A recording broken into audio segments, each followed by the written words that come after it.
For whatever reason, my computer is being a butt. So,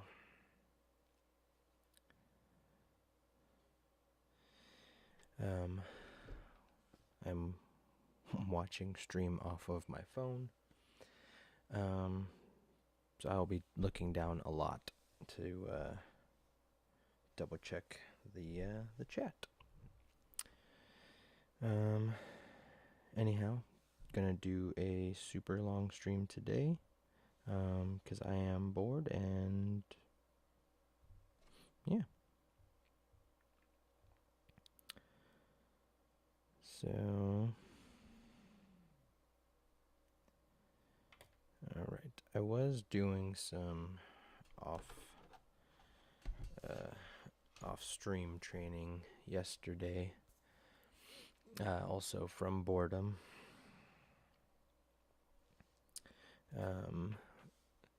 So I was also made aware that apparently my audio is only coming out of the left side. I'm not entirely sure how to fix that just yet. But I am wondering if it has anything to do with the fact that I was talking out of the side of the microphone and now I'm talking directly into the microphone. But it should be coming out both sides in stereo. If anybody else notices that issue, please let me know and I will look up what to do in order to fix it. But in the meantime, we'll go ahead and get started. And I will be up for probably a few hours. I haven't really eaten today, so I will be having lunch at the same time.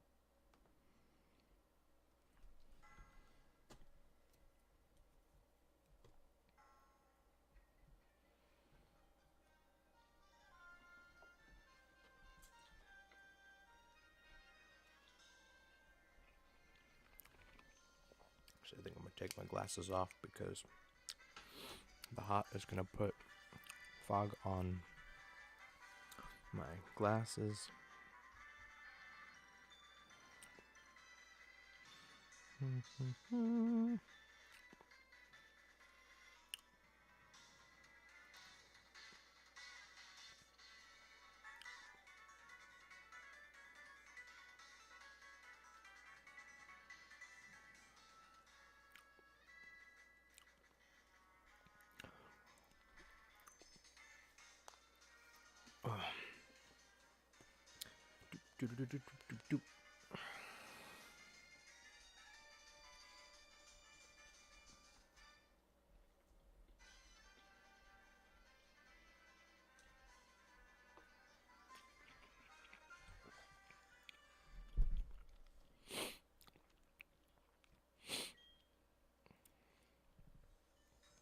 Okay. Officially, we have started. So these are the ones that I was training yesterday. Boo the Nidoran, Slasher the Scyther, Shame the Apom, and Guile the Magnemite. I do have Apple and Hatch with me, just because they haven't quite caught up with the rest of my regular team, and just in case I do need that like level of security. We won't really go into summaries. Oh, I was trying not to do that, but I'm just going to be training for a while because I'm going to be live for a few hours today. Again, just kind of bored, not really knowing what to do with myself, so I figured, what the heck. So I was training Nidorina here, actually. She evolved yesterday. I was trying to find Hoppips over here in Route 32, I believe it is. But these suckers are rare. I like really remember. Oh no. What do we find? Raikou again. Okay. Well, it should just run away from us if we don't run away ourselves. Can't escape. Raiko fled. Cool. It's all good. Um, but yeah, I remember there being Hoppip all the time here. Um, and now for some reason they're just not available. Um, but I did do a lot of research on, well, maybe not a lot, but I did research on EV training, just because in case I do end up using any of these Pokemon, I want them to have stats in the right places. So like when I'm facing Bellsprout here, I'll switch into Slasher to get an attack IV, because with Scyther, realistically, I'm looking for quick attacks. So I want speed and I want attack. I don't really care about special attack. I care a little bit about defenses and health, but overall, if I can use Scyther to basically beat an enemy quickly, I don't need to worry as much about his defenses. With so like Mareep gives a special attack, so I've been using Magnemite.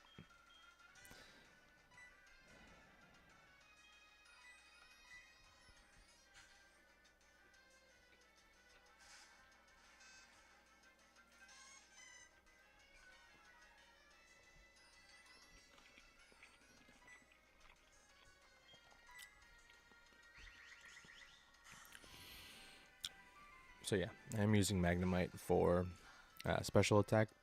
I'm not really worried about its speed.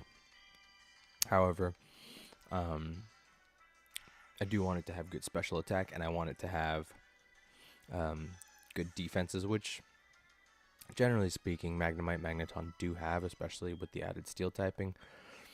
The only problem being fire types, and then 4 times weakness to ground type, because I believe my Magnemite has the sturdy ability. So it'll be good-ish for fighting ground types, because I don't have to worry about one-hit KOs, but the fact is I still will get hit by the ground type moves.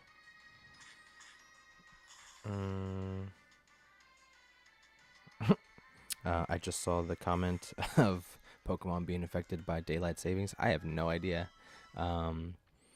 My computer automatically goes through daylight savings and lack thereof, so I would imagine the game is set to whatever time my computer's set to. But I know in the original games of Gold, Silver, and Crystal, you had to go back and talk to the mom character and let her know that it's no longer daylight savings time. So we might actually get nighttime encounters a little earlier, which is be kind of nice. I'm also pretty sure I've captured all the nighttime encounters that I was looking for anyway, except for Wooper, but that's probably not going to happen. Unless, of course, I go and get the Wooper egg from Primo over in the Violet City Pokemon Center, in which case I can hatch it in an area where I don't really care if I catch something.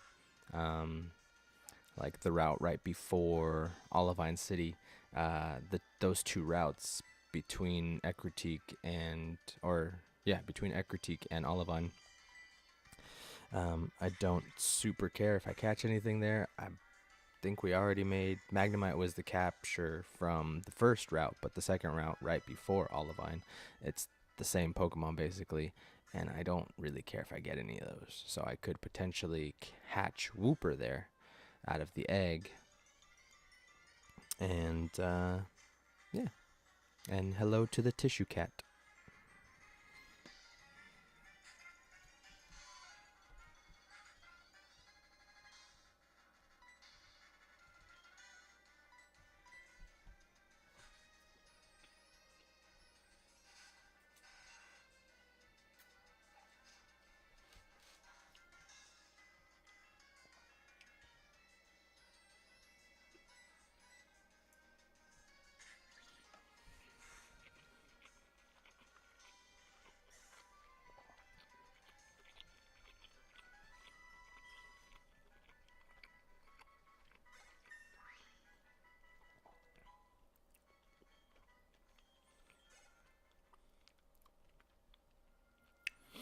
Also, I guess while I'm training, I'll do the spiel.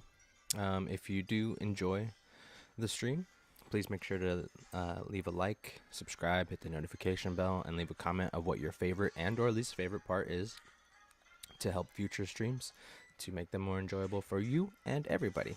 Also, if you join in on chat or in the comment section later, please make sure to be respectful of everyone because this is a kids game. So some kids may eventually see this, and we want to be basically all inclusive and respectful.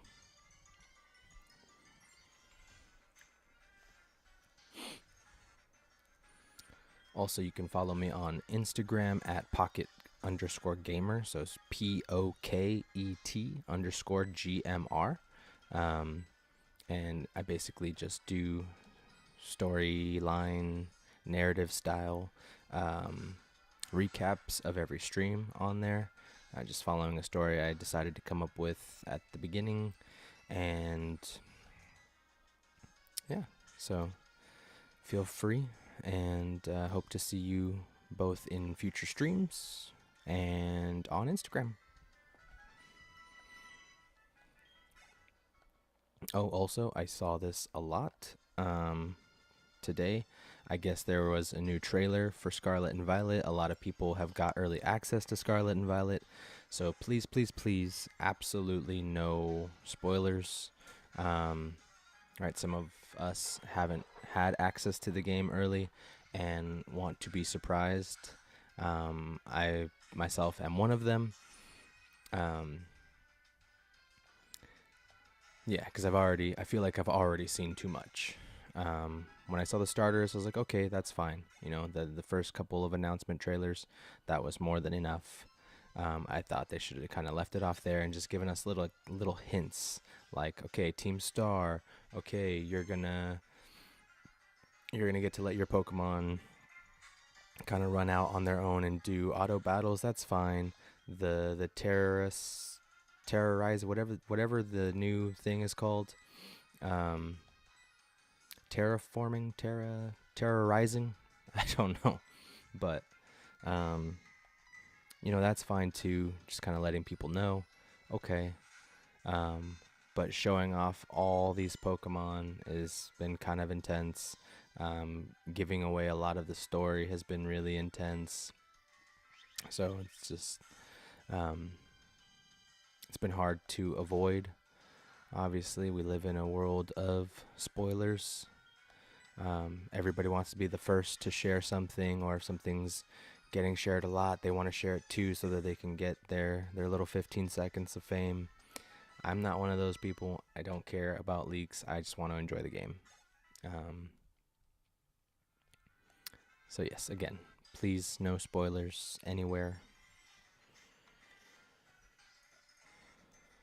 Do, do, do.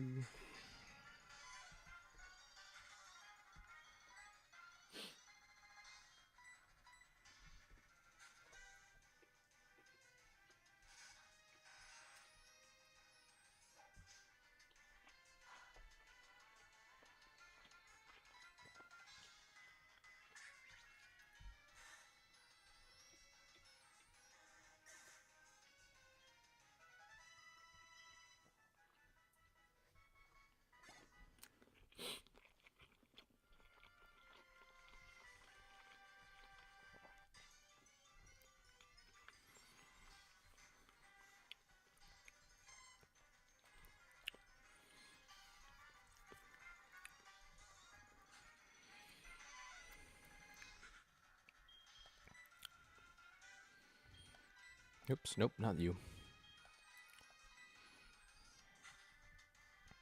So I actually don't know what EVs I want to put onto APOM, because I don't actually intend on using it for any reason.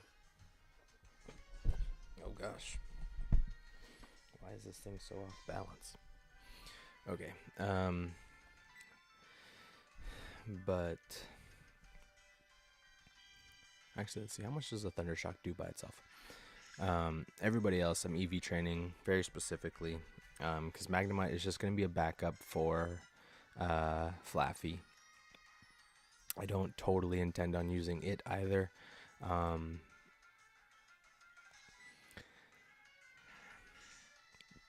Scyther is the only one here that I might use. Like the Pokemon I have on the side of me here on the video, I have Slowpoke, Ghastly, Flaffy, Butterfree, Raticate, Crobat. Um, Slowpoke and Butterfree, they kind of serve a, a same purpose of having psychic type attacks. Butterfree and Crobat also. Um, Same thing, they both have flying type attacks. They're both flying types. However, Butterfree is not a psychic type. So I eventually won't be using it. Probably after this next gym, actually. Because unfortunately, it stat-wise is not going to keep up with the rest of the gym leaders. So I mean, it will be helpful as far as out in the wild training, catching Pokemon. But as far as being in any more gym battles, I don't know that Butterfree's going to see another gym battle after Chuck. And that's over in Cianwood City, which is where we're going to go next. Right, we have to pick up the special medicine for Ampharos over in the lighthouse. And then while we're there, we might as well battle the gym leader. We can go back to Olivine. We can fight the gym leader Jasmine there after we've given the medicine to Ampharos. And then move on from there. But yeah, Butterfree's not going to get a whole lot of screen time after this next gym, I don't think.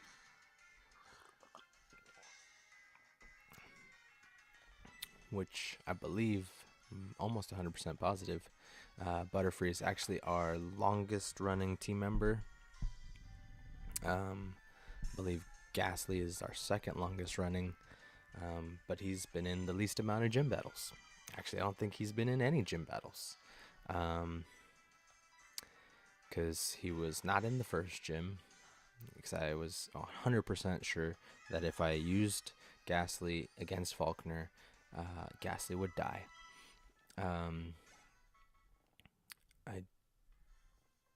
Did I use Ghastly against Bugsy? I don't remember. It's on my Instagram. Go check that out. And that's why I do those, so that I can look back and be like, oh man, I remember that fight. Okay, yeah, that was cool. That was a lot of fun. Which fighting Faulkner was not a lot of fun. Fighting Bugsy was a lot of fun.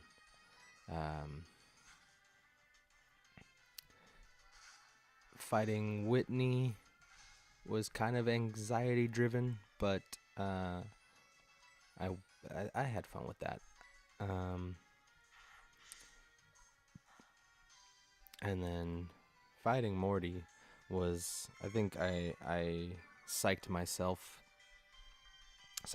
out a little bit, because he really was not that bad at all. We basically came out completely untouched. There's a little bit of damage from Curse, so technically his Pokemon never touched me. But yeah, I'm excited to fight Chuck. I'm excited to go against Jasmine. Jasmine will be the first one with a new typing, being the Steel type, which was introduced in Gold and Silver.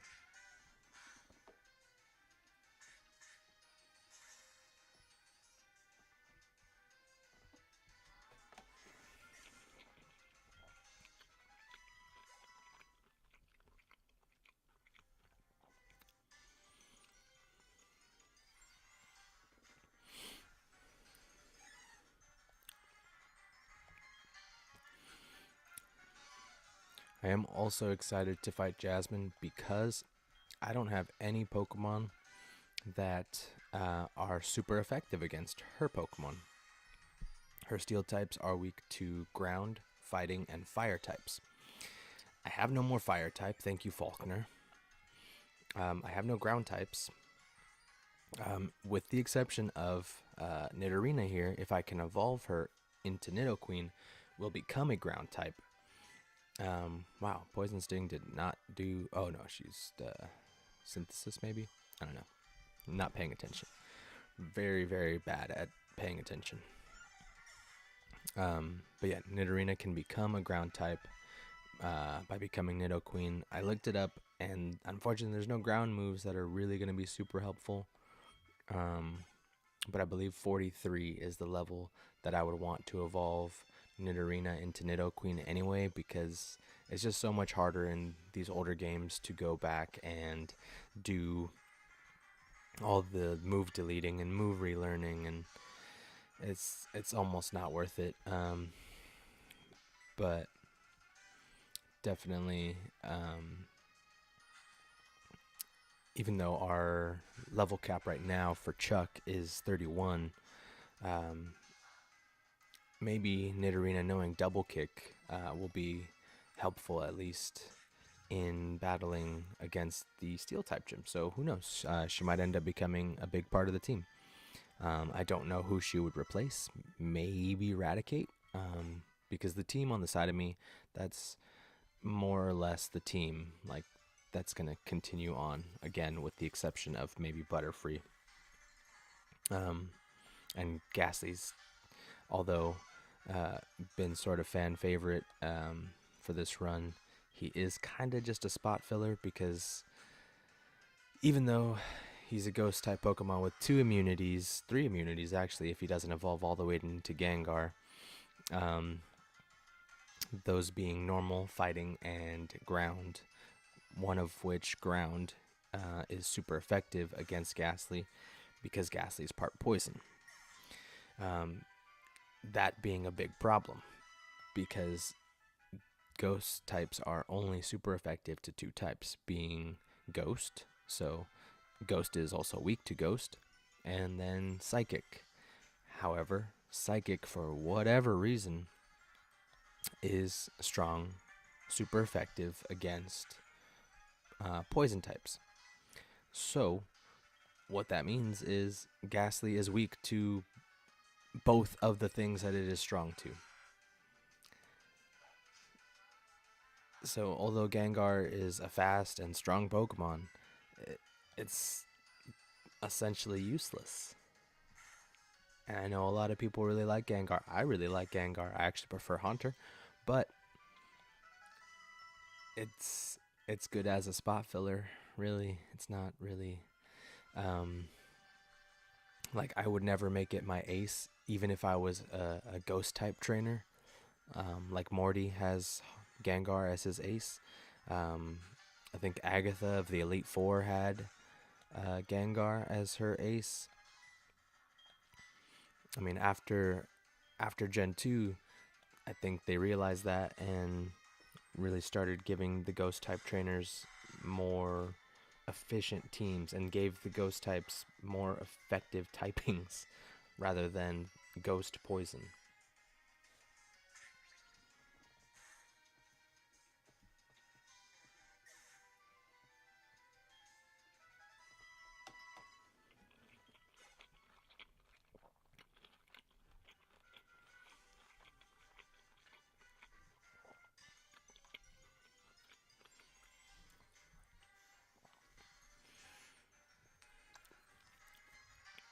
Which also, I understand why Ghastly is ghost and poison. I get that.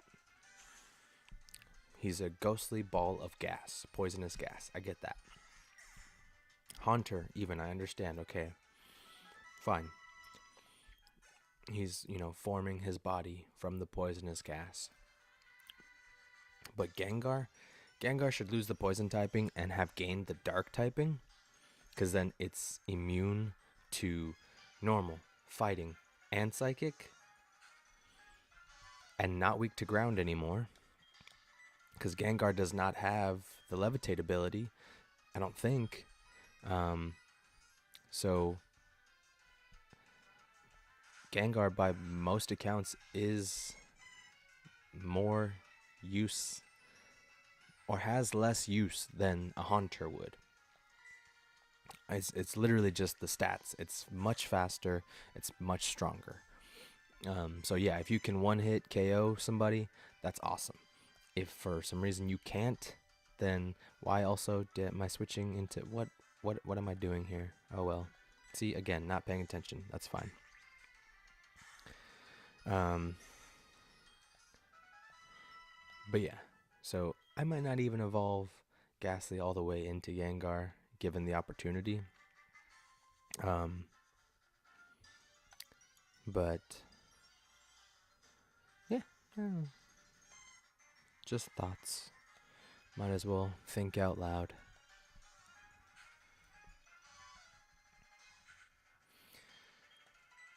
Um,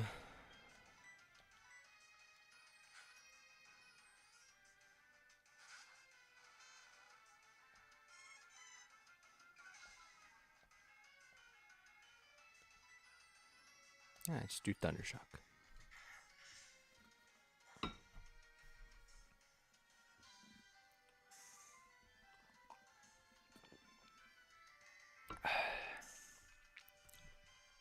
Oh, nice. Cool.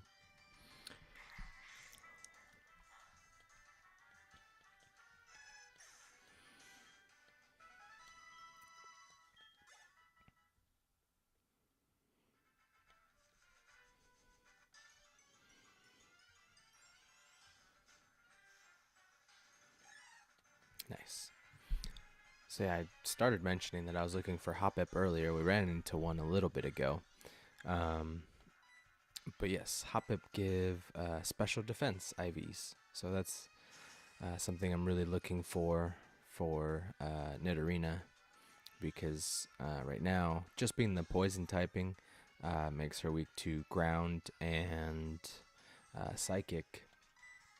So psychic are, I think, especially in this generation, almost all of their moves are special. So I definitely want to make sure I have good special defense. Ground are mostly physical attacks, but Nidorina's defenses are a little bit higher already, just base stat wise.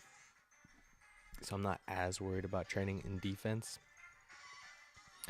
Um, but in a little bit, we'll probably train inside of Union Cave for defense. Also, those Pokemon just give more experience anyway.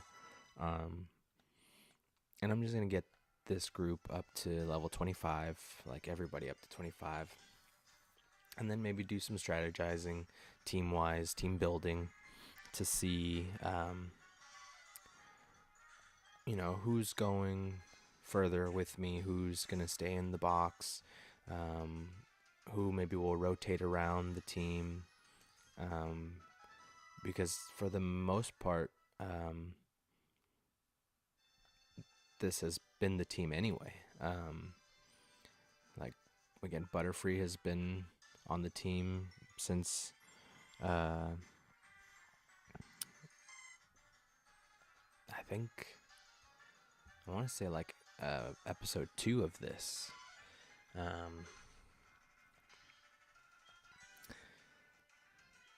Ghastly as well. Like Ghastly's been on the team again to basically just fill the spot. Has been helpful. Now he does have Shadow Ball, which is great. We saw last week on stream, like just how powerful that Shadow Ball can be. So I mean, if I just do all of my training into speed at this point, because he does have a lowered speed nature, then he'd be ready to go. The only problem is he doesn't have any moves to hit the Pokemon that give the speed EVs, which mostly are like Rattata and Pidgey. So he's a little SOL there, but I could just give him a Quick Claw and, solve that problem.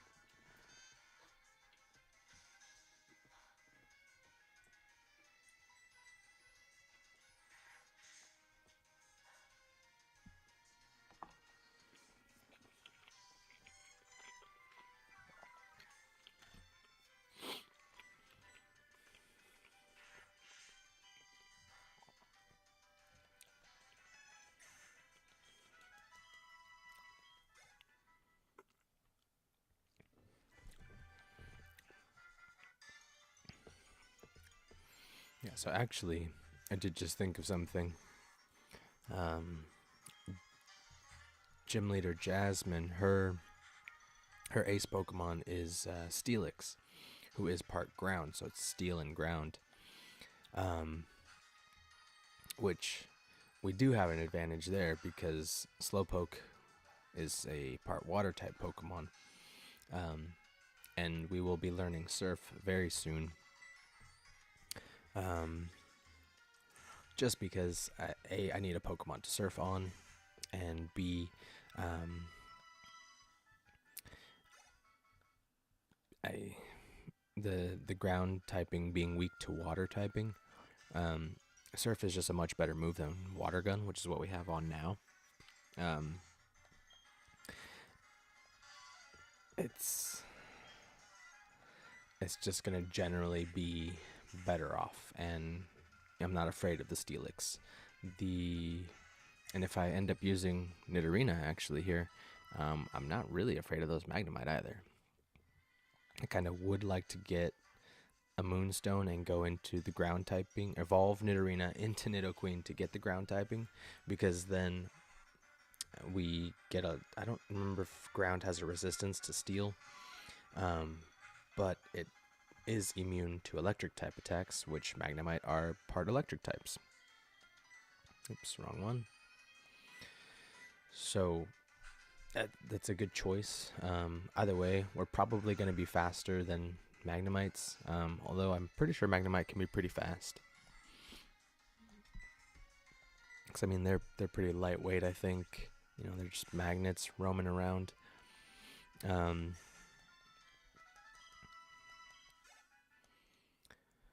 But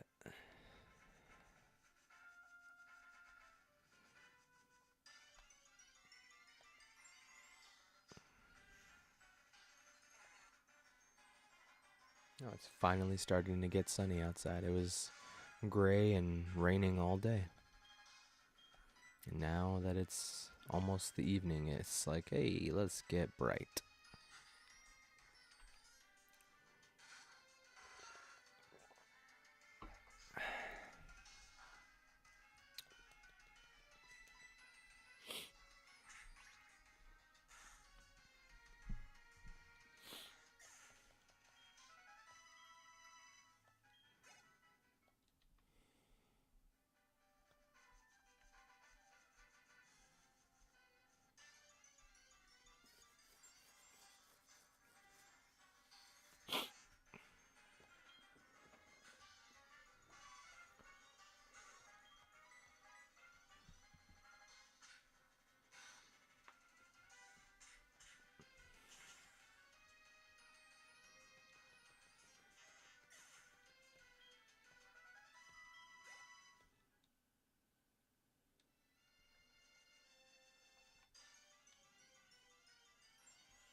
Yeah, it's funny. I had started doing off-stream training yesterday, trying to get Scyther up to level 25, which didn't go very well. I got like 2 levels, as you can see. I think I caught him level 13, and now he's level 15.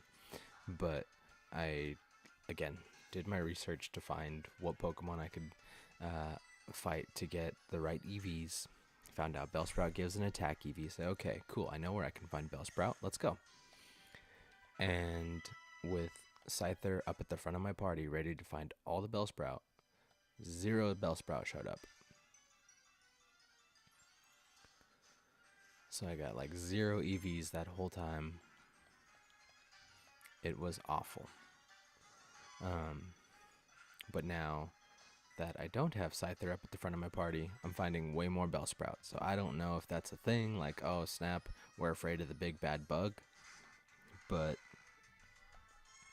definitely glad to be seeing more Bellsprouts. I just wish I was seeing more Hoppip, honestly. They give actually more experience than most of these other Pokemon here, and they give the type of EV I'm looking for Nidorina. So it's kind of a shame that it's not going in my favor. And then Magnemite gets to jump in every once in a while, which is nice.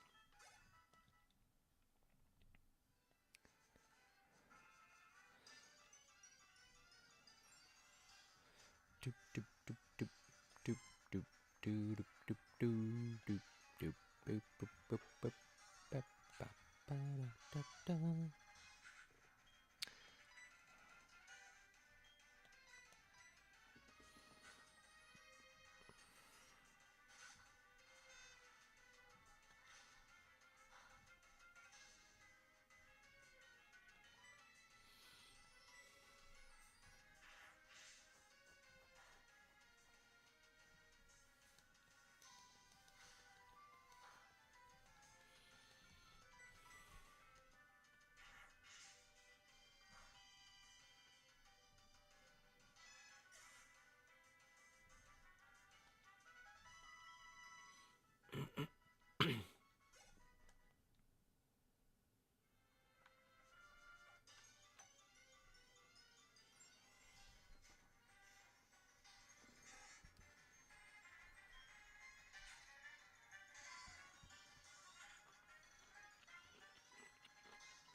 Bellsprout. So we're gonna go for Scyther. Ugh. Ugh. Get all of the attack EVs that we can. Like, if I thought more Bellsprout were gonna pop out, I would just have Scyther at the front of my party. Just use Scyther, kill these bad boys so quick, and move on with my life. But they're making it difficult. Because then most of these Pokemon stop showing up at night, which is not great. Like, mostly I played at night to see what night encounters there were, right? Because that's kind of the whole thing about Gold and Silver was you can find certain Pokemon during the day, and then you could find certain Pokemon at night. So with the nighttime encounters was really more for like some of the older kids who were able to stay up later or allowed to stay up later, or maybe like on weekends or whatever. You know, you find that you can stay up. Your parents let you stay up a little later, and you end up finding these Pokemon. Like, I'm kind of surprised Rattata's out during the day. Like, I've never seen that many mice or rats during the daytime, but at night, definitely they're out there. I heard apparently New York has some gnarly rats right now, so you know, if you're out there fighting sewer rats, just be careful of the Ninja Turtles.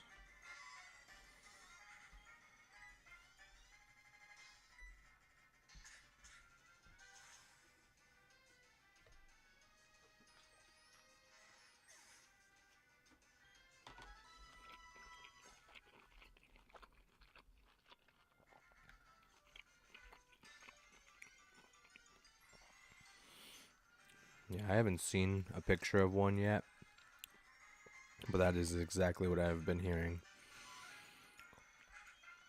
So I have no idea. I am not in New York. I am nowhere near New York. I do not have any desire to be near New York at the moment.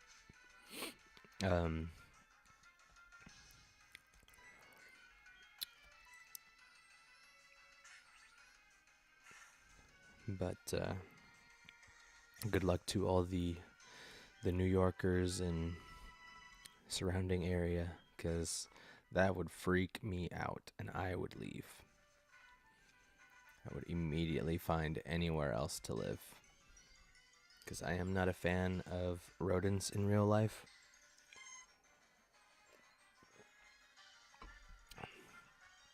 Actually, that's not entirely true. One of my friends had a hedgehog, and it was pretty cute.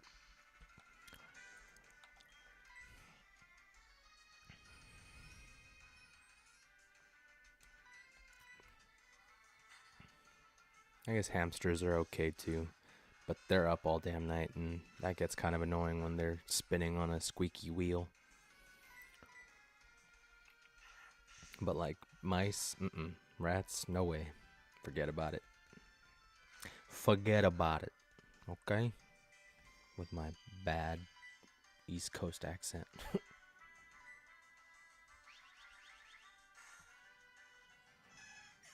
Hello, sir. How are you? I was just talking about you, actually.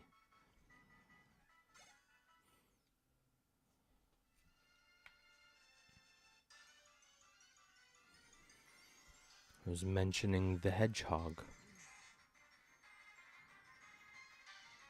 Tired? What makes you so tired?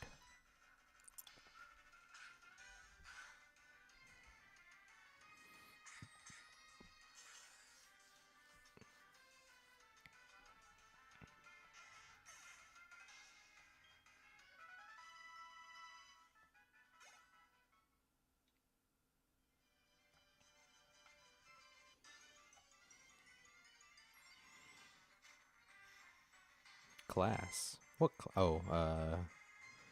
Martial arts. Because I know you said you're not doing taekwondo anymore. Some other more interesting, harder sounding thing, right? Oh man, I'm pressing the wrong button.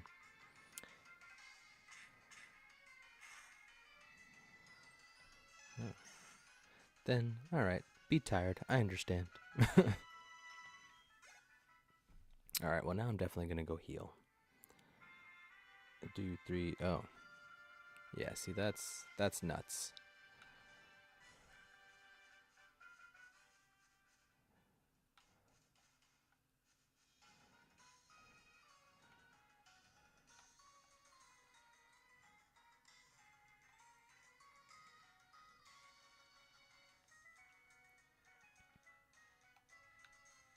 Too far, too far.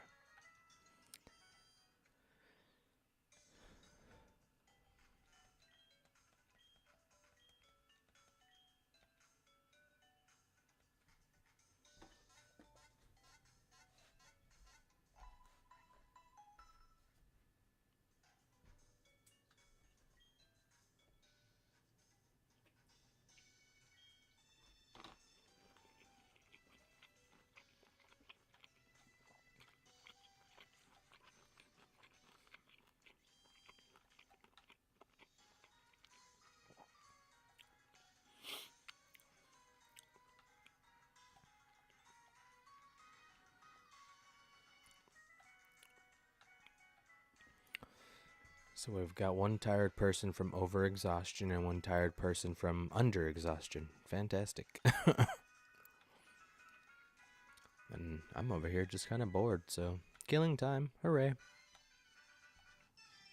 Oh, damn it, not again.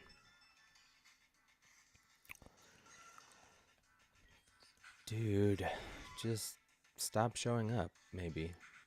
Because you know that we're not going to fight you, and you know you're going to run away. I don't have a Master Ball, can't catch you.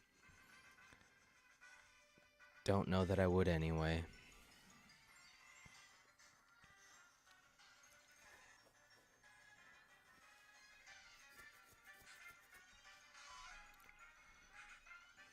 Honestly, of the three legendary roaming beasts, I probably would catch Entei. Only because we need fire coverage. I mean, I like Entei, but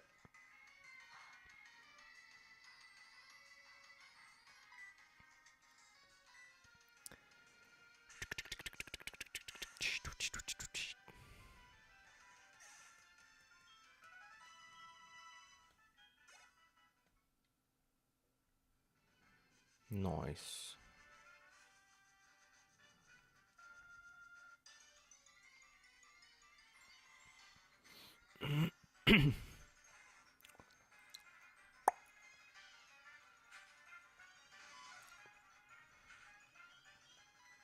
See, I've already lost count of how many Bellsprout I've seen, even just in this stream, just grinding.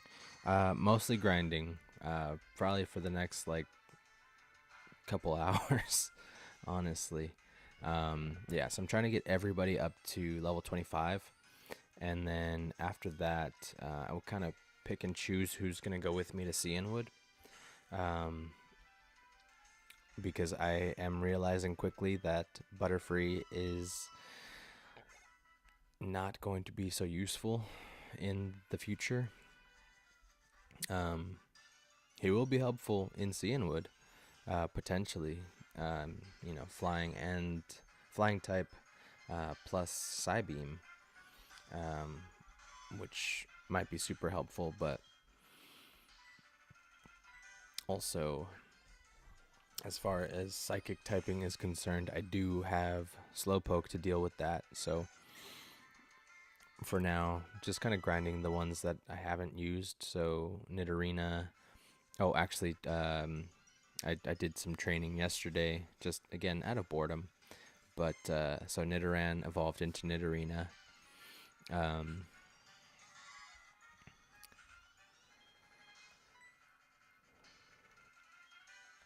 Nothing else really happened. I don't think there's been any new moves learned or anything like that. A couple levels, because I didn't have as much time as I thought I was yesterday. But yeah, so I think Scyther might be a good addition to the team. Strong, fast, especially in the next gym, being a fighting type gym. We'll have dual resistance, being bug flying. And yeah, so just kind of looking at the team and what might be good to use in the gym, what might be good to use for the rest of the run. Because I do want to build a team that's going to last as well. I don't just want to have like, okay, you're going to this gym, you're going to that gym. Like, I don't like doing that. I know, obviously, for certain gyms, if you don't have the coverage on your team, you need to add a team member and maybe cycle them in and out for specific battles, which might be what I do with Nidorina. Because although I don't have a ground type Pokemon, which I normally would always have a ground type on my team, I think in Sword and Shield I didn't. I just had a Pokemon that kind of filled that spot. Most recently has been Duraludon, with the Steel typing. So I kind of used that a lot. Although I think once I caught, what's his name, Zacian, I taught him dig, or taught it dig. I don't think they have genders, but so I taught my Zacian dig, and then now I use my Duraludon kind of for mixed coverage, because it's surprisingly fast for a steel type. And I haven't done any EV training in there, but yeah, so it has definitely become one of my favorites to use. Because at first I didn't really like the design. I thought it was like, oh, it's cool. It's an armored dragon, but it's like clunky and kind of weird looking. And then the Gigantamax form just turns into a giant building, which is a cool idea, but I think, like, I don't know, they could have done something with that. I do feel like it needs a pre-evolution that maybe isn't a steel type. Even if it's just like a 2-stage thing, kind of like Scyther and Scizor. But yeah. Also, I don't think I'm going to evolve Scyther into Scizor if given the opportunity. I was looking at the stats, and I think for my style of battling, Scyther fits my style better than Scizor does, which is sad because I really like Scizor. And I would like to use one, but not right now, I guess.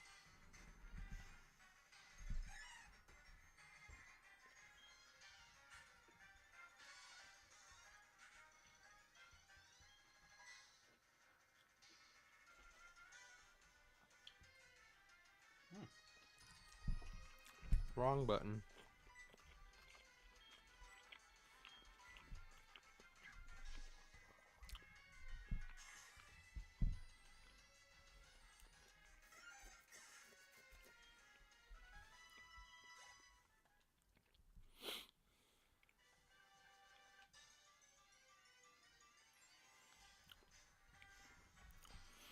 So yeah, right now I'm doing EV training.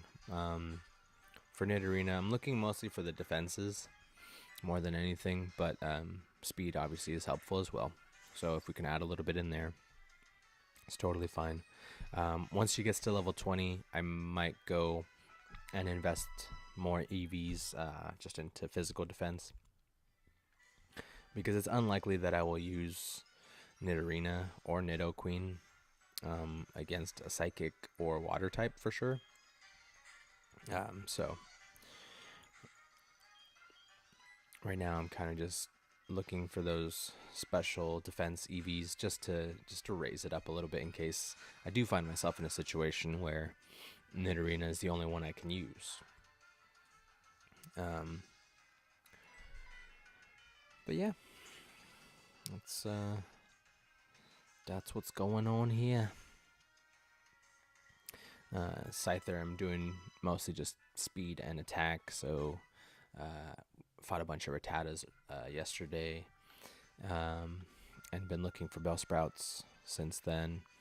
Magnemite is mostly going to be special attack because his defenses are fine, and his speed is whatever it is, you know. I'm not too worried about it, but definitely want him to be able to hit hard. So whenever we are in a battle, if I decide to use it, because again, it's mostly just a backup for if we lose Flaffy. As long as Flaffy stays alive, which so far so good. Had a very strong first showing and has been really sturdy ever since.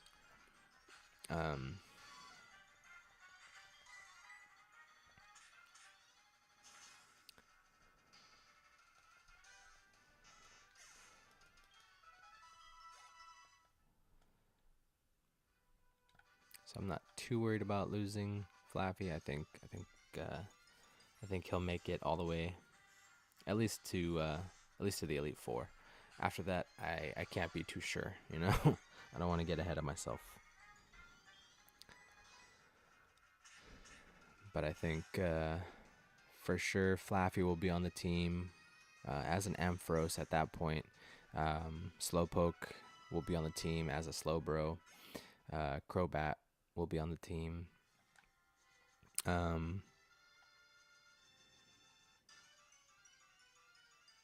Maybe Raticate, actually. Lately, I've just kind of noticed how much use the like early rodent Pokemon actually have for in-game teams. You know, they're not bad for competitive either, but they definitely don't hold up quite as well. Maybe if they had a third evolution and their stats, you know, were in the same level as like a third stage Pokemon, then it would work out better. But I mean, for an in-game play through, they're definitely helpful.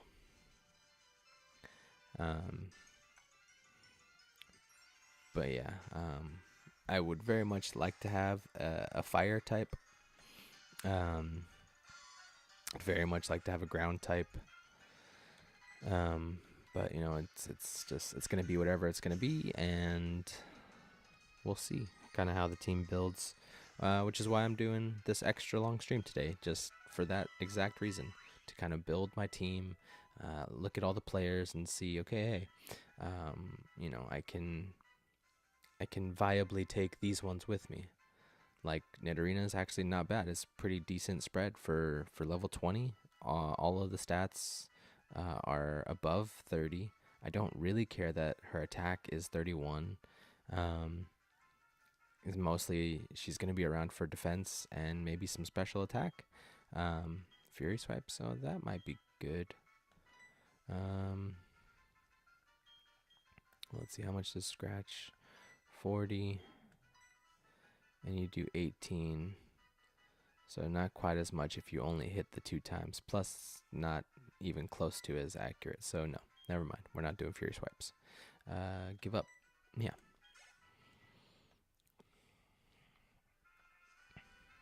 What are you doing?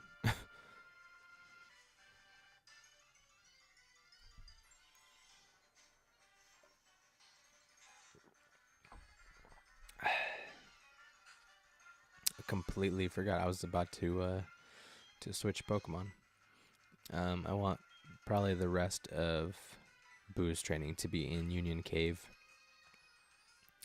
So I'm probably gonna switch Slasher up there. Slasher, I'll get to 25 out here because I want to fight against the Rattata. I want to fight against the Bellsprout. Again, speed and attack are what we're looking for with Slasher. Oh, nice.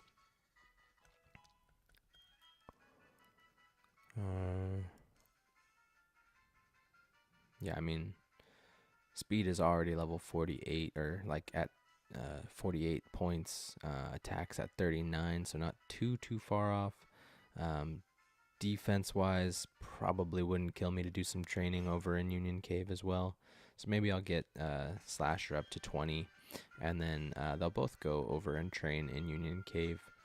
And then Guile will just train anytime we run into a Mareep out here, which is definitely more than helpful. And then when we get to Union Cave, speaking of Mareep, I feel like every time I call for a specific thing, it's been happening, which is great, but not always when I need it to happen.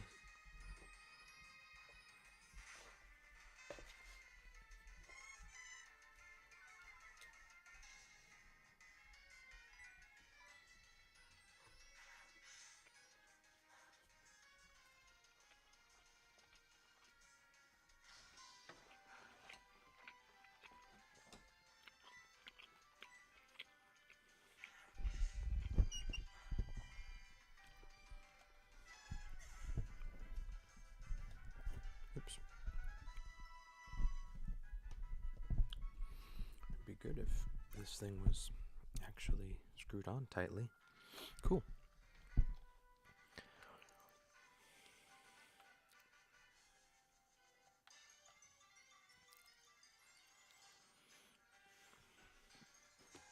Oh, I think I'll put the armrest down now. I feel like my see, I like having false swipe because it's pretty strong, but it always leaves them with 1. At least Pursuit just finishes the job right away. But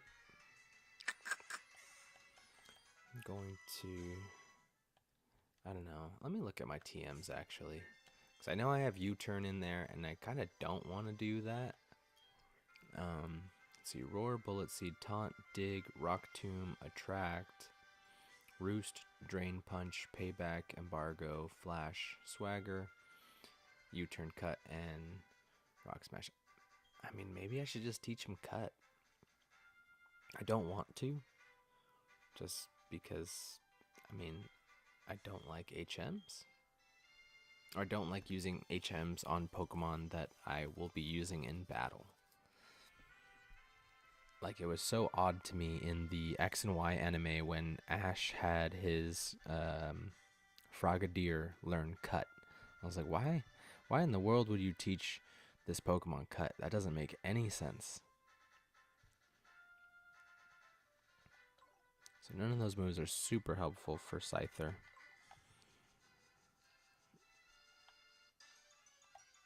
Like, U-turn is great, but I don't need it for a moveset where I want to have Scyther out.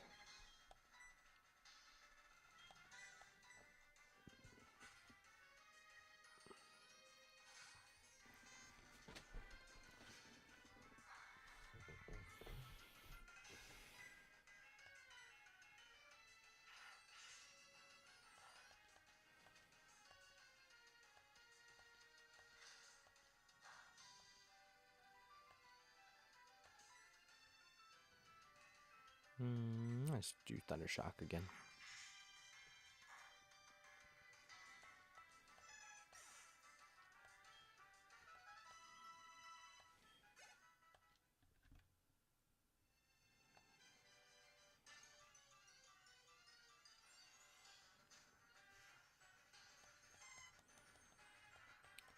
Yeah, see, when I have Scyther in the front of my party, for whatever reason, the Pokemon that I'm looking for don't come out. Like, I'm just really looking for Rattata and Bellsprout. But having Scyther up at the front is just not... It's like forcing those Pokemon away, which means I now have to swap out to a different Pokemon, get half the experience that I would have gotten, which, I mean, admittedly is not a lot, but still.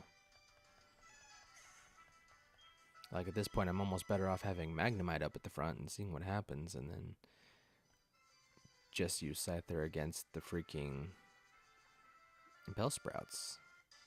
But there are none anymore. Yep, see? What is going on? I wonder if that's, like, actually a thing in the game. Like, it says, oh, there's this strong, menacing Pokemon. We're going to keep the Pokemon that are potentially weak to it away. Which, I'm pretty sure Poison has a resistance to Bug type. So, I mean, Bellsprout wouldn't even need to really be worried about Scyther, but whatever.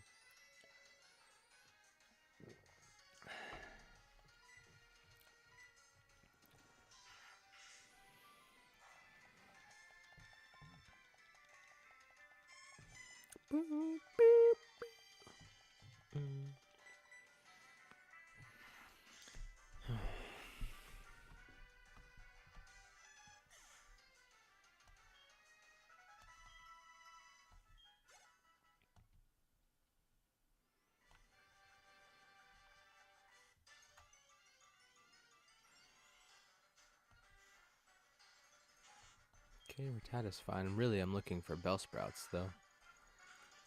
Like, my speed is definitely more than efficient. My attack's good, too, but obviously if I can get more attack, that'd be fantastic. I think also, in the next level, Scyther is going to learn Wing Attack, which is going to be great. Then I can definitely get rid of Fury Cutter. Or Fury Cutter? Is that what it is? Whatever it is.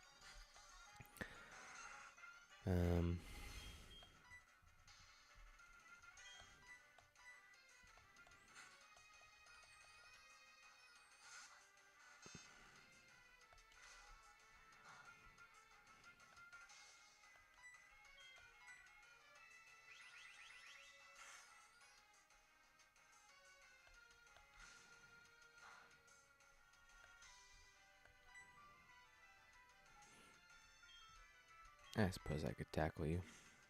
Worst case scenario, I get paralyzed. Yep. See? How did I know?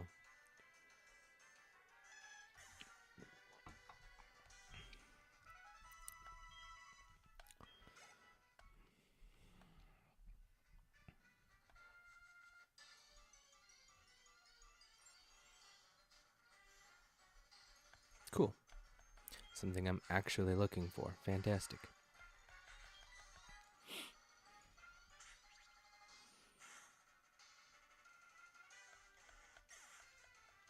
Like, I wish there was a natural way to get certain Pokemon to come out more than others. But I don't think that's gonna happen.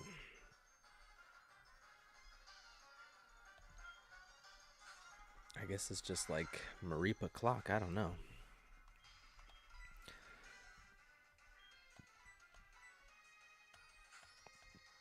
Because, I mean, this is where we caught Rattata, and if Maripa had come out like this when we were looking for it, I would not have needed to get Hatch, which I could have saved getting that encounter, that egg, and gotten the Wooper egg instead. But, I mean, again, Hatch has been really helpful, so I can't really complain.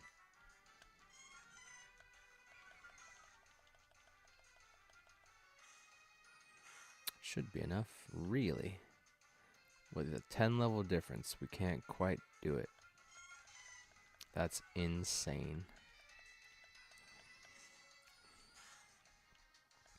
Also, how does steel get paralyzed? It's made of steel. It's not it's not a moving thing, really. It doesn't make any sense.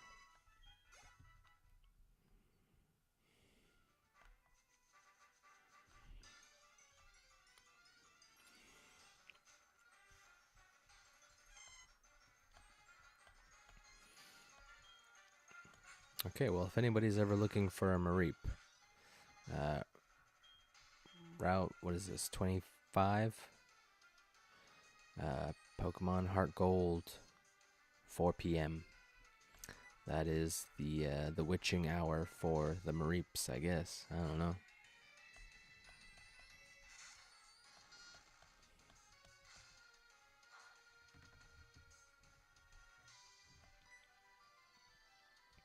Or for sure, if you have a Scyther at the front of your party, the Mareep will feel the need to come get a haircut or something. I don't understand.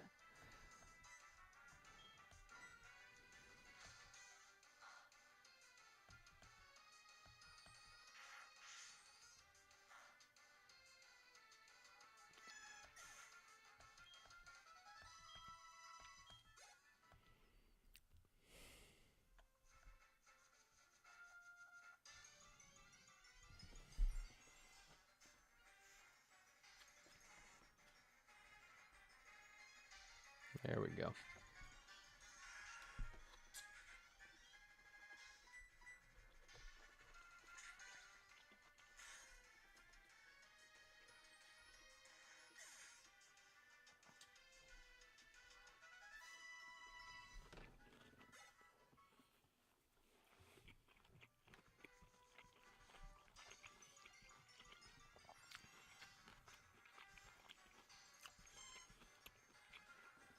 Wow, okay.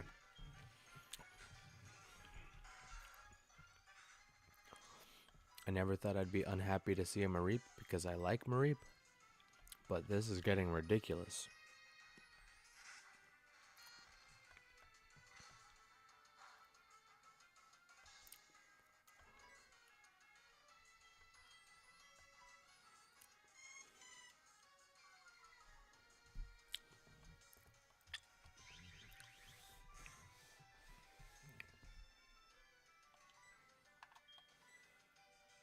Actually, I probably could have used tackle there.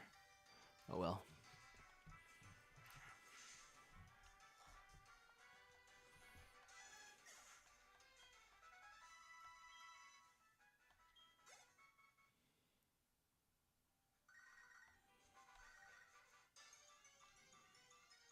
It's like the third time that guy's called. Maybe I should answer next time.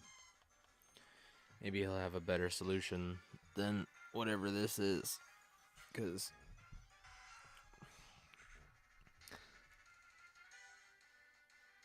Mareep is super cute, but I don't need it. I already have one. I just need to train this Scyther, and they're making it very difficult. Like, I don't want to just run from all of them, but it's not like they give enough experience to make them even useful to fight. Because they certainly don't give the types of stats that I'm looking for.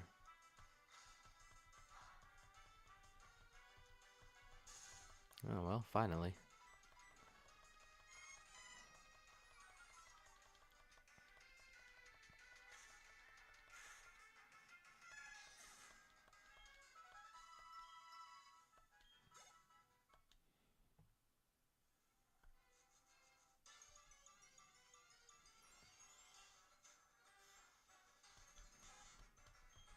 Okay, Rattata's fine.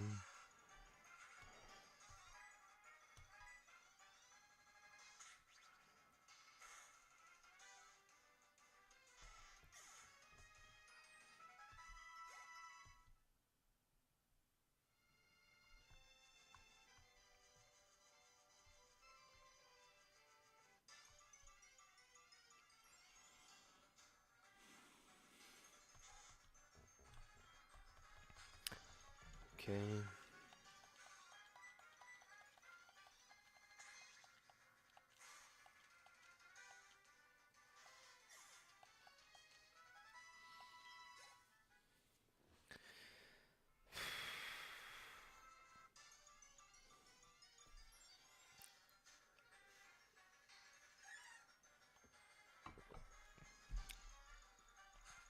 Okay.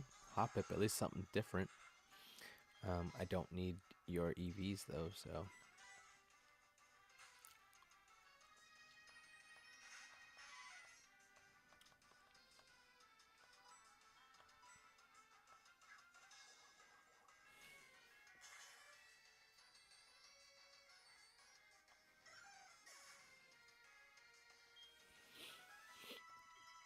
I wish they made Poison Sting in the game look more like they do in the show. I remember the first time I saw Jesse's Ekans, or Arbok maybe, use Poison Sting, and it's just like 1,000 poisonous needles shooting out of its mouth. I was like, that's intense. That's a move that scares me. This little, like, I'm just gonna shoot a little pine needle at you. There may be some poison on the tip. Be careful. That is, it's kind of boring.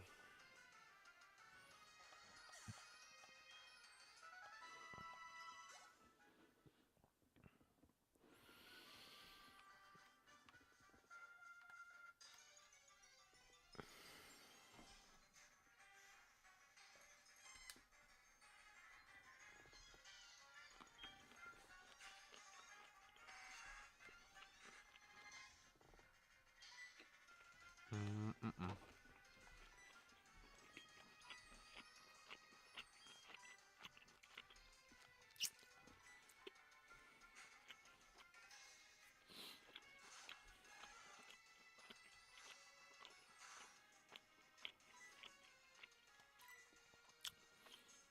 Wow. Okay. Again, I have to pay attention.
Very nice.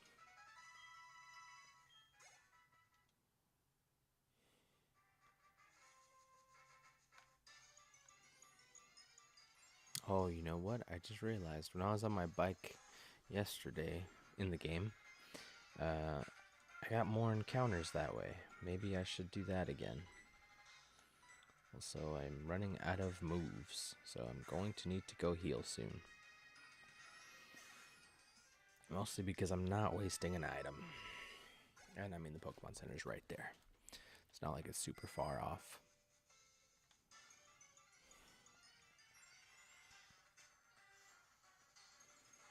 Oh, well, it's a good start.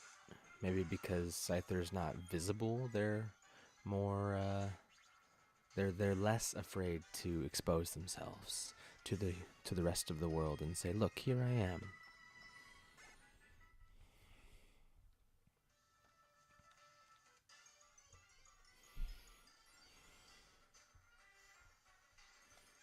Spoke too soon.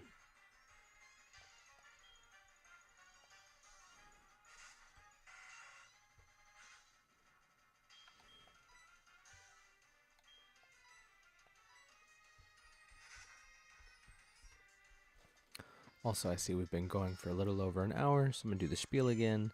If you're enjoying or enjoy this video, please make sure to leave a like, subscribe, hit the notification bell, leave a comment with your favorite and or least favorite parts of the video to help future streams be more enjoyable for you and others. If you join live chat or you comment later, please make sure to be respectful of everyone, right? We're here to have fun. And follow me on Instagram at PocketGamer, POKET_GMR. I do narrative style, story based recaps of every stream over there. Just kind of like almost like a video diary type thing. It's a lot of fun. I enjoy doing it. And I'd like to see people get interactive on there. I forgot to mention this earlier, but we do have the community tab open here on Pocket Plays as well. So if you have an idea, you want to help me team build, anything of that nature, please go ahead and put it over on the community tab on my channel, and we can start a conversation, have fun. Right, we're just here to have fun. And that's why I'm doing an extra long stream today, because I was bored and I figured I'd rather do something fun than something not fun. And this is fun. It's a little tedious, not gonna lie, but I don't know. I like playing the old Pokemon games. I don't know if it's just that whole like nostalgia thing, or the fact that I like the art better, the fact that I think the music overall is better. There's more to do. Like, I can honestly say I think we've all spent way more time playing through any of these older games than we have playing Sword and Shield. Although Sword and Shield does have the post-game going for it, where most of the older Pokemon games obviously don't have that. They don't have even the option to do that. Because, you know, there are no raid dens, there are no, what's it called, like Rotom races. Like this obviously has got like the Pokathlon, and I think there's a beauty contest in here as well, I don't remember. But, you know, also, once you do all that, what's there left to do? Because I don't think I've ever done the Pokathlon, but I can't think of what I would do in the Pokathlon. Agility. Do I really need to learn agility? One of the fastest Pokemon out here? No, I'm not going to worry about agility, actually. Forget that. Also, why is agility a psychic move? That never made sense to me. Like, why is it not like a normal move, or maybe even a fighting move? Like, that would make sense to me. Oops. Come on. Nope, not where I was trying to go. Too far. Too far. Oh, yeah. Forgot. I wonder if I could have got another package by now if I had just picked up this one in the first place. I have a package for you. Here you go. Silk Scarf. Is that the normal one, or what does that do?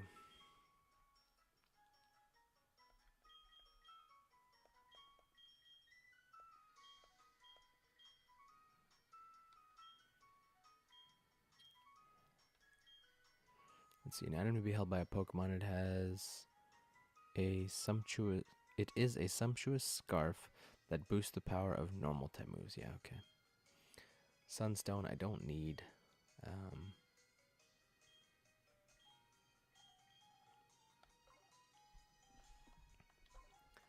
Alright, well, that was cool. Forgot about that.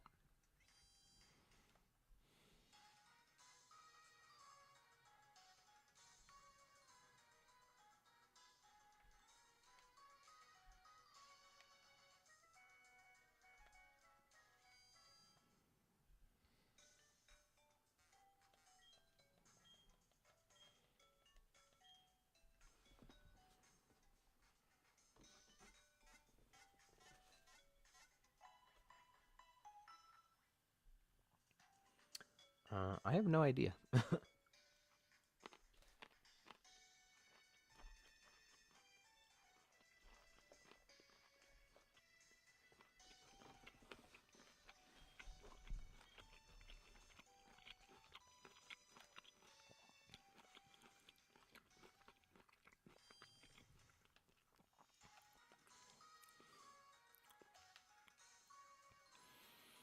Like, it seemed to be going at the right speed uh, earlier while we were in the grass.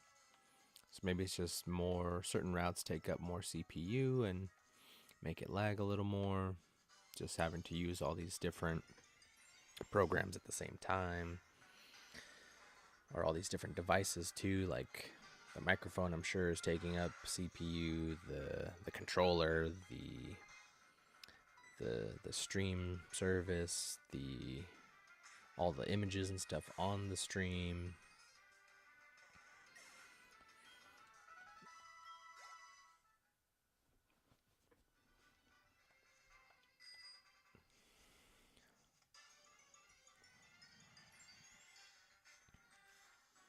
Plus, it's old. It's just an old computer. Newer hard drive, but you know,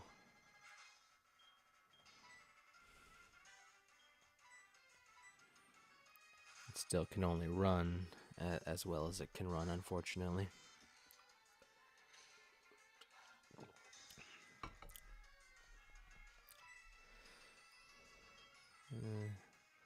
Thundershock.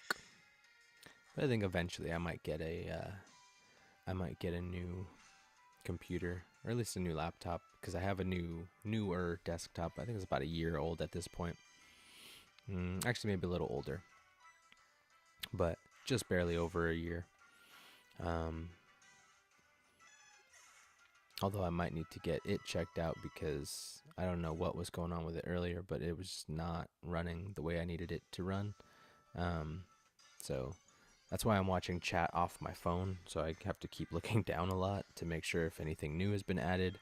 But yeah.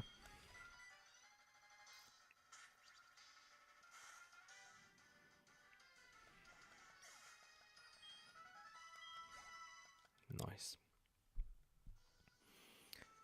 Yeah, I want more Bellsprout to come out, and like I don't need all these other EVs. I don't feel like wasting time on a Rattata. I don't know. Why not?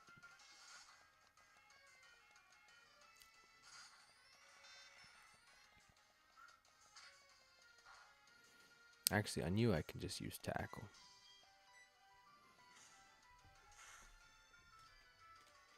Wow.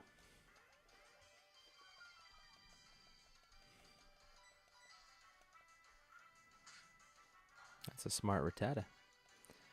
It saw it did very little damage. It used Tail Whip, and then it's like, well, I'm probably going out in this next move, so I might as well strike first.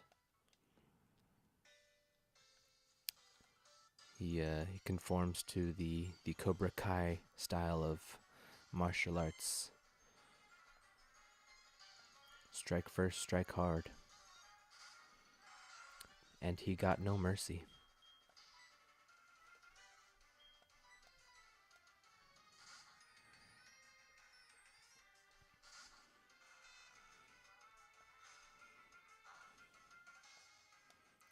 Which actually I'm excited because it looks like there will be a season 6 of Cobra Kai. I haven't finished season 5 yet, but I very much enjoy that show.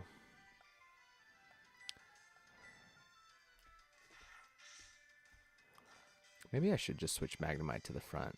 I mean, it sucked to have to share all those points, but if it means Bellsprout will come out more often. Thunder Wave, yeah, actually, that would be very helpful. Yeah, screw you, Supersonic, get out of here. The fact that Supersonic is 55% accurate doesn't even make any sense at all. If there's a supersonic wave, it's going every single direction and it's going to hit everything in its path. Like, destroy everything in its path. It's supersonic. It doesn't make any sense.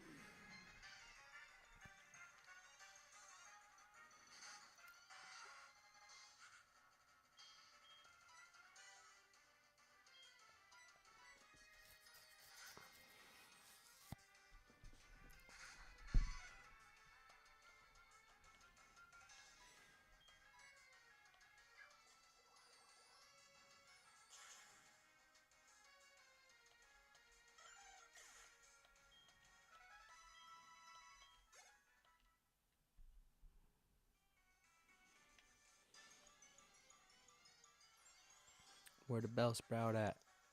Yeah. Tell your friends.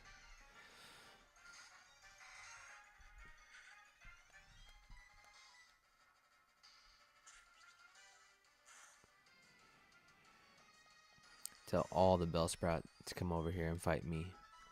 I bet they can't do it. I bet they're afraid.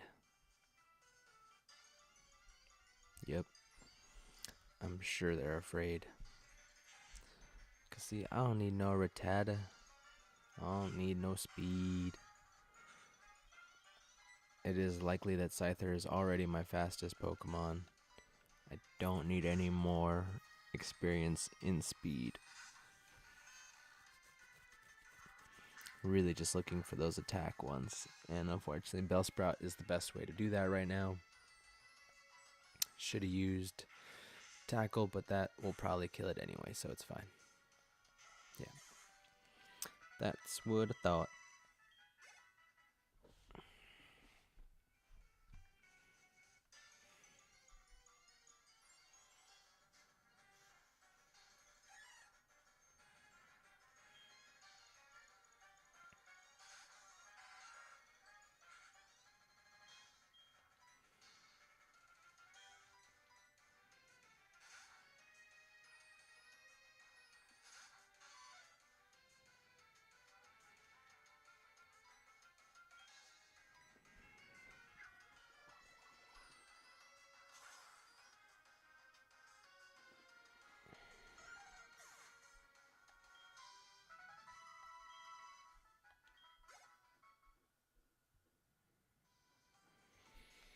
Do do do do do.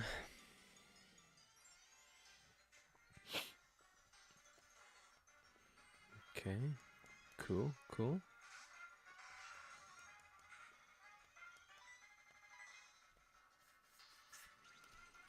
Oh, we're seeing a few more. This is good. I approve.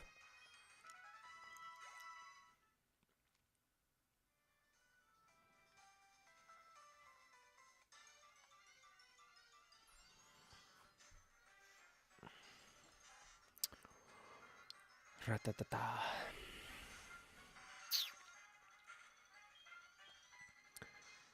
Okay.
Burr, burr.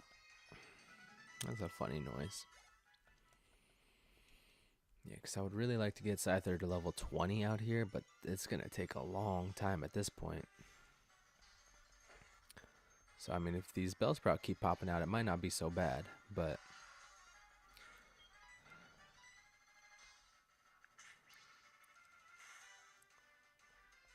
If If I could just get the Mareep to stop showing up, that would be great.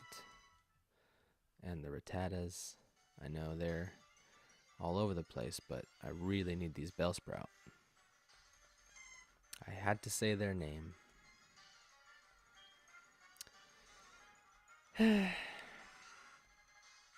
Even Scyther looks pissed. Scyther was hoping to be fighting Bellsprout, just cutting him down piece by piece. And here we are, not doing that.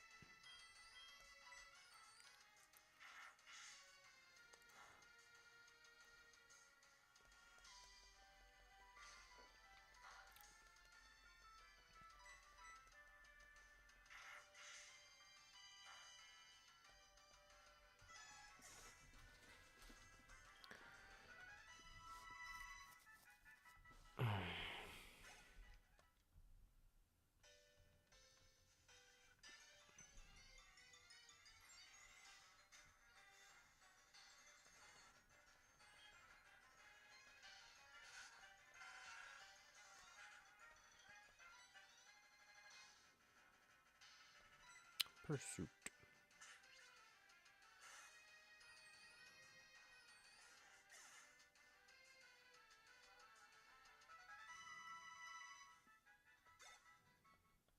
Okay.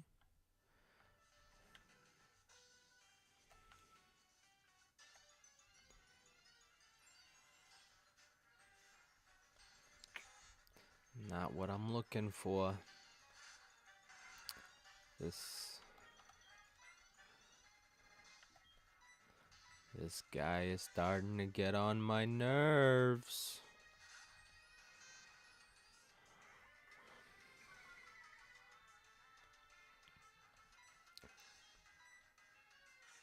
Which, if you understand that reference, congratulations, you are cool.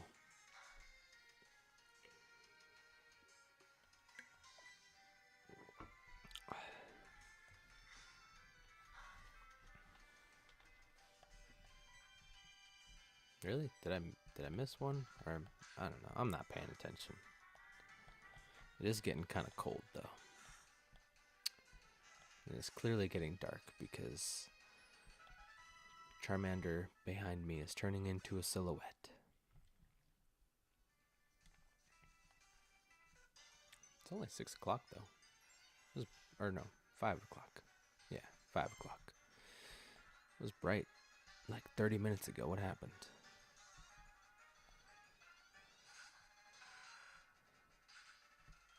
That's why I don't understand daylight savings time. It's too much effort, I think.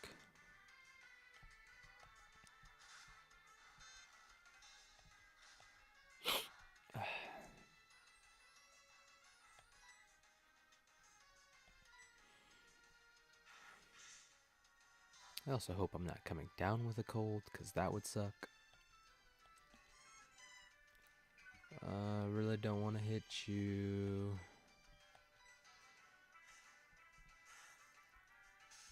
Yep, that makes sense. Alright, well, that's fine.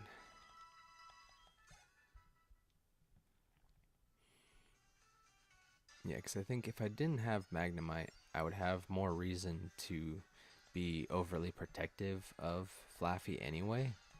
So, if I lose Magnemite, I'm not going to be that mad. Like, it'll suck to not have the backup, but all in all, it'll be fine.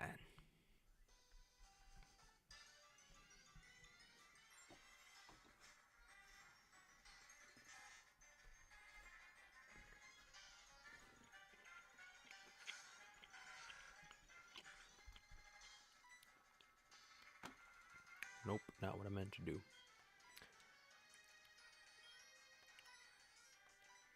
I don't even know why I have Apom with me. I'm not going to train it.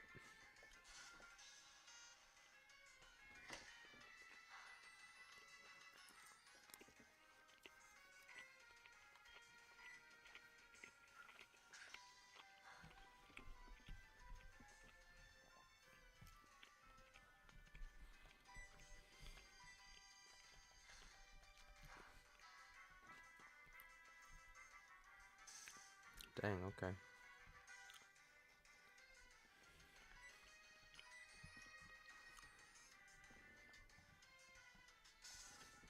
Wow.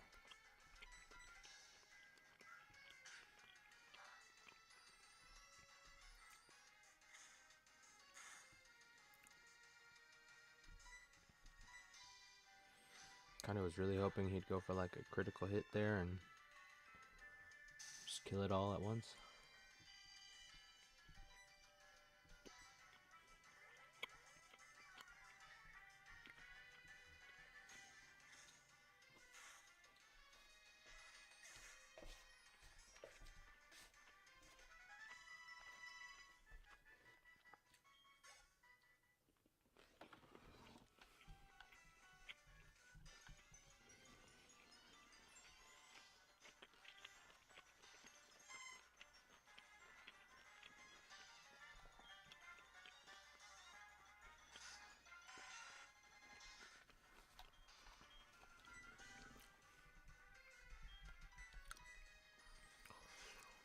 I think I might have to go heal Magnemite after this.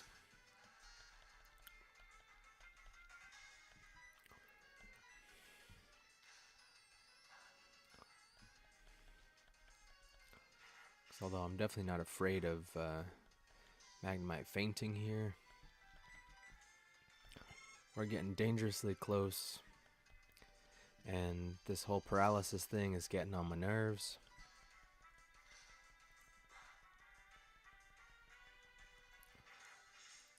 Yeah, we're gonna go heal. Hopefully we run into a Bellsprout on the way there. Take it out, but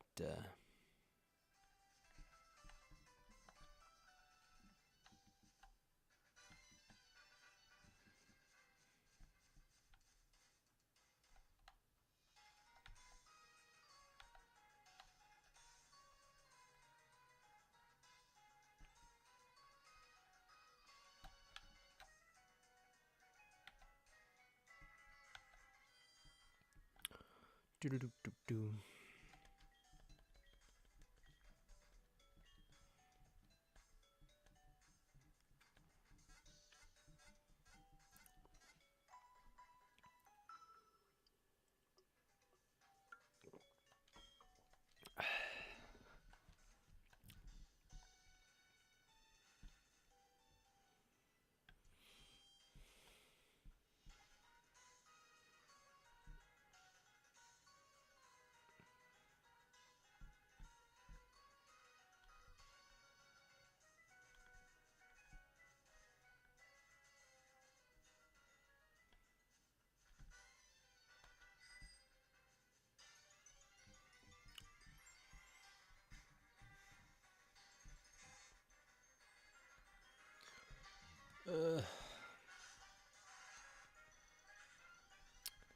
Not what I'm looking for.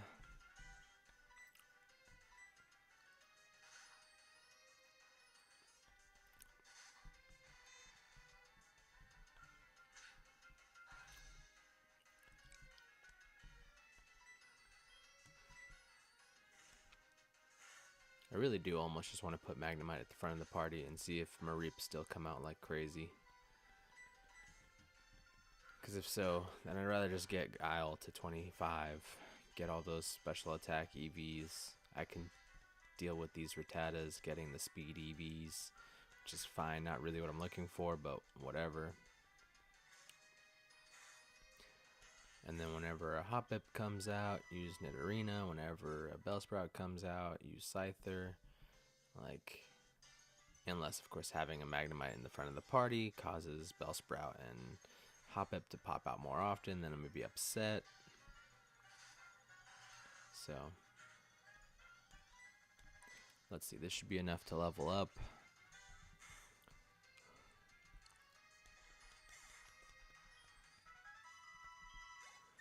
Okay. 2 more levels. Okay, so we got 4 into attack, 3 into speed, 2 into everything else except for health, which got 3 also.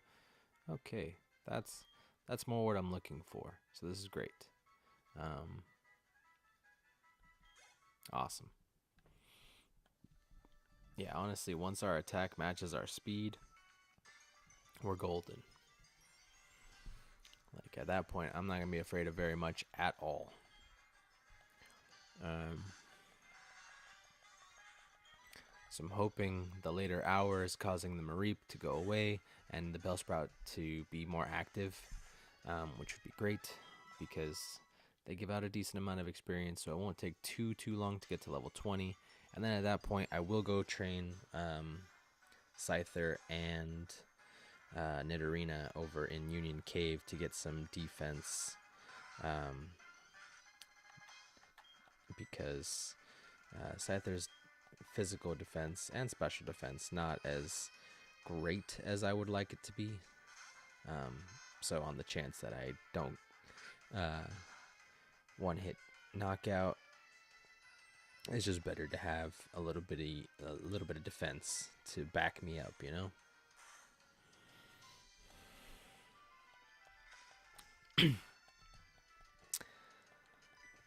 Boom, boom, boom, boom. 16 points, all right.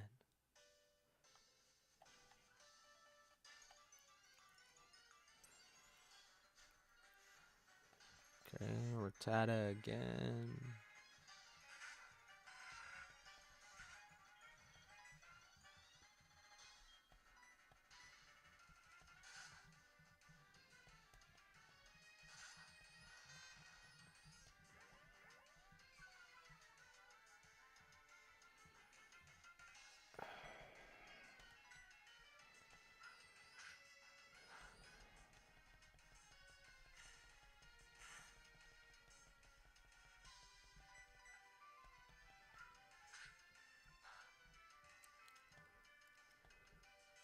What?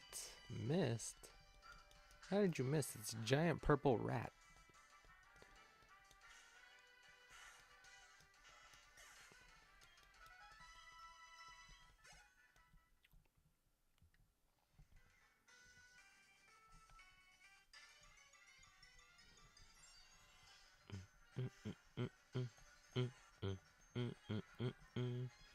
Okay, so it looks like we are getting a few more Bellsprout now, which is nice. Ugh. And then around 8 p.m., we know Oddish will be out in Ilex Forest, which would be great for special attack. I believe Paris will be there as well, which is good for physical attack. So at that point, I can still get some extra EV points for Scyther, which would be nice.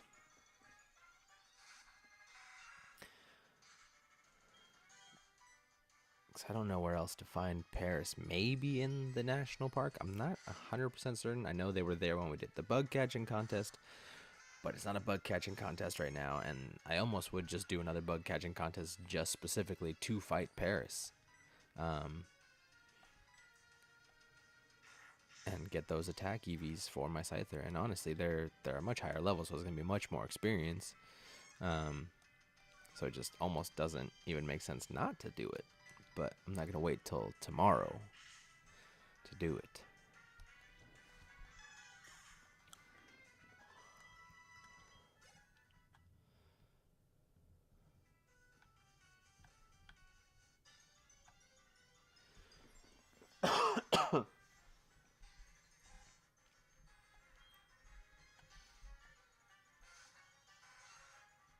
Like, I almost want to train Apom against these things, but at the same time, I've worked so much on all my other Pokemon that this is kind of a bust to train Apom on them. Like, if Magnemite gets to level 20, then I think definitely I would train Apom against the Rattata, at least, if nothing else. But it's just, I really don't see myself using Apom. Like, I would maybe use Ambipom. I used it when it first came out in Diamond and Pearl. I thought it was very unique, very interesting. You know, the two hand tail things. The haircut was a little too much. but I didn't end up leaving it on my team. I had it to have it, honestly. Um, just because I like Apom. I think Apom is really cute. Um, I kind of wish it had evolved into like a fighting type and maybe gotten like a boxing glove on that hand tail. Um, I don't know. I think that could have been super interesting.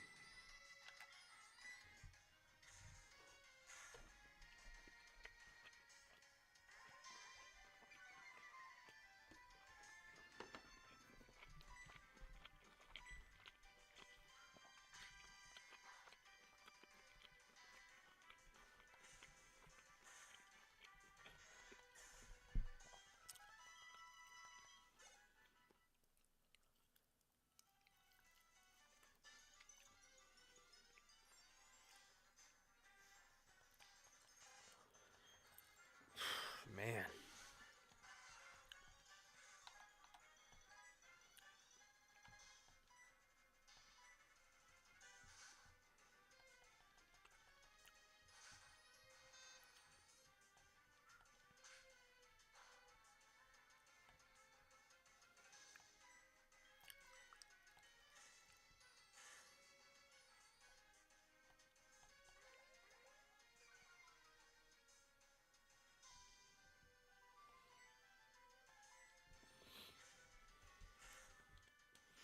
Yeah, so I think our end goal for the night will be getting to Cianwood and maybe picking up the medicine, but we'll probably take on Chuck on Wednesday night. Um, just because I don't think realistically um, doing all this grinding and still having to get all the way to Cianwood is going to be feasible. Um, right, I'm just getting everybody to level 25, so we're kind of at an even playing field, and then picking the team from there. Um, Actually, somebody that's not at level 25, I think Ghastly is not at level 25. The only reason I don't have G with me is because I wanted him to evolve on stream, because while he has been a main part of the team, I think any of the main team members should evolve on stream. It's the same reason I didn't do off-stream training for Crobat, Eradicate, is because I knew, okay, these guys are going to evolve soon. I would rather them evolve on stream than off stream. You know, like, imagine you're watching an episode of the show, of the anime, and Ash has a Pokemon one day, and then the next day it's completely new Pokemon. It's already evolved, and you didn't see it happen. You don't know why it happened. And there's no explanation. It's not like a Caterpie type thing where it's like, oh, you got into a chrysalis overnight, you wake up, and then boom, there's Metapod. No, it's like, hey, here's, I don't know, here's a Pokemon he has recently, Riolu, right? In the Journeys anime, he has a Riolu. It's not like, oh, hey, I went to bed with Riolu and woke up with freaking Lucario. No, like, that'd be super weird. What happened for that thing to evolve?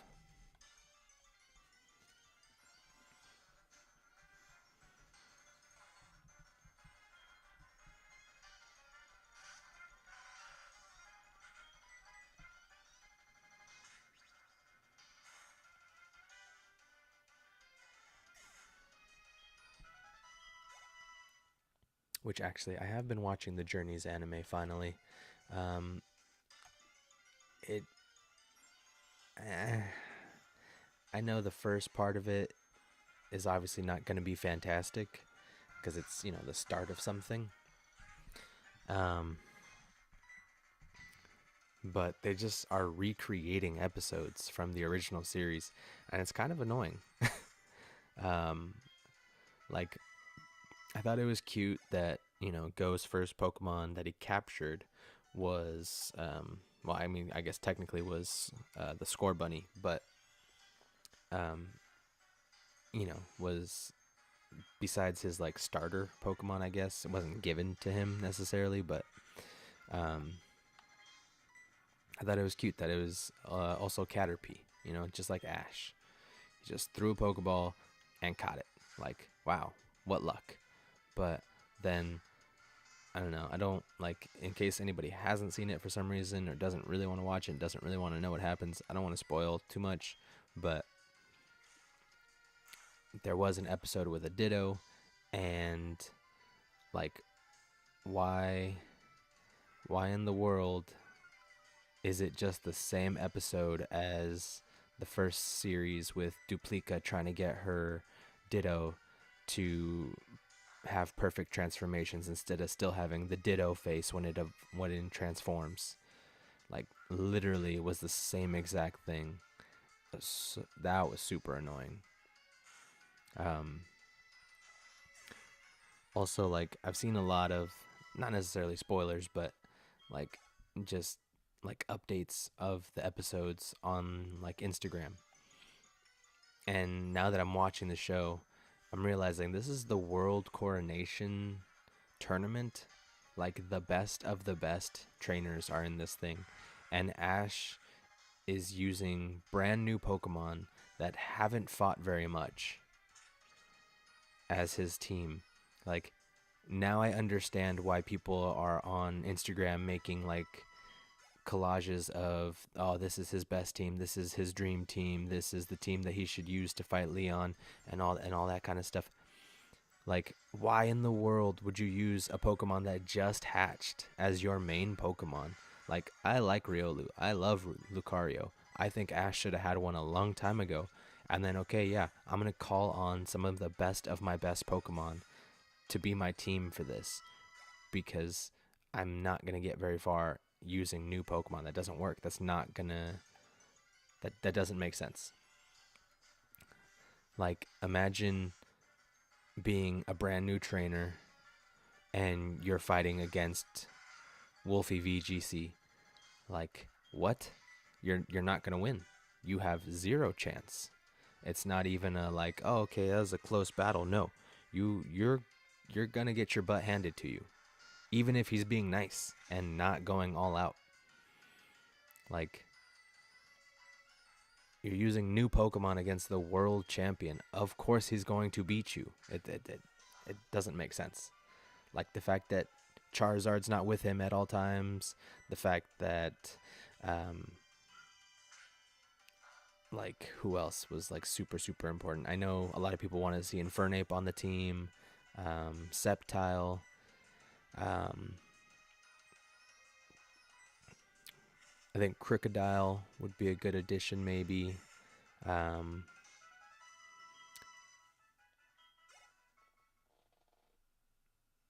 like, I don't know, probably Melmetal, honestly.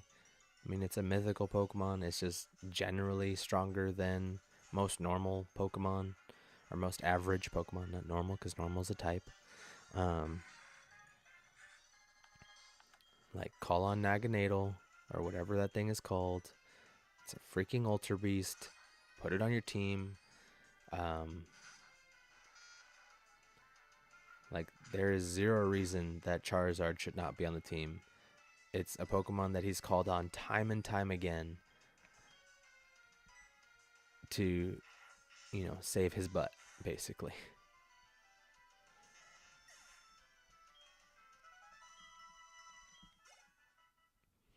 Like, the rest of the Pokemon, maybe not as much. Maybe Heracross, actually. He's called Heracross a bunch. He's called Snorlax a bunch. Um,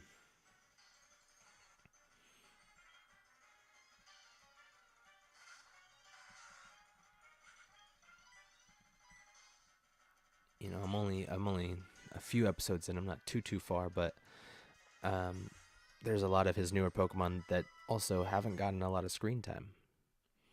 Um, like, it's literally just, hey, here's Riolu, and here's Pikachu. Everybody else is kind of just here, which doesn't make sense, but it's all good, I guess. I don't know. You know what? We're just gonna run because Magnemite is losing health. So unless it's a Mareep.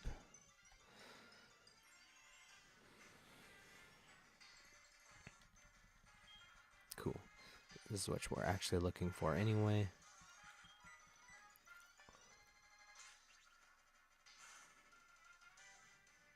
Let's see, how much experience does this give? Because we might only need one more, which would be great. Yeah, I think so. I think one more Bellsprout will get us to 19, and then we'll go heal. I mean, we're gonna keep going, but oh, nice. Okay. So we'll switch into Nidorina for this. Pokemon. Boom. And boom.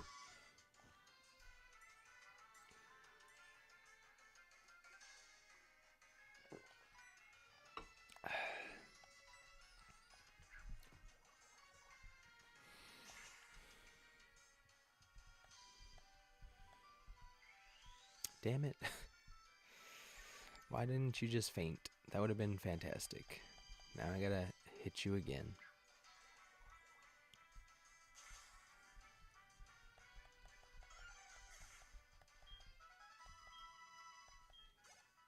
But now I definitely need to find out what level Scyther learns Wing Attack at, because if he doesn't learn Wing Attack, he's not going to be super helpful in the next gym battle. Which means I probably won't take him, which also probably means that this was kind of a waste of time. But that's okay, I guess. I gotta train anyway, might as well have some company. Might as well see if anybody has any ideas. Because again, our next gym battle is against Chuck, the fighting type gym leader. We probably aren't going to do it tonight, but it's good to be prepared, you know, where the plan is to get to Cianwood tonight. And then at that point, we'll probably call it a night, unless, you know, this training that I'm doing gets done a lot sooner than I thought. Because I'm probably not going to go any later than 9 p.m., which is 3.5 hours from now. So we'll see. We'll see how it goes, actually. Because I didn't realize like how long it takes to get from point A to point B in this game. And maybe I'm just doing it really, really slowly. But really, why did all those Bellsprout I defeated and I got points into special defense and speed? What the heck? Okay.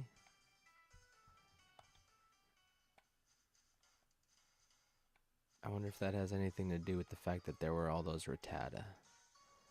Because if that's the case, man, I'm just going to not fight the Rattata anymore. Literally just gonna fight the Bellsprout, and that's it.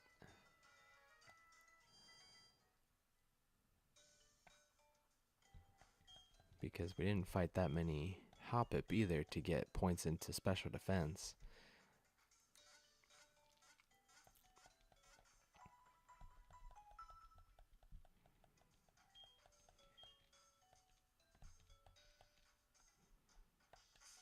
I was really hoping for my attack to catch up to my speed. Last level we got +4 into attack. Oh, we also have a minus attacking nature, but a plus speed nature. So we definitely want to get more into our attack, because we were only a couple points away. Actually, defense is not bad. Special defense is not great, but whatever. Realistically, I'm more worried about rocks than fire. What about you? How are you doing? 31, 38, 33, 33, 33. You're still the same as earlier. So, I mean, I might train you against the Oddish, honestly. Your defenses are fine. Wouldn't hurt for your attack to go up a little bit. Oh, wait, nope. That's, yeah. Okay, so what about you? So your special attack's at level 43. That's great. Your speed's not fantastic. Oh, your special defense is down. I guess realistically, though, we're more worried about ground and fighting, which are mostly physical. Although fire is now an issue. Before it was literally just ground. I kind of wish they didn't add the steel typing to this. because it kind of made it worse.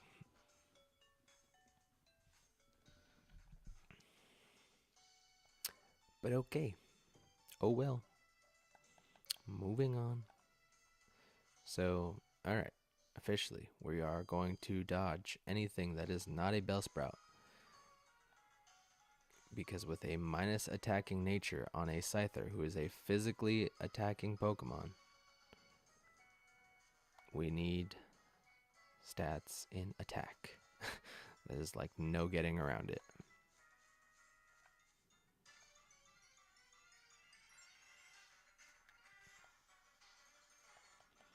Alright, awesome. Maybe they heard me.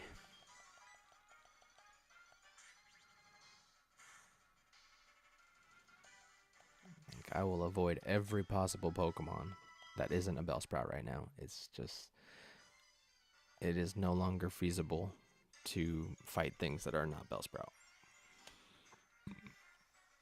Nope.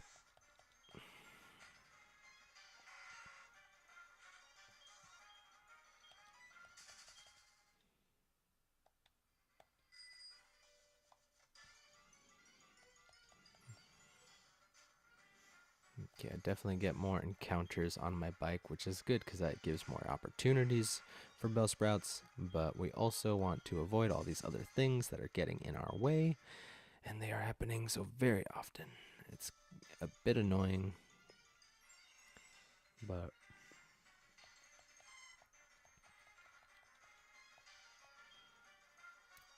see, I haven't gotten any points into special attack, and I definitely have been taking down a lot of Mareeps, so this doesn't totally make sense.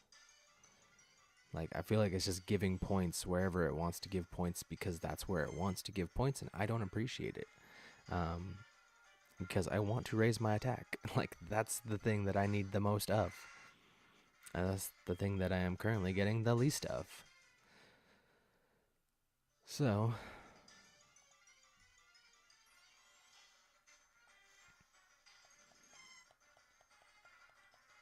when do Mareep go to sleep so that the Bellsprout can come out and play?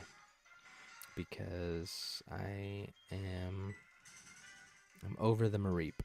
Let's just leave it like that.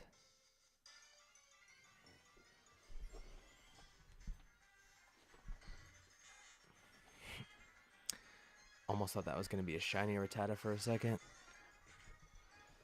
which would have been kind of cool. But still probably would have ran. I might have thrown a Pokeball at it, actually, just to catch it. Don't get a lot of shinies. My shiny luck is not great, especially after seeing a lot of shiny hunters on Instagram. I don't know how you guys do it, man. The Gen 3 shiny hunter on Instagram has over like a couple thousand encounters with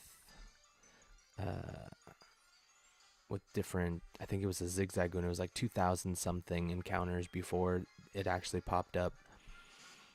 And like, that's insane. I could not sit there and run into 2,000 different Zigzagoons with the intention of trying to find the shiny one. I would lose my mind. Or the whole breeding thing. Like, I kind of want to do it just to say that I did it, but at the same time, there's like no way. Like, some people get it in a few hundred eggs, which, realistically not that bad, but think you can only carry 5 eggs with you at a time because you have to have one available Pokemon for battling. At which point you're better off having a Pokemon with Flame Body like Macargo or what's it called? Talonflame. Because then the eggs hatch faster. But it's 5 eggs at a time. It's just so much work. So 5, divided into a couple of hundred. That's 50 different groups plus, depending on how many hundred.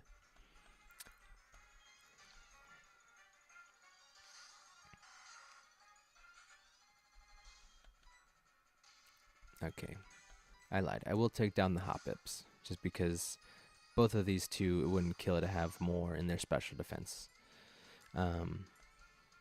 Boo specifically, more so, just because that psychic typing is going to be a pain, but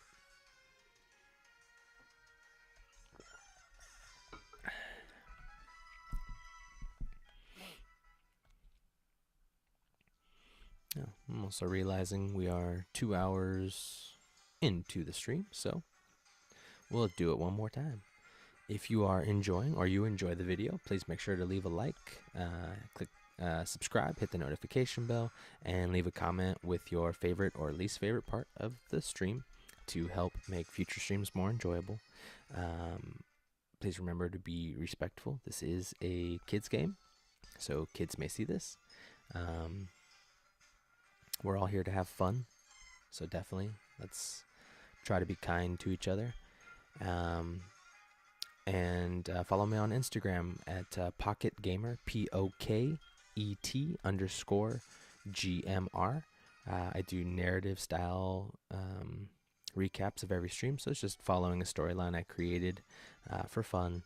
And yeah, I'd like to see some people on there, get some feedback. Speaking of feedback, we do have the community tab open here on the Pocket Plays YouTube channel. So I definitely want to hear feedback from people, especially if you've got ideas of what I should do next, whether that's just for team building for the next gym, or a video that maybe you'd like to see in the future. For now, speaking of future videos, I'm going to continue playing through Heart Gold. Hopefully we become the champion. We win the Nuzlocke challenge, essentially. After this, I am going to go into Ruby version. I haven't decided if I'm going to do Ruby or, what is it, Alpha Ruby? Or Omega Ruby? Yeah, Omega Ruby, Alpha Sapphire, something. So yeah, it's going to be one of the Ruby versions. Haven't quite decided which one yet. Because it might be a little odd to go from Gen 6 to Gen 5. So I may eventually do a poll, but again, that's what the community tab is for. So if you would like to join in there, or you want to join in on Instagram, either way, I'm more than happy to hear constructive feedback from everybody. Omega Ruby for the physical special split. Okay. Well, see, there we go. That's one vote for Gen 6. Because if I do that, I'm planning obviously for the next run and the next run and the next run. I will also be doing just a regular playthrough when Scarlet and Violet come out. I guess since I'm going through the red versions right now, I might start with Scarlet and do a regular playthrough to meet all the new Pokemon, meet the new gyms. I am one spoiler that I did hear that I am, or not spoiler, I guess a leak that I am kind of excited about is that there's more than 8 gyms. I don't know if that's true or not. I haven't seen too much about it, but I'm definitely happy to take on more gyms or try different gyms, and then have the possibility to try different gyms in different orders every time I play. Like, that sounds really sick. And then at which point, when I'm done with that, I will Nuzlocke Violet. But yes, that's the spiel. That's the info. Just kind of trying to kill time, keep things moving. Again, we're going to get everybody on the team right now up to level 25. I've got a few Pokemon in the PC that we're going to switch out for and get everybody up to level 25. Do some team building, head to Cianwood, get the medicine. Hopefully we'll get an evolution tonight as well. Can't confirm or deny correct. I plead the 5th. How about that?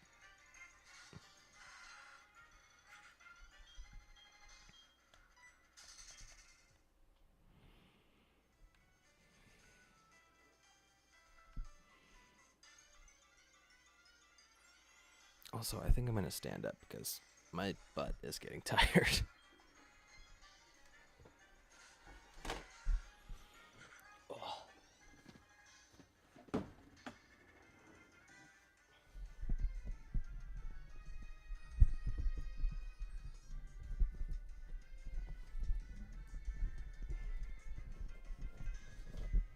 Jesus.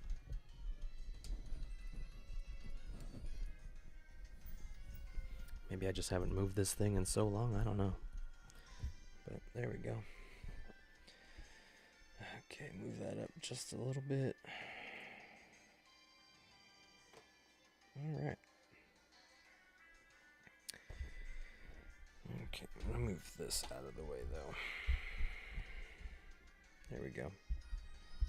Okay, that should be tightened and good. Awesome. Okay. Well, enjoy the new angle. I will continue to watch the chat from my phone, so excuse me if I look down a lot. And I think I could put my glasses back on now, which might be super helpful because if I knew where they were. Oh, there they are. Because this is kind of a weird angle to look at the screen from. And that's much better, actually. Okay, cool. So let's whack some weeds.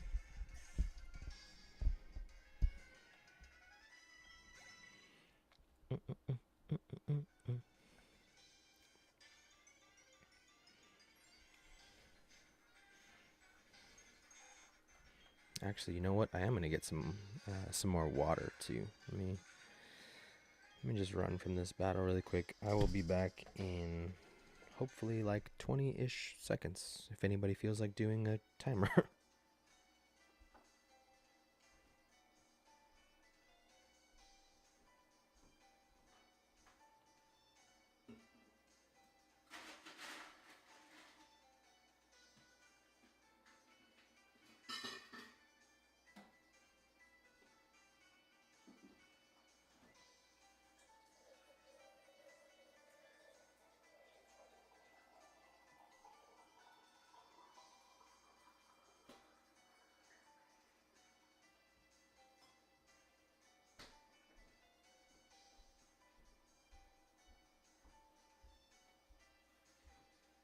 Ugh. Did I make it? Was it 20 seconds? I don't know. Oh.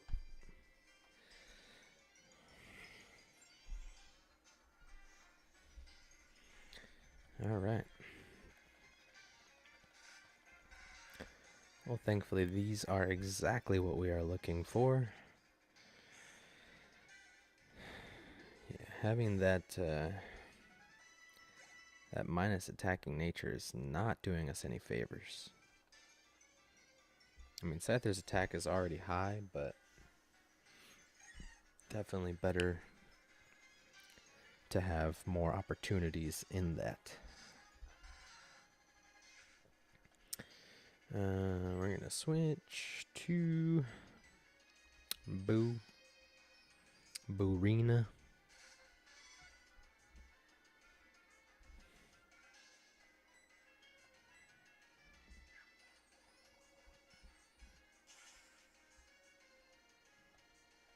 Damn.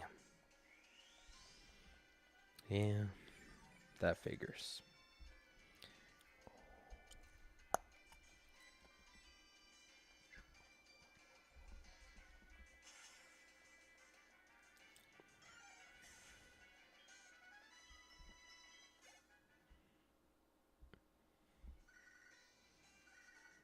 No, Joey. I don't want to know how you doing.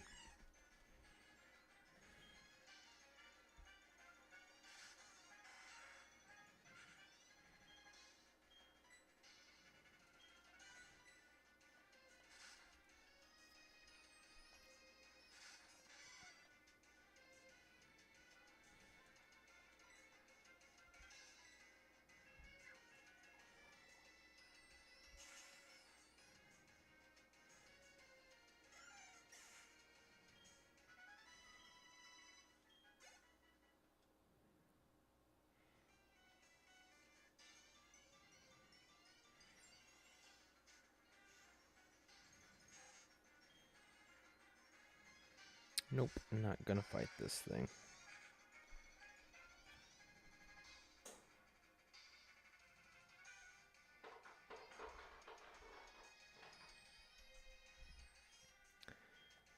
Uh-huh.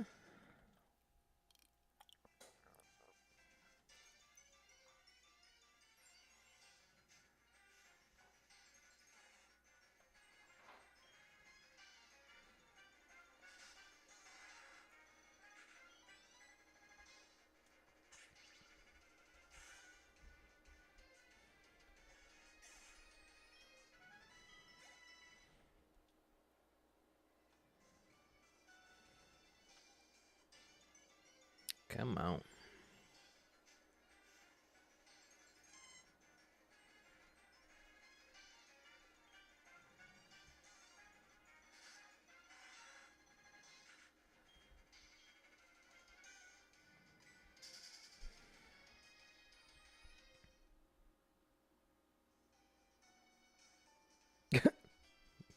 I look very imposing. Well, thank you. This is a trick I learned from behind the scenes Power Rangers. Film from an upwards angle, everybody looks taller. Basically, I'm a Megazord right now, so, you know, about to smash some stuff.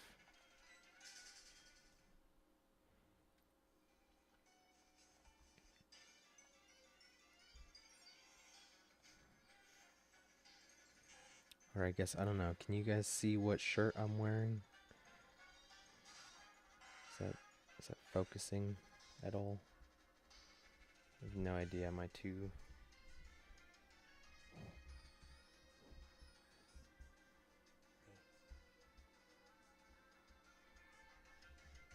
See, I'm wearing a Dragon Ball Z shirt. Maybe I'm a great ape.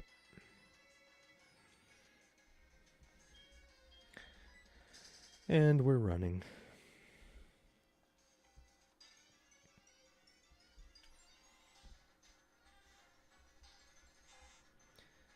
Ugh. I liked when the Bellsprout were just coming out at me non-stop. That was fantastic. Let's do that again. 'Cause I'm not worried about speed. I don't need these Rattata.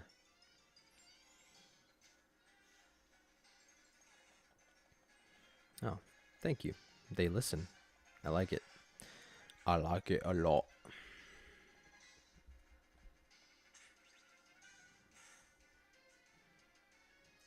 Because, I mean, we're not taking a single point of damage. Realistically, the problem is I run out of moves. Because if I just have Fury Cutter, I don't technically have a move.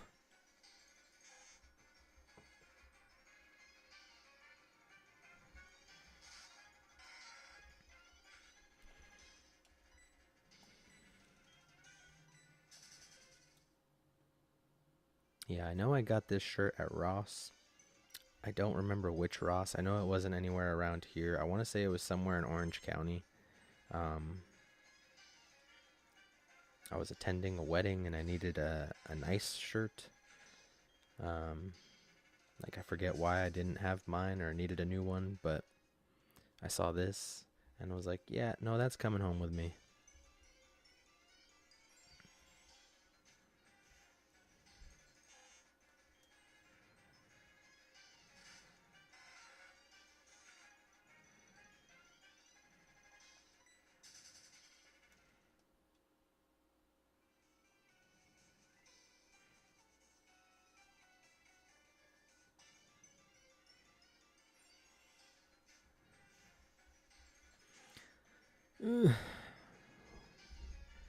We want Bellsprout. We want Bellsprout.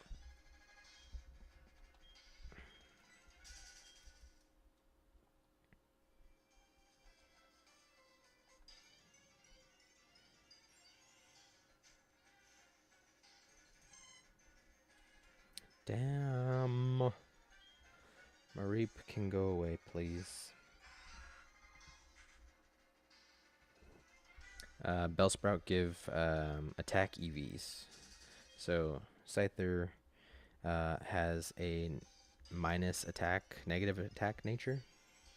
And generally speaking, I would probably put more EVs into attack and speed for Scyther anyway. Um, just so I know I can hit harder and faster than most things out there. That way too is like, okay, cool, I have a better chance of one hit KOs. If I get hit, hopefully, you know, I don't get one hit KO. So if I don't get the one hit, I can go in again and for sure get it done. Because definitely all the better moves that Scyther learns anyway are all physical moves. So, like, thankfully, his special attack is not great, so I wouldn't even worry about giving him a special attacking move anyhow. I really wish it was a minus special attack nature instead, but I'll take what I can get. We had one piece of meat in it. What the? One piece of meat? Did you tell them, like, what is going on here?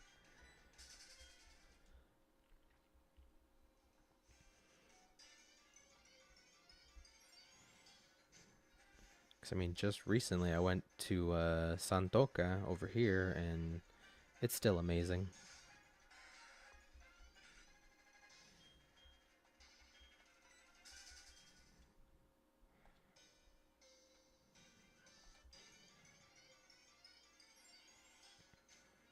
And $16 is kind of a lot. Was it at least a big bowl?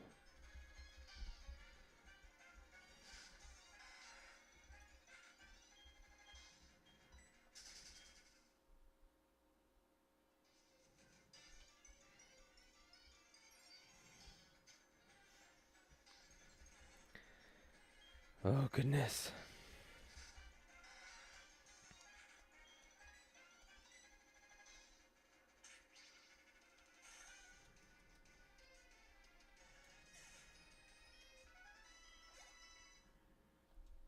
Yeah, I think once Scyther gets to level 20, we'll probably make our way through Union Cave, just because those Pokemon give more experience and defense EVs, which is nice.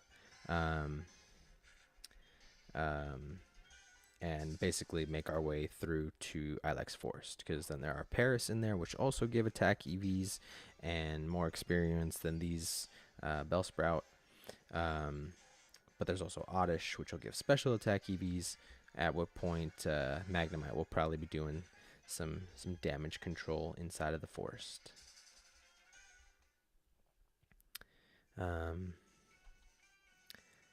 Might even use Apple in there to get her some special attack EVs, although her special attack's kind of off the charts anyway, so definitely not worried about that.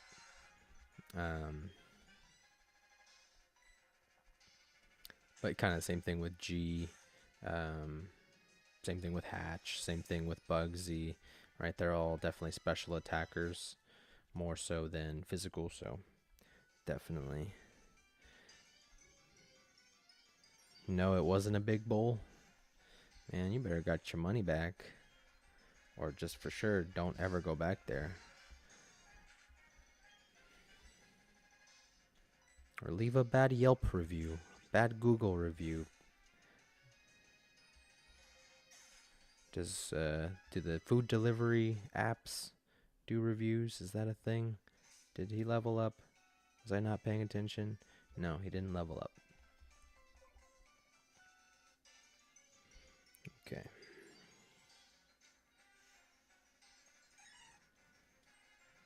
Okay, Hoppip's fine too. Not for Scyther necessarily, but I think this will be enough to get him into the next level anyway. We'll go back once more to try the curry. If it doesn't amaze me, I will go, oh, well, okay, curry. It's kind of hard to screw that up, right? So, just make sure to tell them, hey, last time I was here, I got the ramen. It was very stingy with the meat. I would like some meat, please. Protein would be fantastic. I'm a growing boy.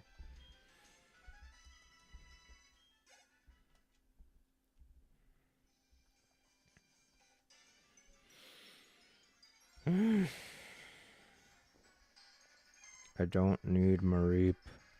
Go away.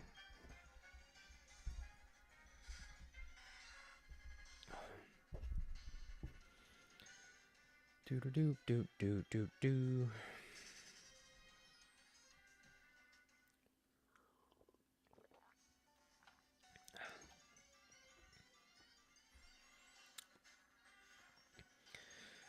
Alright, well, at least this hop-up should be enough. Because that last one wasn't. That's kind of surprising, honestly.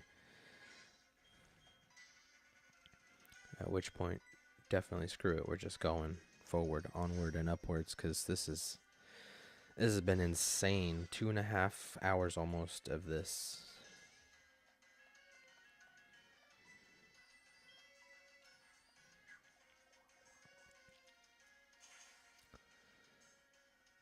I don't know how other streamers do this, man.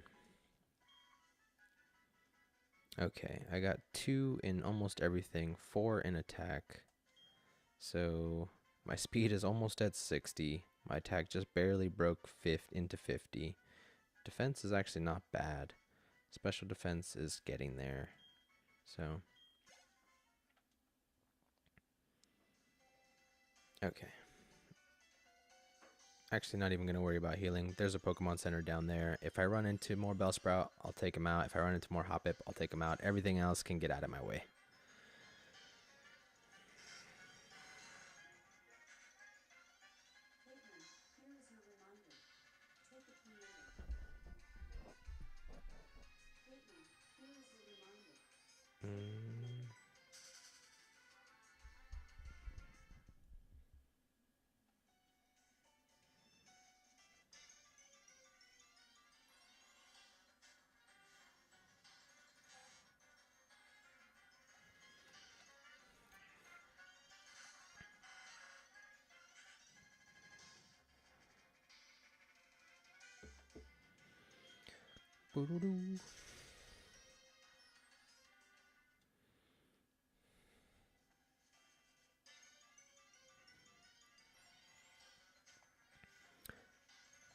Alright, Bellsprout. Nice.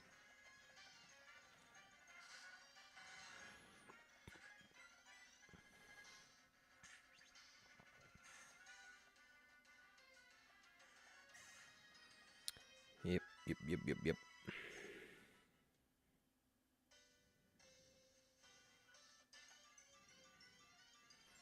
Maybe I should switch back to running. Less encounters.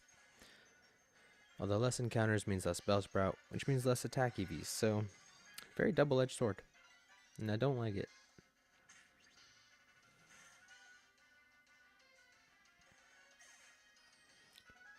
Because normally I do not like just getting gifts.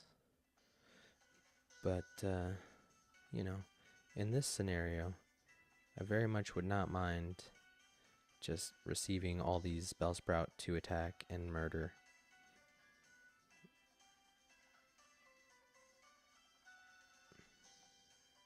Nope, too far. Come on now.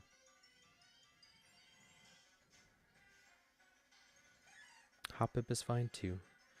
Can get that special defense. Which, I don't know, let's see. Do I need to actually attack you for you to be... Oh, actually, you know what? This is a good idea. We'll do this.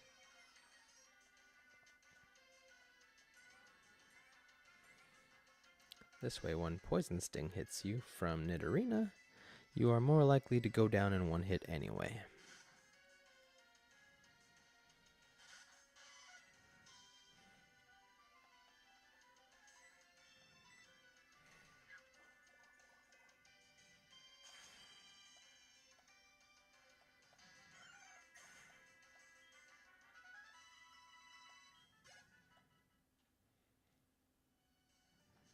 Cool. Yeah,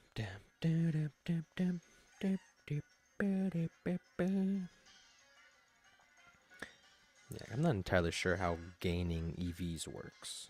Like, I don't know if I actually need to partake in the battle, if I'm in the battle.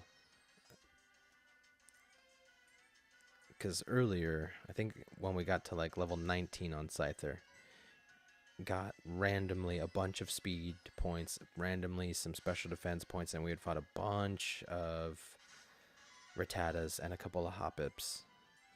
And he didn't attack any of them, but he got points. So I don't know if it's just kind of random, like, oh, at this level, Scyther gains this many points in these areas, or what, but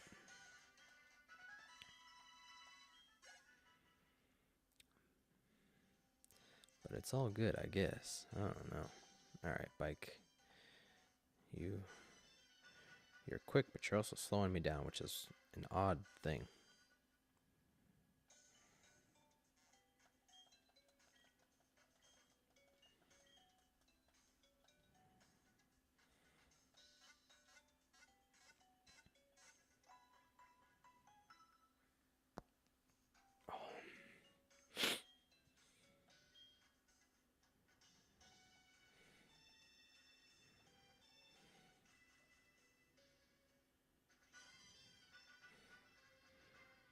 Okay.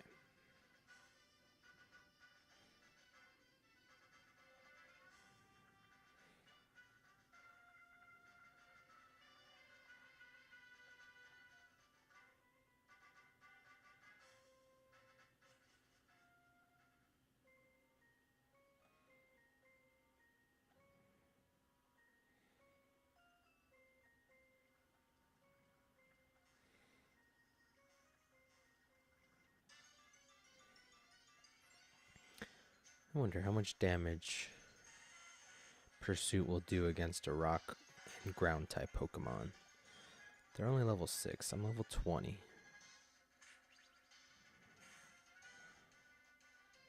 Nice. Oh, only 62 points. I mean, that's fine, I guess. I don't know. Could have swore they gave more than that.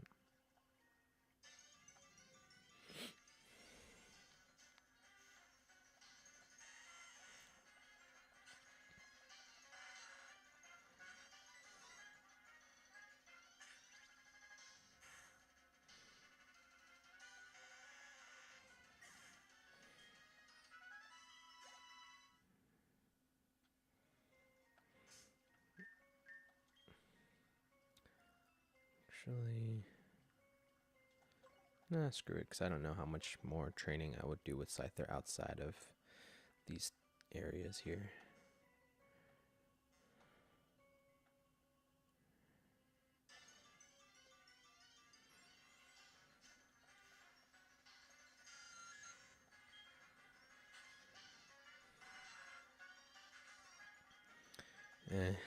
Another speed EV and minimal experience.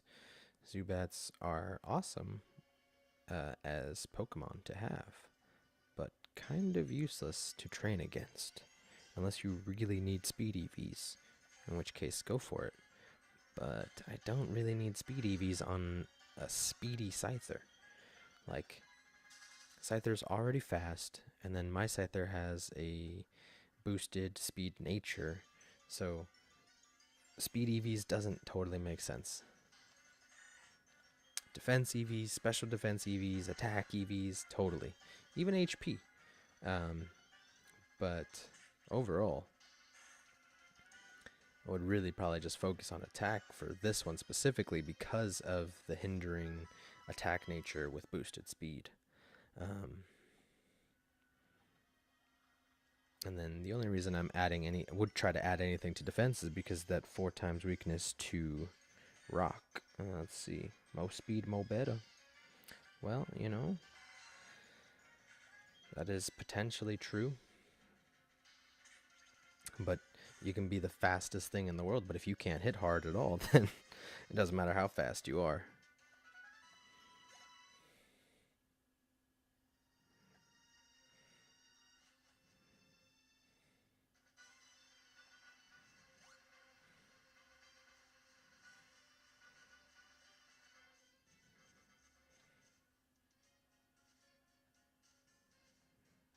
Okay, we'll heal up again.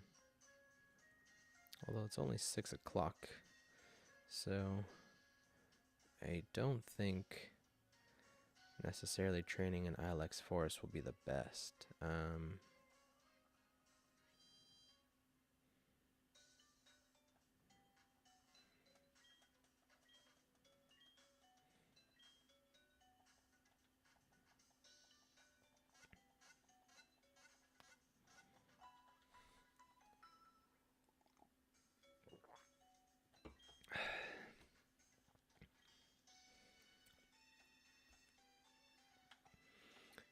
Okay, really quick. I'm gonna save it.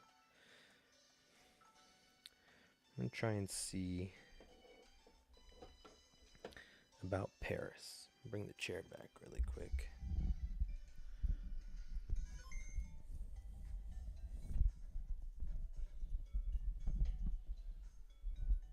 Okay, I think I'm gonna have to take that thing off at some point.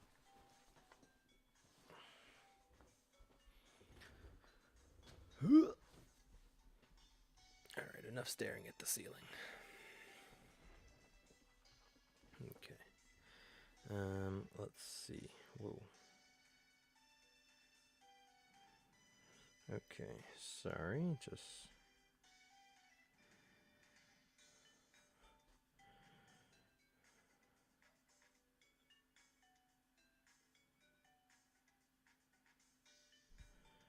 right. What was I looking for? Paris.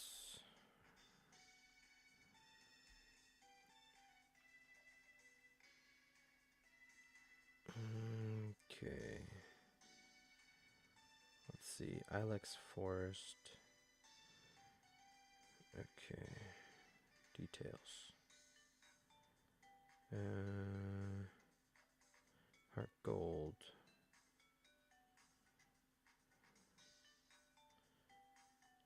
Okay, so day and night is 15, or morning and night is 15%. So not fantastic.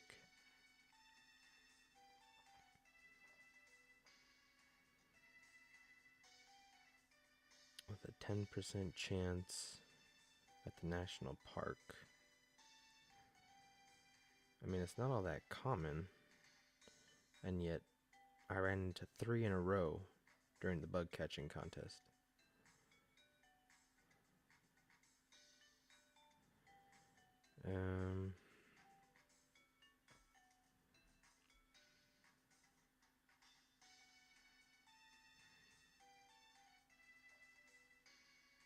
Okay, well.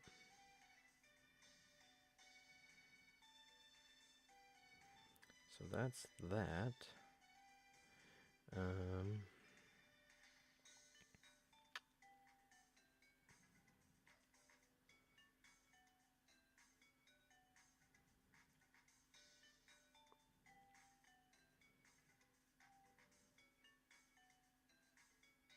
Oh, I'm just realizing. Oh, there it is. Why did it not show earlier? Odd. Alright. Cool. Okay. So we have a decent chance, I suppose, of finding Paris in Ilex Forest for Scyther.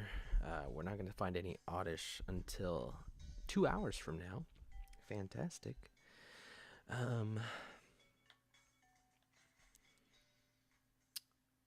At which point, realistically, I just would want to train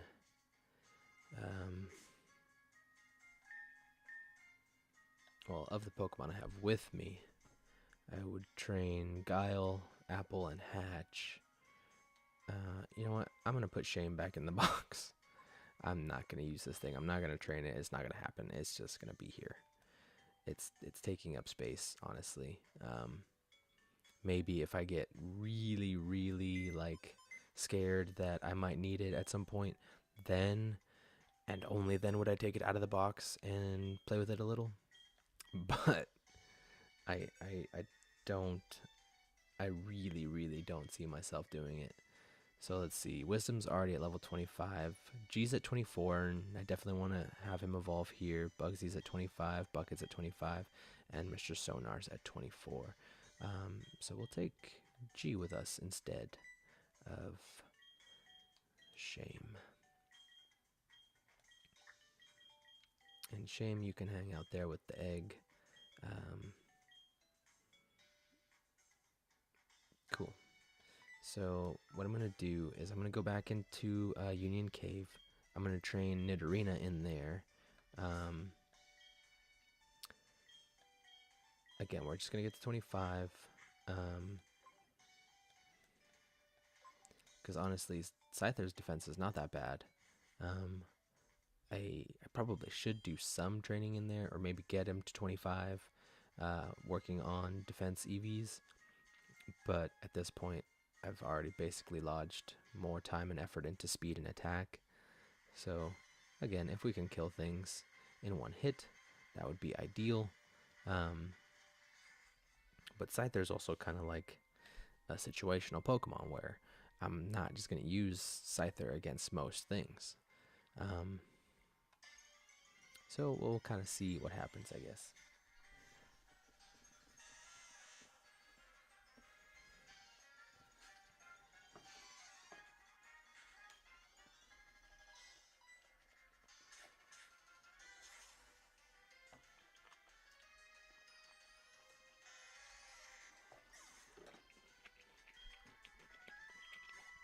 Well, that went as expected. Actually, let's do that. See if that works here too.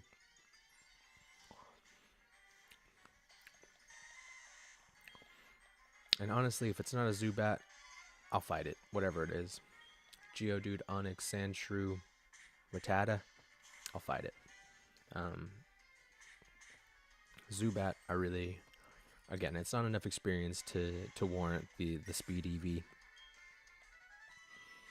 And for the most part, the Pokemon I want to be fast are fast. The ones I want to be bulky could definitely use a little more bulk.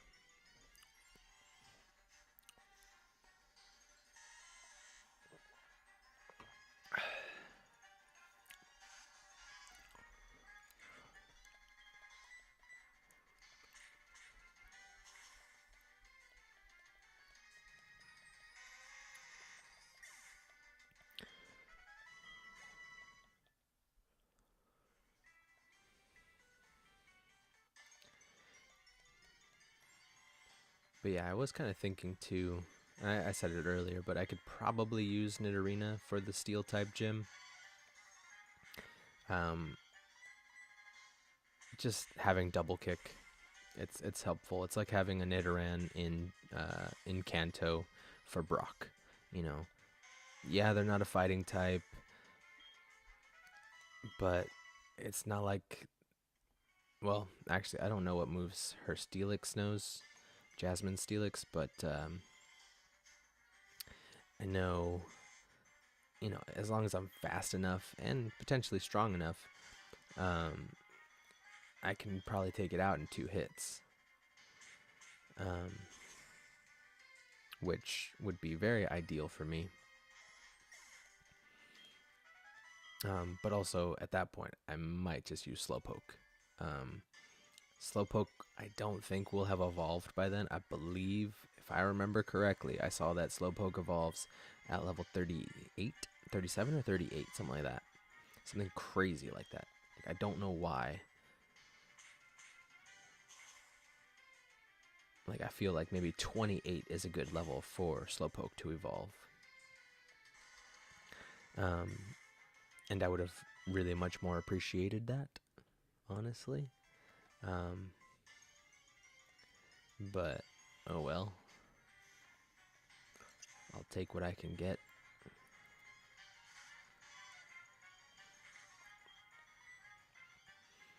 Yeah, we got enough double kicks.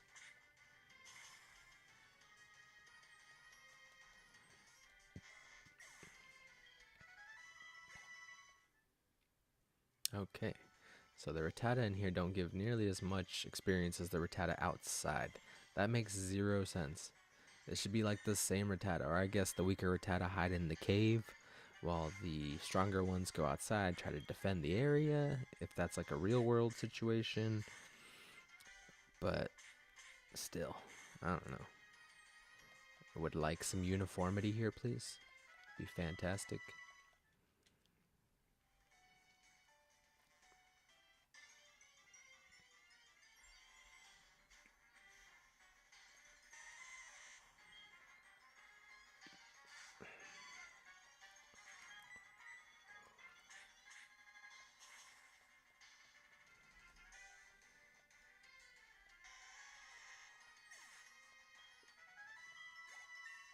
Nice.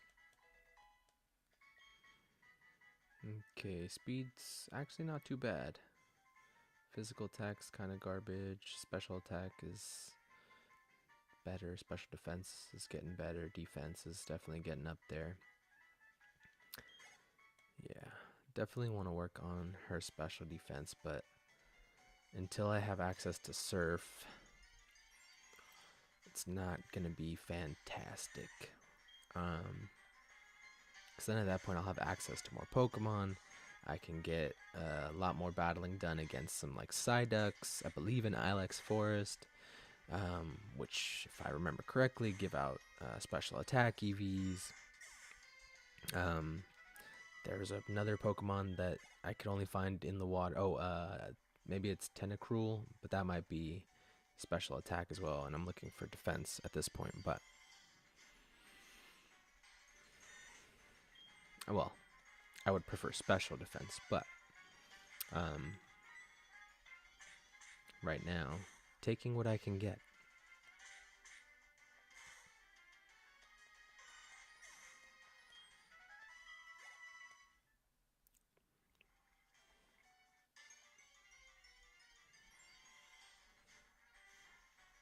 Because I do have the good rod, so I don't know what I could fish up in these different areas. I should probably look it up and like try to commit it to memory, but at the same time, I really don't want to do all that. Like, I just kind of want to fight things and have it be done.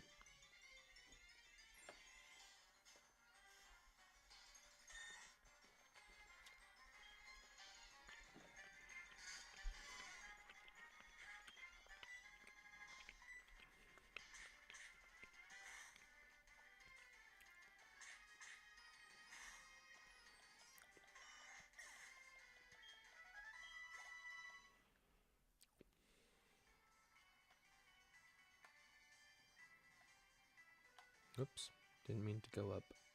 Want to have as long a stretch as possible to run back and forth on.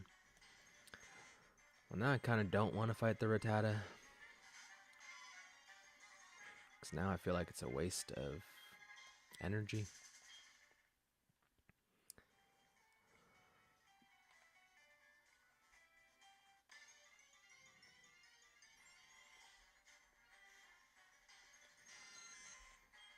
Yep, and that's what's gonna happen.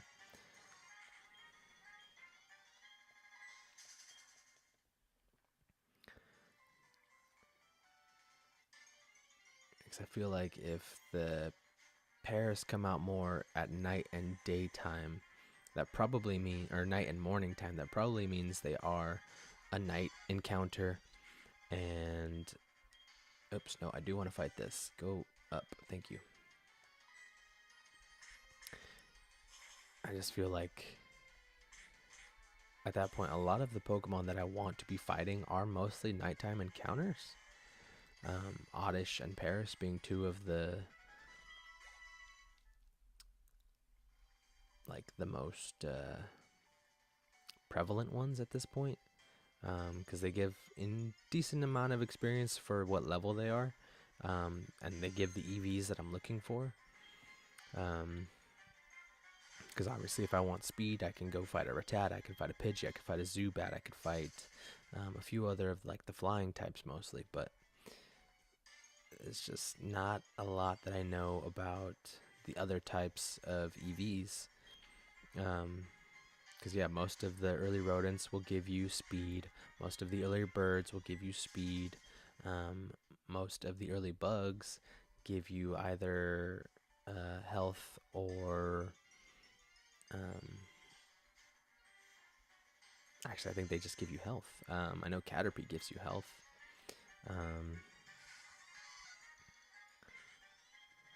But again, that's because I looked it up. I did my research. I just don't remember enough of them. Rolf. He wants to talk to the Ed boys. Ooh. Kick that giant rock snake in the face.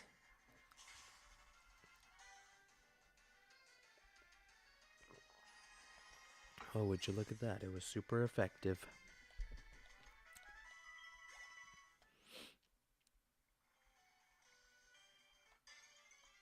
I feel like getting to level 21, she was on a roll. Now things are going slower.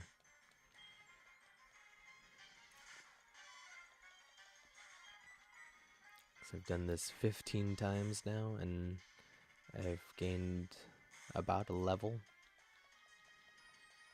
It's kind of nuts. And you lived through that? Really? Are you kidding me? You're the first one to live. You are a special kind of stupid. Goodbye.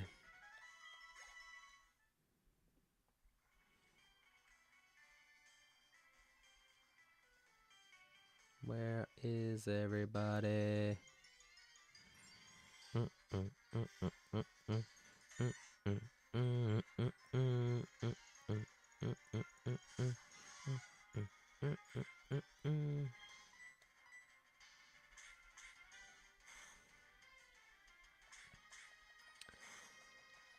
Oy, there we go. Surprised it had to be a critical hit, but I'll take it.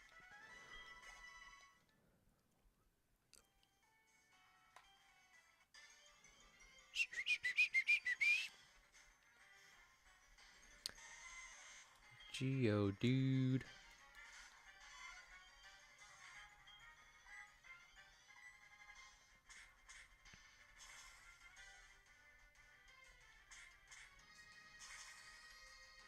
You think when Team Rocket leader Giovanni was in school, anybody ever called him Geo dude?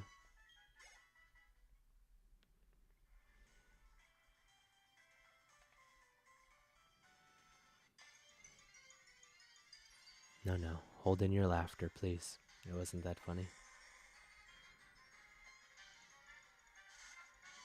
Although that would explain why he started Team Rocket. He was tired of all the kids bullying him. That joke was fantastic. How dare you? And it gives him a backstory.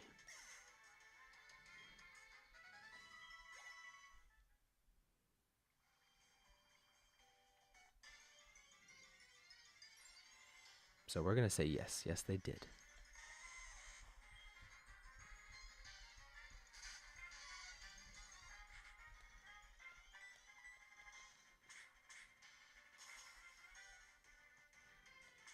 Yo, if I run out of double kicks before getting to the next level, I'm going to be really surprised and a little upset.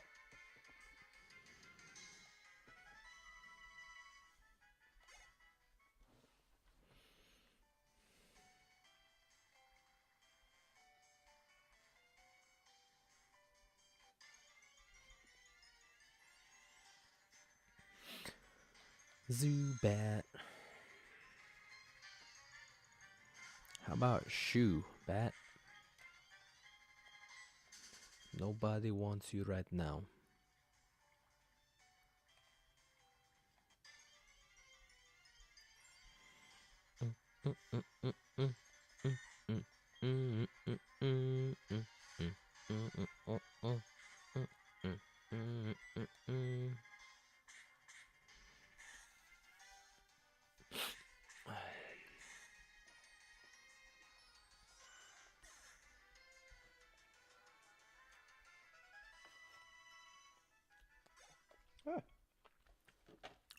I'll pick it up later.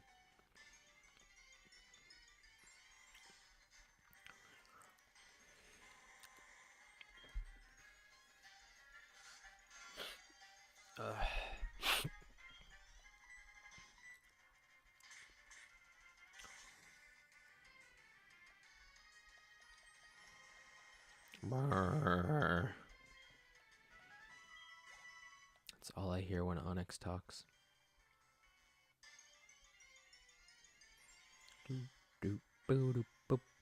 Shoebat.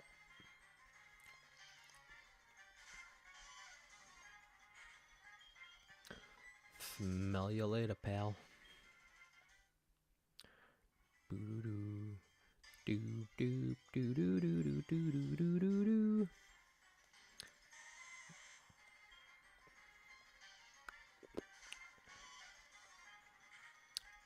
Oh, I just thought of another thing. That would explain why Giovanni became a ground type trainer who doesn't have a Geodude, Graveler, or Golem on his gym team. I'm a genius sometimes.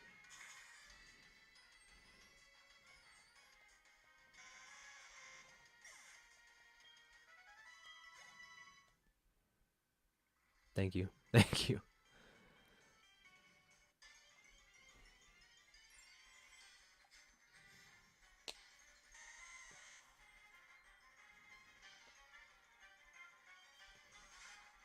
'Cause I did talk about this in like one of the earlier streams. All of the Kanto gym leaders technically have a fully evolved Pokemon as their ace Pokemon, except for Giovanni, because in Gen 1, Onyx did not evolve.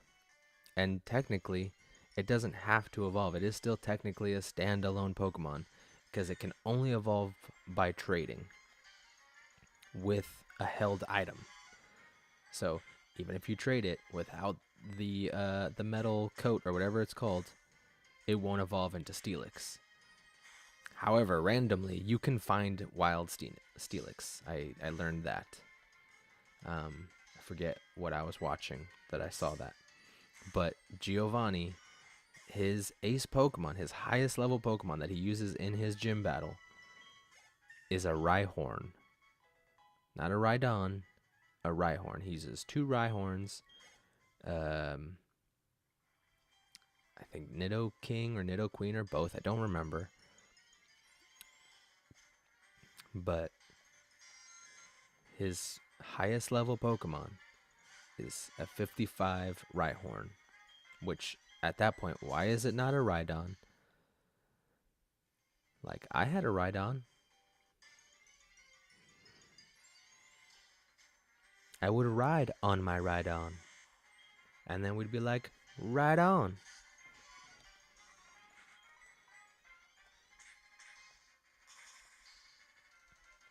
More humorous things for you guys.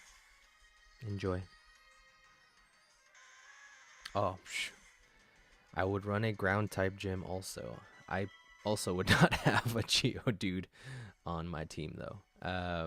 Actually, maybe I would. I don't know. I like Geodude. In yellow, I don't know if I ever played through yellow. Also, welcome, Garcia. It's nice to see you again, my friend. We're doing a long stream today, so feel free to stick around.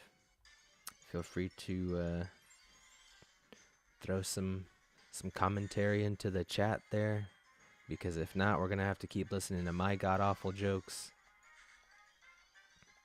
Oh, I didn't even realize she got to level 22. Nice.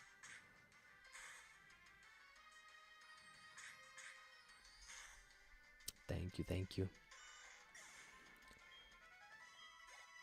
Yeah, no, I on my Instagram, some of the people that I follow, there's a page called oh, all right, Ultra Sun. I enjoyed Ultra Sun. I played through it twice. Or well, I played through Ultra Sun once and Ultra Moon once. Hey man, add what you can. Right? We're here to have a good time. We're here to have fun.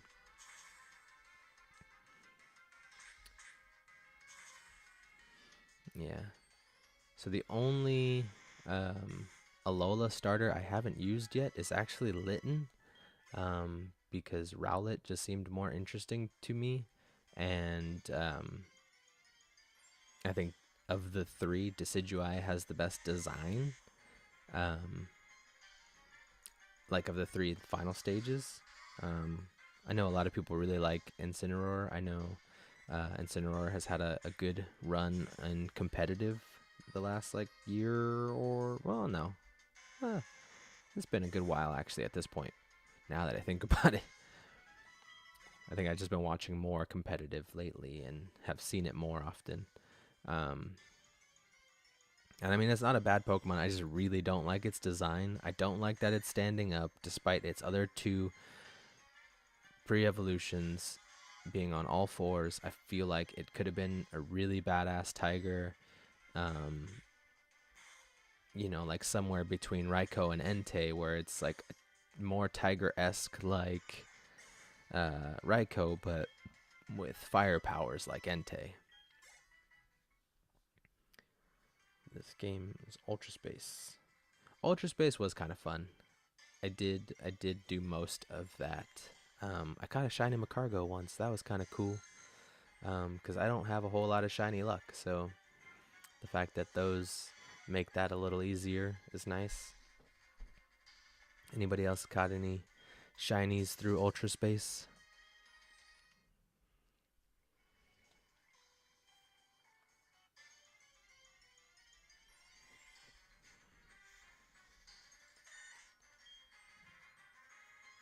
Oh, dang. All right. Good job. Um, well, then you are much luckier than I am. I mean, I know I've caught more shinies through Ultra Space, but I just can't think of them. Um, the Macargo one sticks out to me. Altaria, Medicham, and Hippowdon. Oh, that's dope. I do like the Altaria shiny, because the yellow, I really like that a lot. I feel like it fits really well with the design. Medicham. Is Medicham blue also when it's shiny? I don't remember.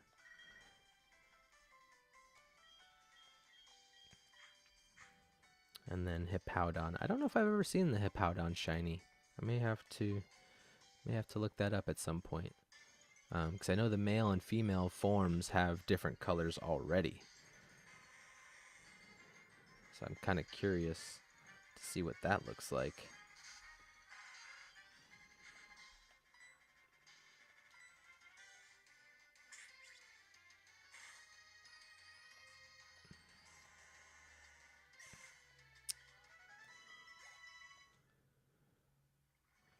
Green. Huh. That could be okay. I know green shinies get a lot of flack because they put it on like the worst possible Pokemon. Like Steelix, a green Steelix is not attractive. What else is green? Shoot, I had Scizor. Scizor's green, and it's not terrible, but it's definitely not good. It's about as good as my jokes have been tonight.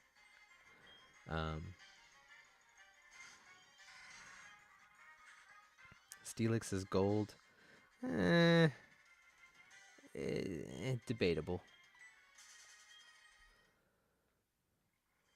Because I've seen some photos and I'm not a fan. I'd rather just have a regular Steelix. Because like Geodude shiny is gold, and that is dope. I really like Geodude's shiny.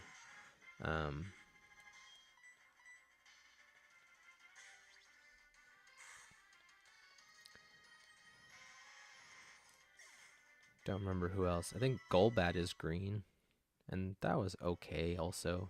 Not great, but not bad. Alolan Geodude is a Cheeto Puff. Alright. I don't know that I could disagree. I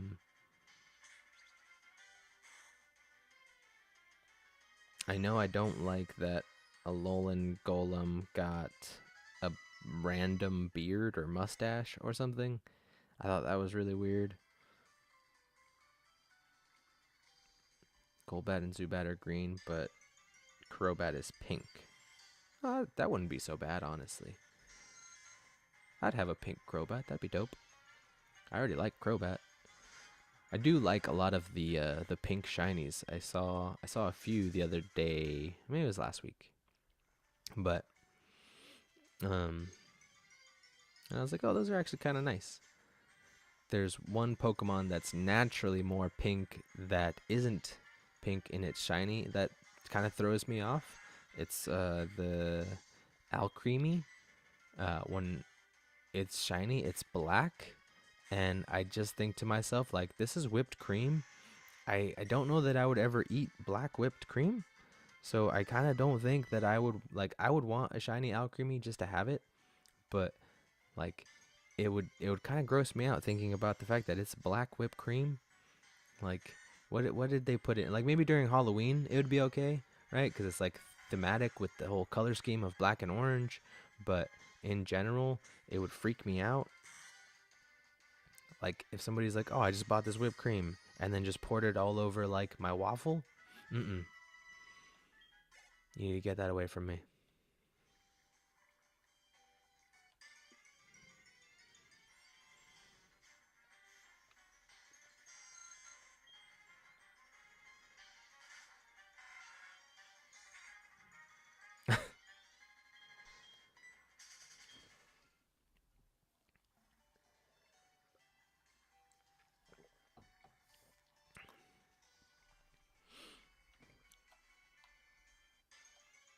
Oh, you know who's pink shiny I do like?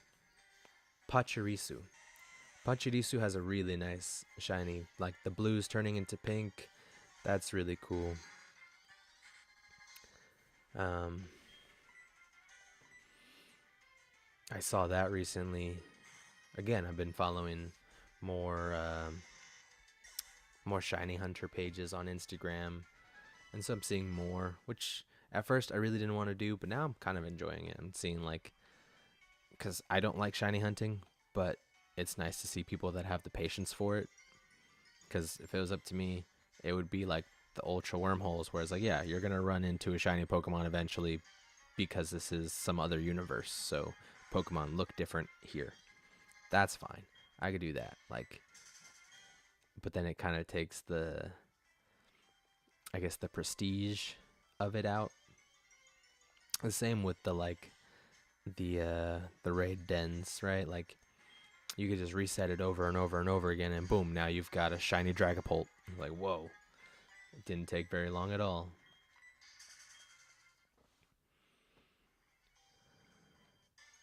Although that being said, I have 2 shiny Dragapults, so I can't complain too much. Actually, no. One is whatever the middle stage is. One is the middle stage, and one is the final evolution.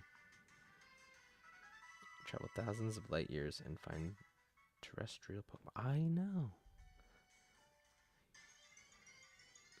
I don't really like most of the Ultra Beasts anyway. Like Buzzwole really kind of freaks me out because you can see all of his like muscly bits, and he's glowing. And why does he have 4 legs? I Pheromosa is like, it's cool that she's super fast, but she just looks like, what if an Ultra Beast fused with Lusamine and became a Pokemon of some kind, and it's just odd. I don't like them. Poipol's cool though. I do like Poipol. Uh, the juggling one, I don't mind them. It's just Buzzwole and Pheromosa that really freak me out. Like, Stakataka is kind of odd. Like, why is it just a giant moving rampart? Like, its body is so big and its legs are so small, and then it's got eyes, which is kind of odd.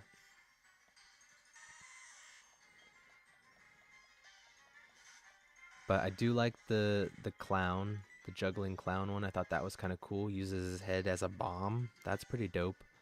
Um, Poipole is cool. The evolution is cool. I can't pronounce his name at all to save my life.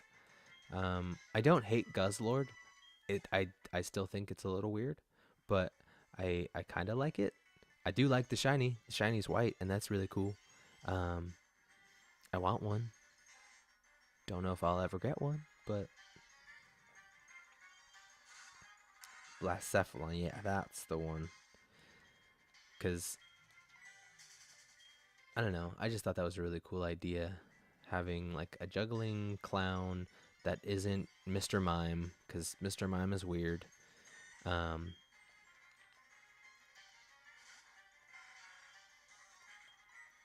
but Kartana's not bad actually. I do like that. it's a little odd that it's basically a paper cut as a Pokemon, but other than that, I do like the idea behind that one. Um, Circuitry. I actually just watched a video from MNJ TV on YouTube that he explained that Circuitry is his least favorite electric Pokemon because it's basically just a bunch of wires. And honestly, that's kind of why I like it. Like that to me is, I feel like it should be kind of like Rotom, where it's a ghost electric, because it's some sort of like spiritual thing that's taken over these wires.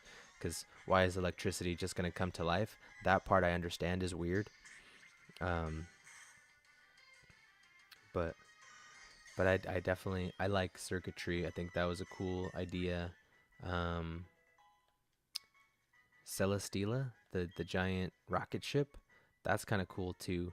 I think it's funny that it basically just looks like a green onion, because people say that about Celebi all the time.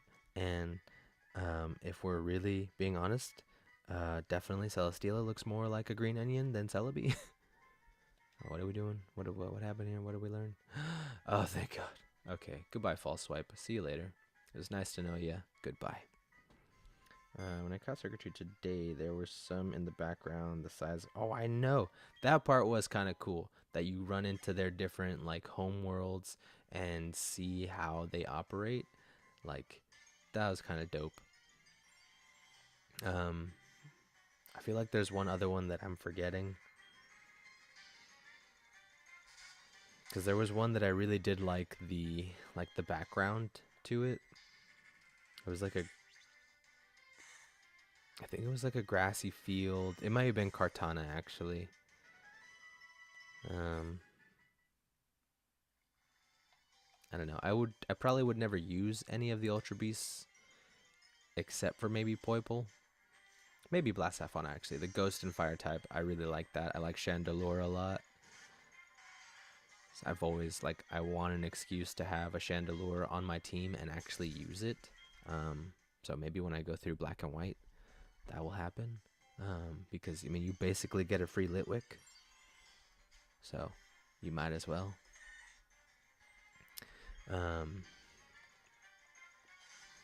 Plus, I think Chandelure is a way cooler fire Pokemon than the actual fire starter.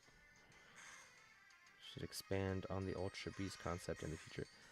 That would be kind of cool. I think if they're going to continue to do remakes, I feel like it will become a bigger part of the game. Like, I haven't played through Brilliant Diamond and Shining Pearl yet, but I've heard a lot about how, the underground, we used to do like excavation on there to find stones and gems to trade for money and fossils, or just like random items that you maybe couldn't find on the ground level. And then, BDSP turned it into, okay, yes, you're still farming for these items, but you're also going down here and finding secret, like, Pokemon dens of Pokemon that normally don't exist in the Sinnoh region, which is insane. And that's, to me, that's awesome. I, like, was super excited about that. Like, mostly because when they said it's going to be a 1-for-1 remake, I was like, I mean, I'm going to play it because I like Sinnoh, but if it's 1-for-1, it's going to be very upsetting because Diamond and Pearl were rough. Like, I know those games were rushed. Like, I don't even need to question it. They definitely were like, yeah, we got to finish this game. Let's throw it together, throw it out there, put it out. The kids are going to buy it anyway. Let's go. We'll make platinum version and it'll be awesome. Hollow Earth theory, is that what that's the explanation behind the cavernous dens? I mean, I'm down with it. I don't know. I really like the idea of finally having more fire types besides Infernape and Rapidash. Because I used a Houndoom in Ultra Sun or Ultra Moon, one of the two, and I really, really enjoyed using it, and I've never used one before, despite having been playing Pokemon since it came out. I just never had an excuse to catch a Houndour. So I never had an excuse to use a Houndoom. And then I finally got one in Ultra Sun or Ultra Moon. I really enjoyed it. Plus, it has a Mega, which looks really dope. I really wish it evolved one more time, and maybe did like a Cerberus thing where it just kind of grows heads and becomes a total badass. I would really like that. So Pokemon Company, Game Freak, Nintendo, somebody make that happen at some point.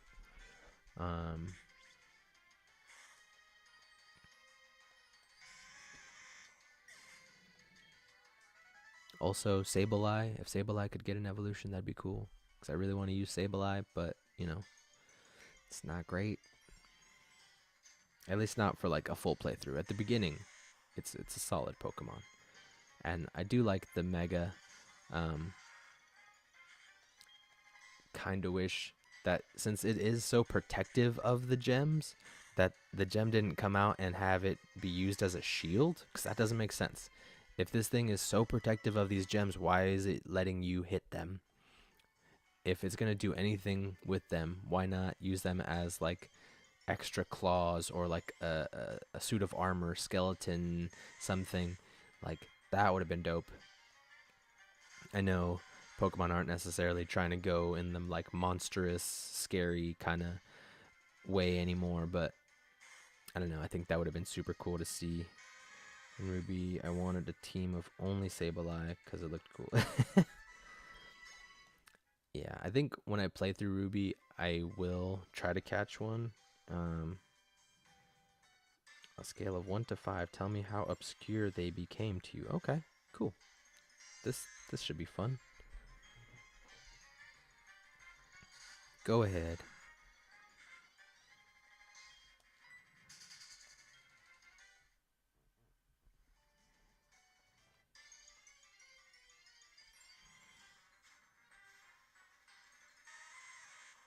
Steenie. Which one? Oh, that's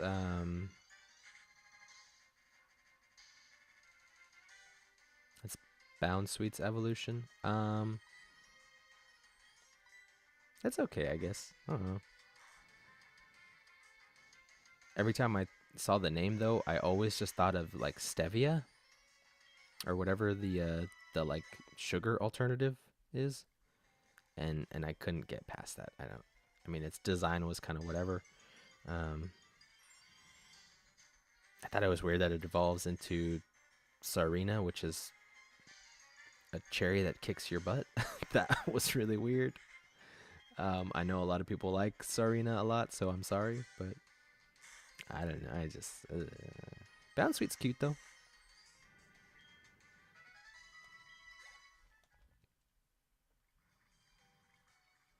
Dunsparce. Oh, I love Dunsparce. I wish it evolved.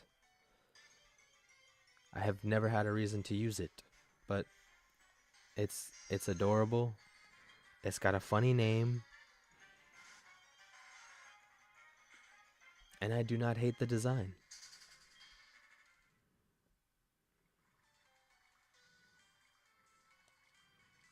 So, Steenie, I would say like a 3, 2 or 3, because it's not all that bad, but it's definitely not like something too crazy to me. Dunsparce, definitely 1. That's not obscure to me at all. I really, really like it. The other in chat forgot Steenie existed.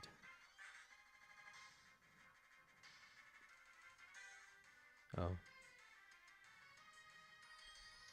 Oh, wait, what am I doing? I don't know.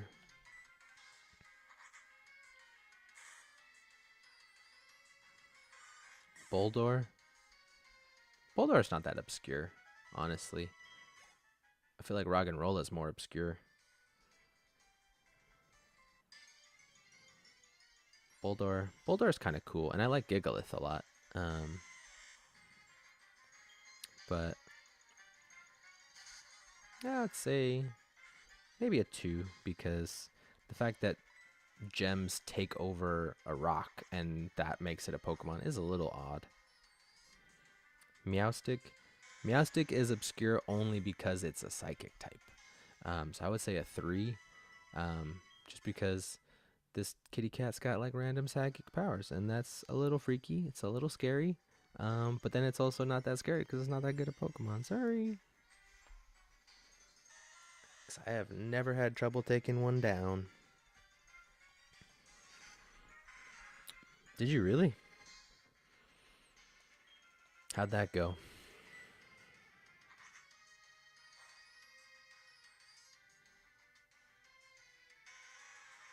Fione. Fione is Manaphy's pre-evolution. Actually, you know what? It is super obscure because you can only get it one possible way. That's definitely a 5. Because why does a mythical Pokemon have babies and then it's a pre-evolution that doesn't exist, but it can only have a baby with a specific Pokemon? Like, and under specific circumstance, like, that is super obscure. It's super adorable, but it's super obscure. Minior, I think because of the backstory, they're not that obscure. It kind of helps actually with the Clefairy backstory. So like maybe some Pokemon came from outer space. So I would say it is as obscure as Clefairy coming from the moon, which honestly, these animal-like creatures with elemental powers is already obscure. That's like a 10 on the obscure level there. So I would say, I don't know, a 2. Just because why did it take so long for them to discover Minior? And then why are they only in the Alola region? If Clefairy are basically everywhere and they both supposedly come from the moon. Also, I agree. I want the shiny too. I seen it. It's black. It's beautiful. I want it. I think I have one in every color. I don't remember.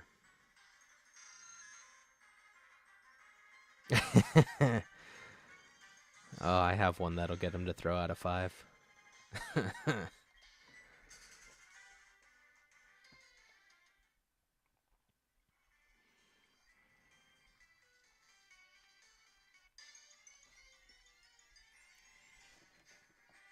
All right.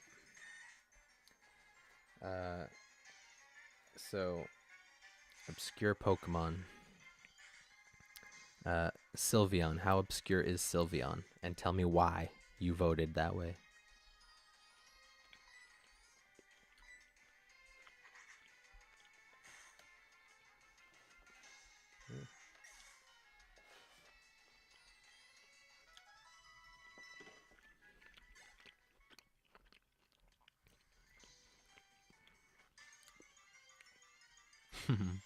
Okay. Right. It's more widely accepted if it was just like in a one game up mother lover. Okay.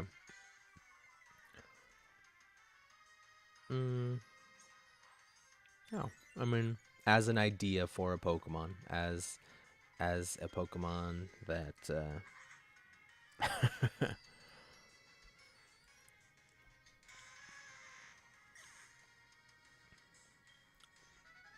Okay, so knowing it has flesh ribbons, how obscure is that? How weird is that?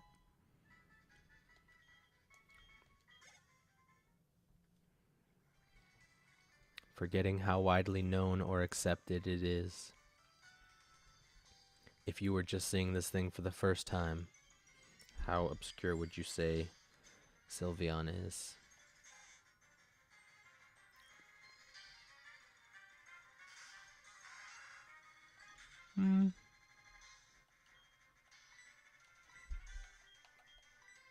Well, let's see.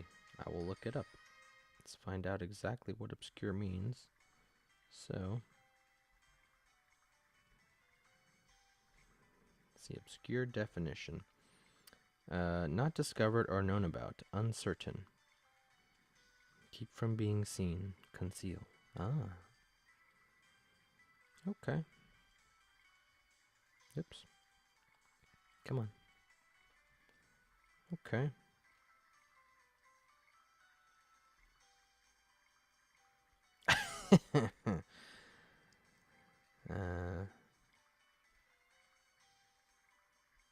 uh, this is true. Okay. Um, all right. So,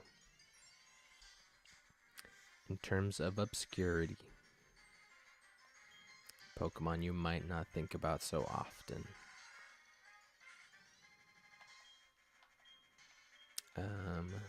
Why don't you go up? That doesn't make sense. I would really have to look at a list of them.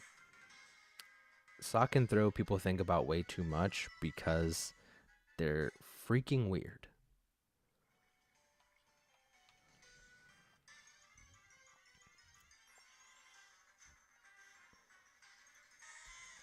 Um,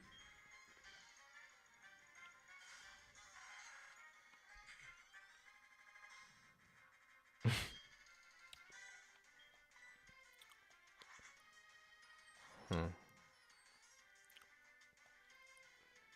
I don't know. I can't. I like all the Pokemon that I would think about are Pokemon either that I really really like or Pokemon that I really really don't. So the ones in the middle, I forget about. Ribombee, I love Ribombee, so it would not be obscure to me. The fact that they are everywhere in Alola and they're in Galar also. Ribombee's dope. Ribombee is allowed on my team. It is allowed near me. It's basically Tinkerbell without the jealousy.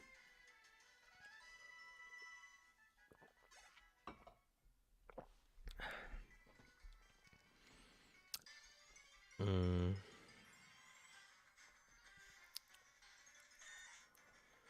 Hmm.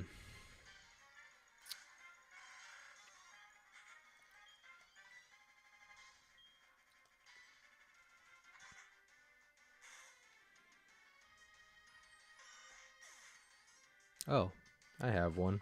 Sentret.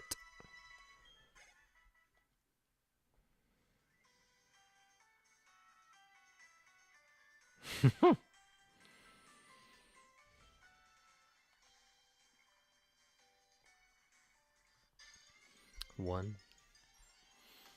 Why one for Sentret? How many places can you find Sentret? How many times have you used Sentret? Because I do not believe you. No one uses Sentret. There was that one video a long time ago.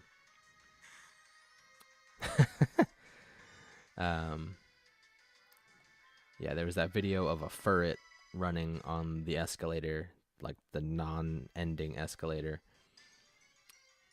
That was kind of funny.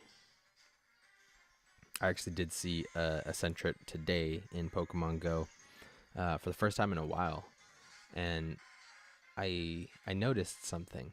It basically has little like flaps underneath its arms. Mudbray is beautiful. It is one of my favorites. It would absolutely be on my ground type gym leader team. Yep, nope, that is not obscure at all.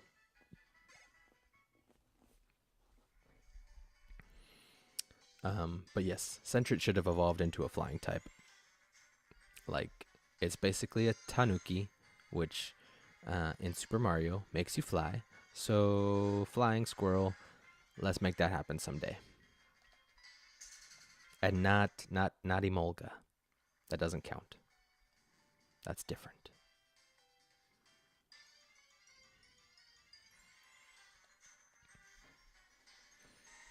Because I like Furret, but it doesn't make sense. Why does the squirrel turn into a ferret? That's definitely evolution, but that's evolution Digimon style, not Pokemon style. Carbink, I don't think about Carbink too much. I'd say that's like a 4. Like, the only time I really think about Carbink is when I see Diancie. Diancie? I don't know how to say it. The thing it should have basically evolved into. It's another one of those like Love Disc, Aloma, Malola, whatever that thing's name is. Like, there's these two instances of these Pokemon that definitely should have evolved into / from each other, and it just doesn't make sense. Because I absolutely would have used a Carbink if it evolved. Especially into a mythical Pokemon. That'd be dope.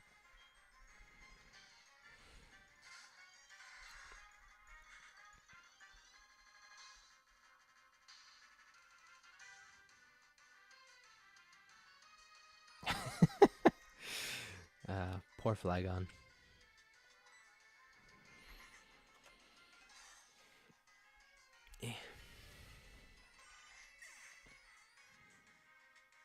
Passimian.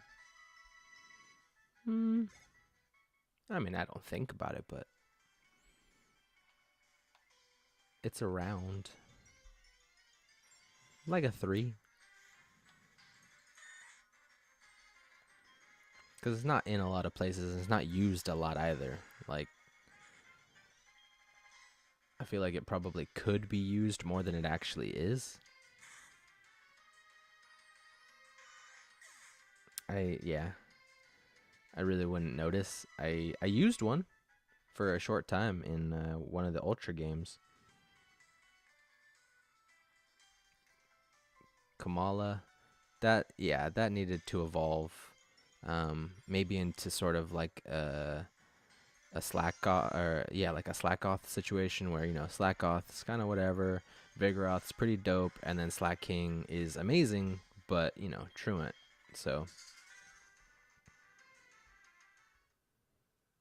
I'm gonna be honest, both times I played through Alola, I used basically the same team except for the starters, to which I used the grass starter and the water starter, so they were basically interchangeable. But I used Salazzle both times. I used Mudsdale both times. I used Vikavolt both times. Trying to think of what else I used.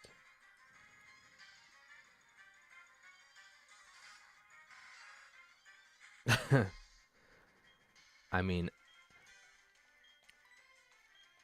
I don't mind Kukui as a character. I cannot stand his name, though, because of my cultural background. I was brought up to be afraid of the name Kukui, and so that's not cool.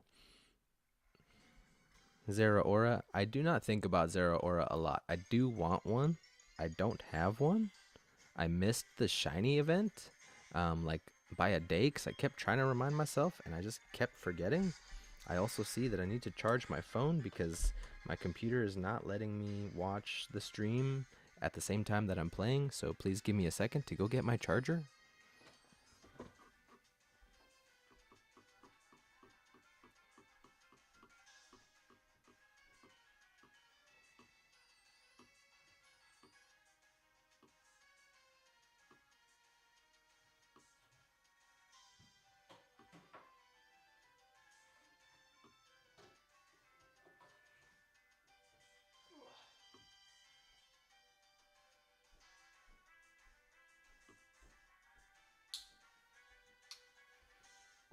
Okay, I have to be really careful what I am.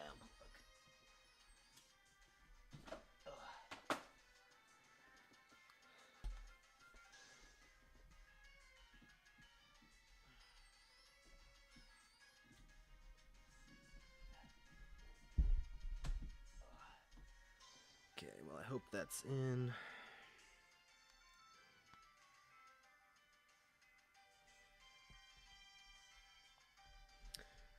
Oh. Numel. I like Numel. It's kind of like whatever, but I used Camerupt on my Emerald team a long time ago, and it was cool. Because I needed a fire Pokemon and I needed a ground Pokemon, and I was like, screw it, let's just throw them together.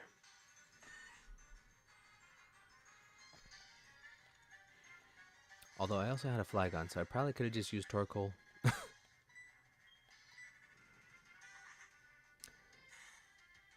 Hoenn is awesome to play through.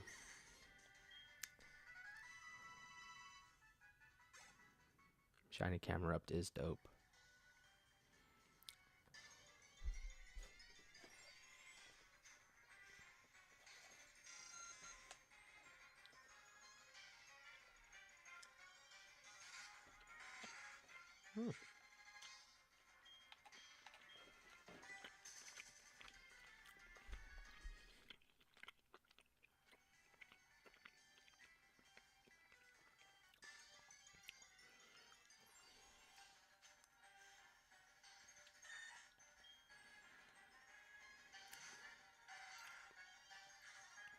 Oh, didn't even realize. Been playing for over 3 hours. So I'm gonna do the spiel again.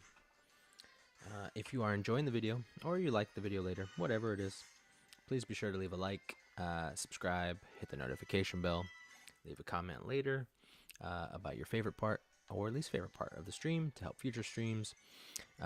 Feel free to follow me on Instagram at pocket_gamers, POKET_GMR.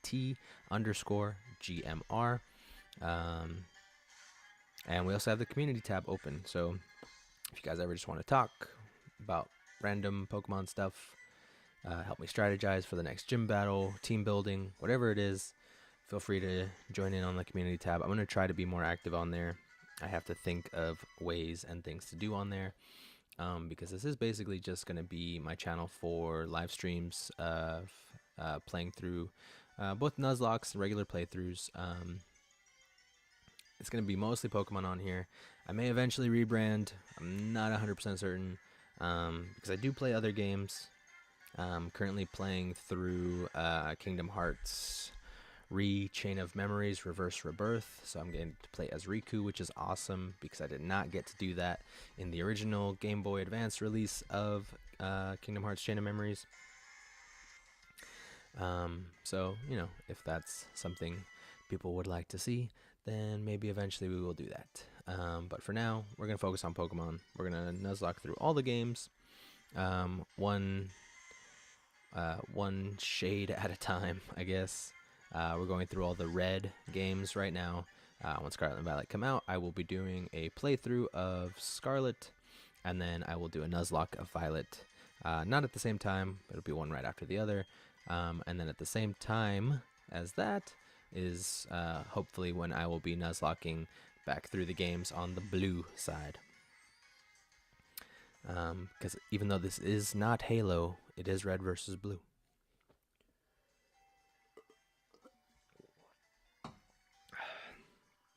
Pawniard.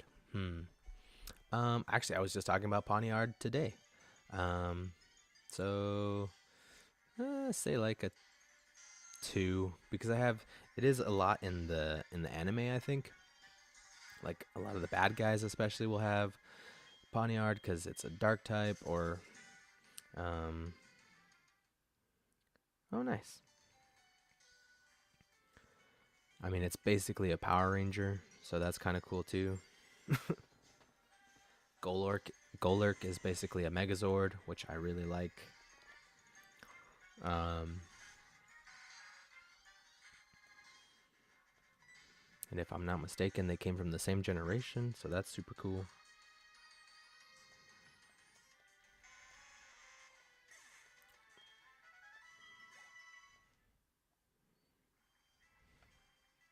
So I feel like Super Sentai was definitely on their mind at the time. Maybe. Floatzel is amazing. Floatzel gets... actually, you know what? It's been very popular lately because of BDSP, Legends Arceus, and a lot of other people like Nuzlocking or playing through Gen 4, whether it's the original games or the new, the remakes. So I'm definitely say 1.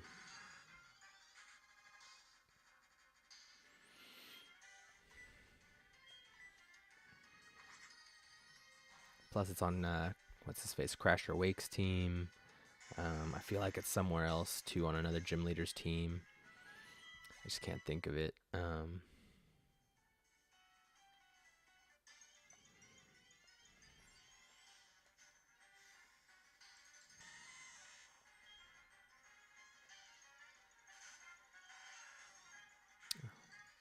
I've got one for you guys. Klefki.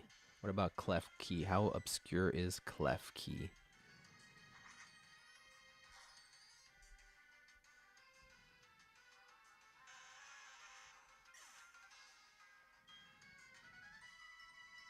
Okay. Gloves off then, man. Let's go.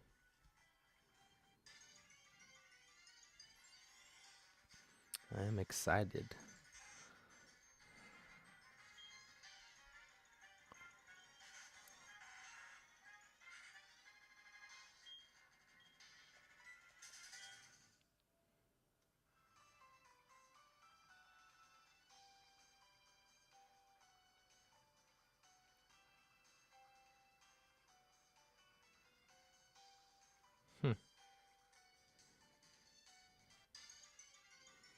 So wait, if it's in a region that you'll never get to, wouldn't that make it more obscure?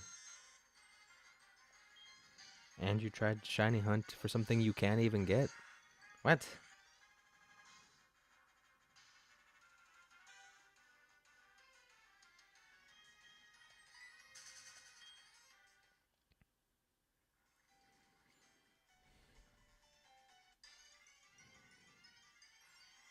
Oh,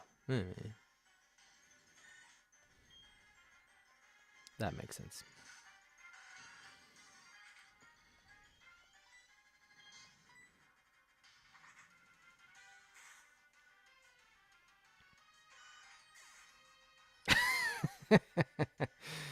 All right. That is a good reason then.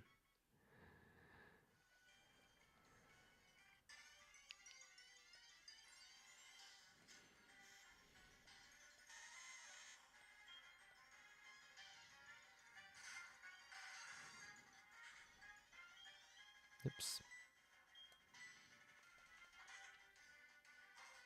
All right. Klefki is a 4 for me because I never thought it's cool or think about playing it. Or, yeah, no.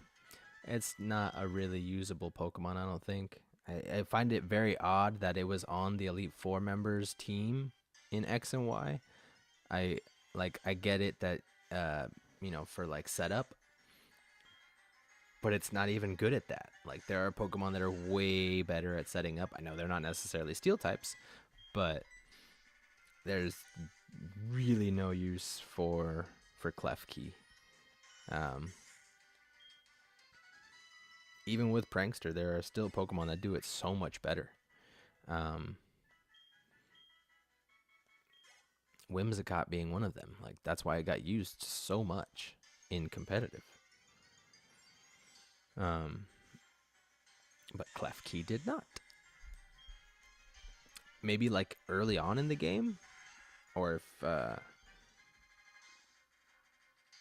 I wish Klefki would have evolved. That I think would have been good. Then okay, Mothim. Oh no, I love Mothim.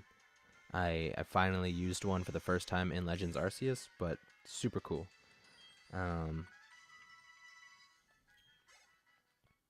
It's funny waiting for an answer. I was actually thinking about Mothim. I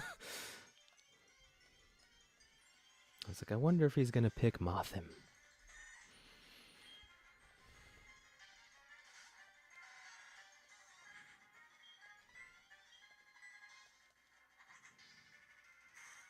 Let's see what else you got. What else? Come on, challenge me, man. Challenge me.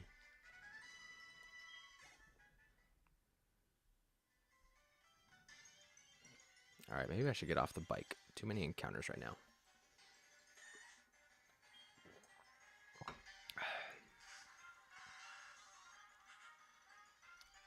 Togedemaru. I was thinking about that one earlier, and I don't remember why. But no, I know Togedemaru. I think probably too because it was in the anime. It was Sophocles' like main Pokemon. Same like in the game, right? It's his totem or his ace or whatever it is. I don't know.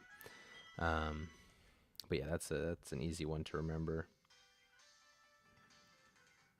Mm.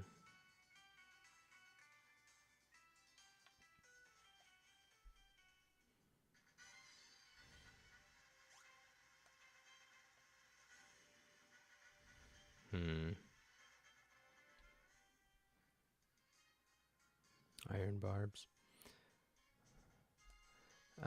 Pineco. What about Pineco?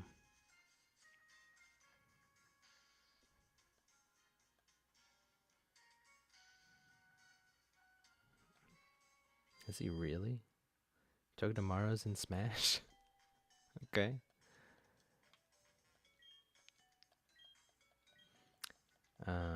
Y'all remember Pineco? Does anybody forget that Pineco is even a thing? Because I don't see it anywhere. I caught one in the original silver because I thought it looked cool. And then it was not really helpful at all. So I was like, forget this guy.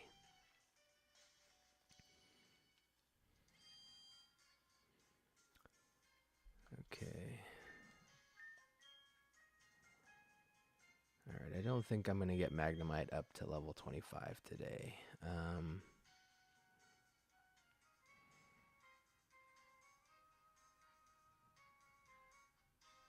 Yeah, understandable.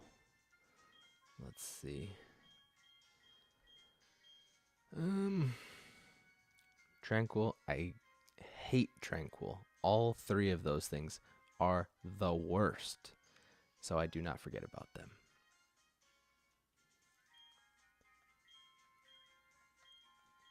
Basically, the Pokemon Company was like, hey, you know Pidgey? You know how people like Pidgey? How can we make it worse? And then we got Pidove.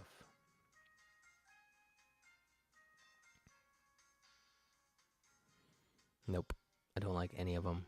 I know all of them because I don't like them.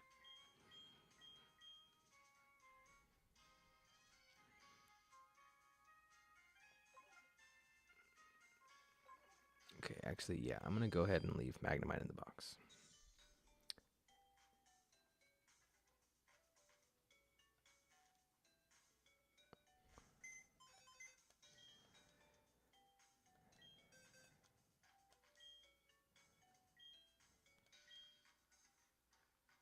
Really? Somebody actually likes the Pidove line? Or Pidove? Whatever it's called? That is insane. I did not think I would ever see that happen.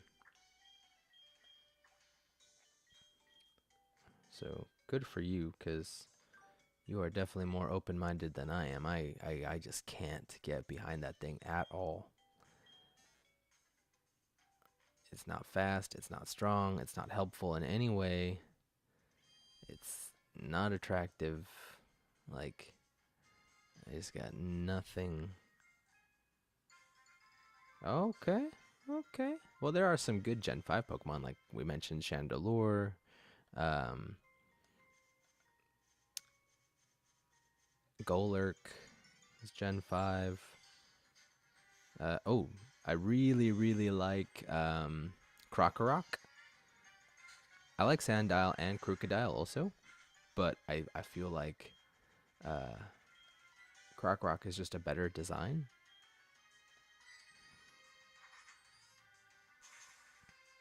There really are. I don't I don't know. I feel like there's just so many that didn't do their job as well as previous entries. Um, like to me, it was kind of weird that. Oh yeah, no, the shinies are hideous. I would much rather have the normal versions.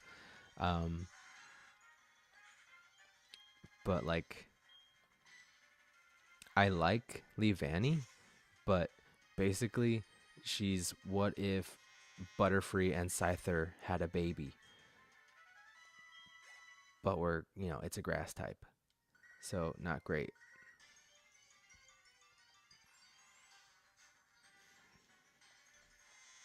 Because 4 times weak to bug, 4 times weak to flying, weak to poison, weak to rock. Like, that thing just cannot catch a break. Go Battle League. It was a fun use. I've only ever used the grass one, Simisage, because it was given to me as part of the story when I played through whichever one I played through. Um,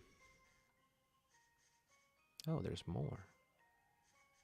What is this? This is it. Um, and I don't hate Simisage. It's to me, it's the best design-wise of the three. Um, but type-wise, I'd rather have the other two because I don't like. I like grass Pokemon. I just don't like using them. Um, they're just not as helpful as basically any other Pokemon. Because like, I really like Bulbasaur. I really like Vileplume. Victory Bell's okay.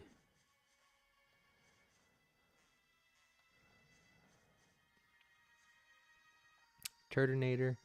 I don't forget about Turtonator. only because it's um that one guy's like main Pokemon, and then it's also on Leon's championship or not Leon, the other one, Raihan. Raihan's championship team. And it's just funny to me that he just keeps using that like shell trap move, and you can just beat him with any like special attacking move because he can't hit you back. It's pretty great.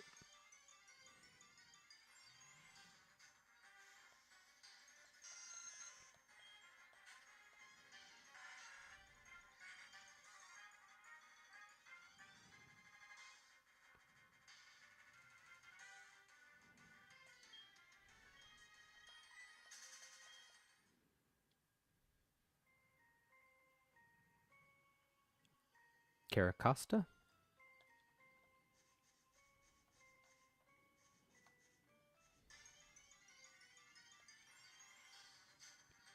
Caracosta just reminds me of Drasil from Beyblade. So that's what I named mine when I got it.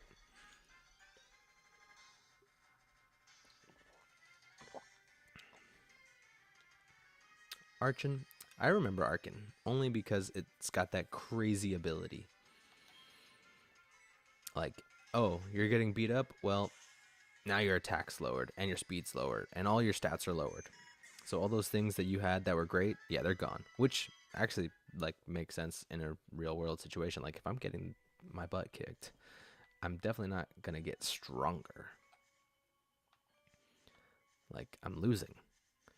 I'm weaker. My spirit is going down.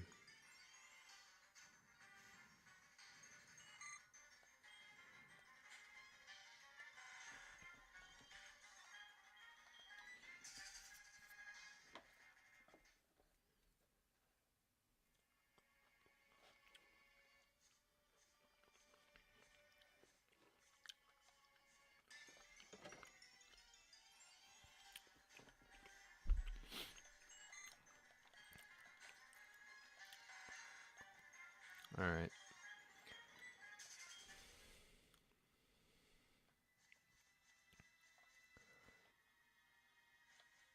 I was gonna try and train in here, but Delmise, I actually really like Delmise because I like anchors, and I don't know why. um, but I do not forget about it. I think it's sad that it doesn't get used as much as it should. Also, when you do the raid den battles, uh, and one of the like NPCs helps you out, one of them has a Delmise, and it's one of the less useless NPCs, so that's it's kind of nice.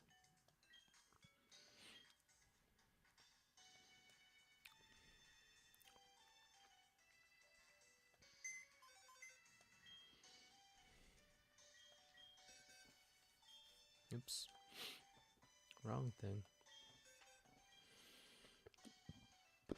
Okay, I guess I need a palm for this.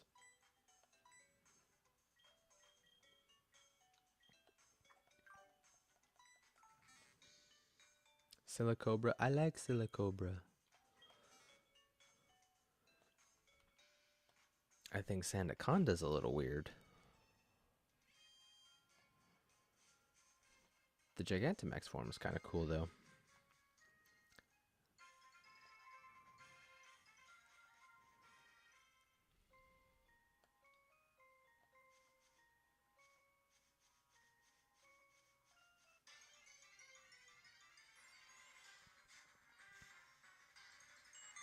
See, it is a sad boy. It's got that really weird part in the story for Sword and Shield where like Team Yell is trying to stop you from waking it up, but like you're doing all this yelling and stomping. Just say you want to battle us and then battle. You don't need an excuse.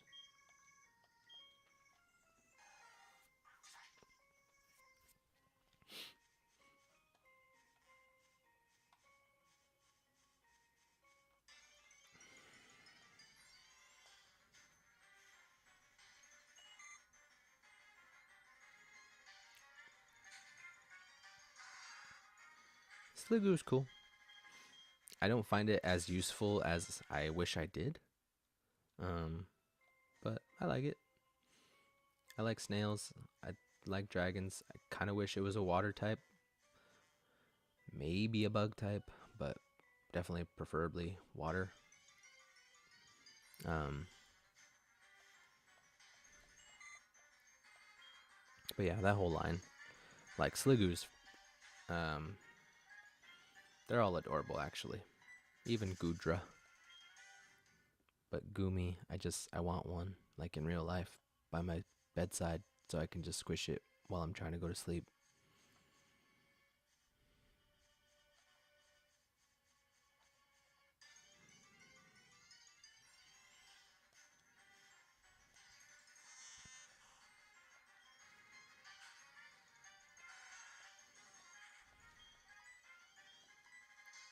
How often is Remoraid on anyone's mind? I just thought about that one.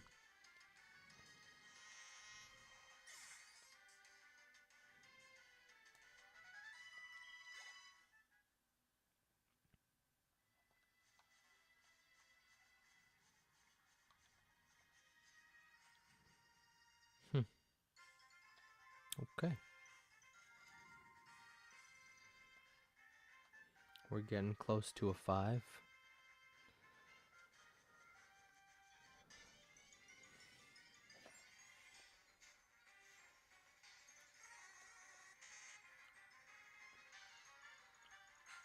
Hmm. Yeah.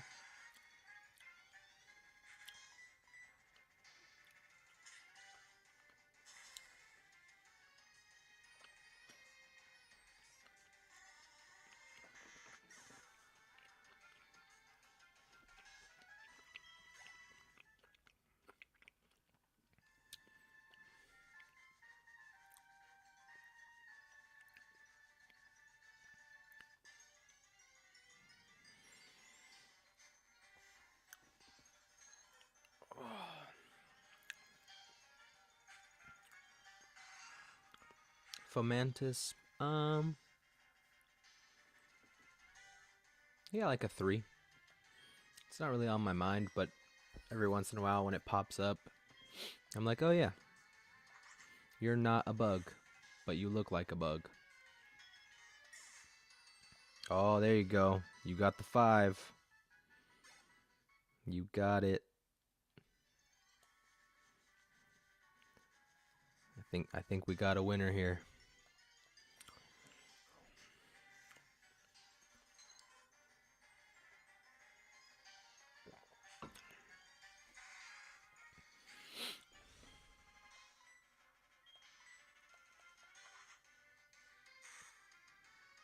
You did? I'm gonna double check right now. Where did you give a 5?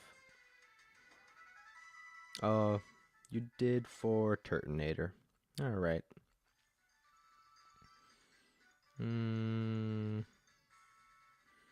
1112. Oh, you got a 4.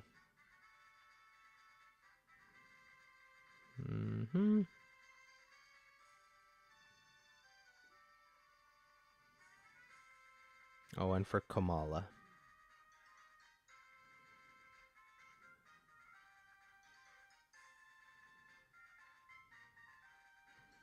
Alright, you gave 2 5s, sir.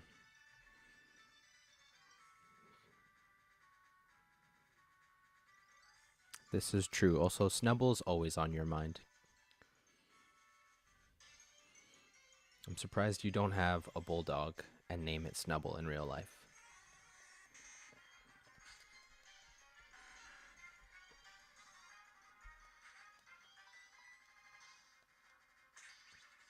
I'll take your word for it. I'm not going to scroll up again.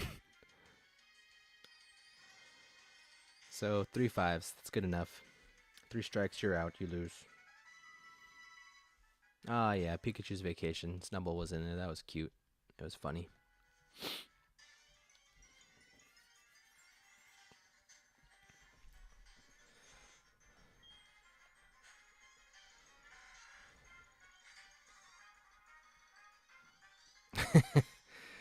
I can't say I disagree, but Mudsdale. So,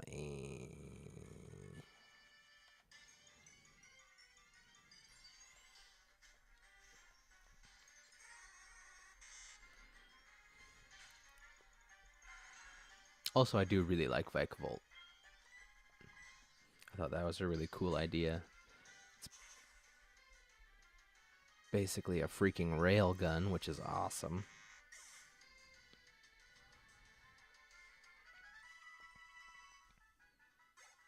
Salazzle's dope too. I really like the shiny on that one. It reminds me of Spider-Gwen.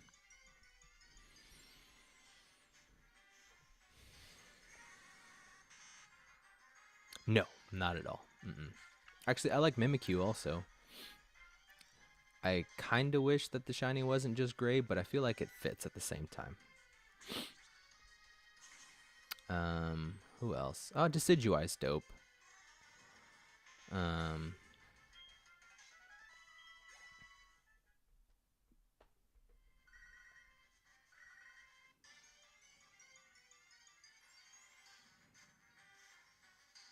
Who else? I'm trying to think of who else I used in that game.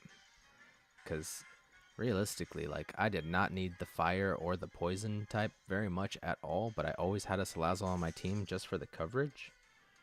So I don't remember. Like, Mudsdale I used like crazy. Like, Mudsdale can solo that game with no problem. I feel like Mudsdale could probably solo most games, though, because it's Mudsdale. And I don't even really like horses all that much. They kind of freak me out. They're too tall. They're too fast. They scare me a little. My brother fell off one once.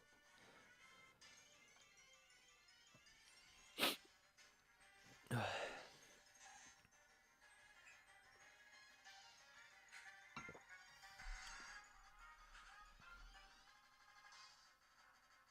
fighting oh yeah, Crabominable. I really wish it didn't look like that, but I think I had it on my team as well.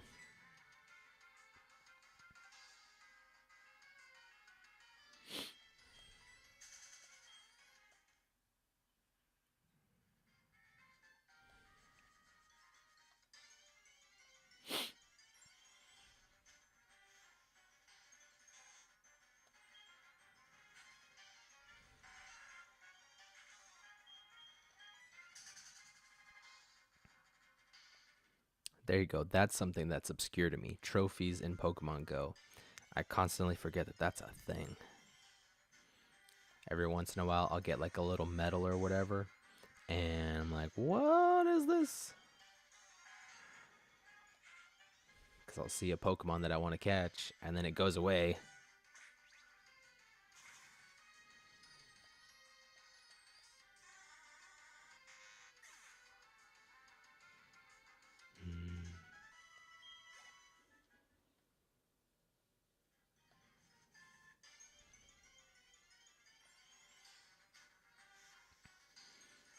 Dragonite, 2 a.m. 2,300 something CP. That was mine. It sucks, but it was cool.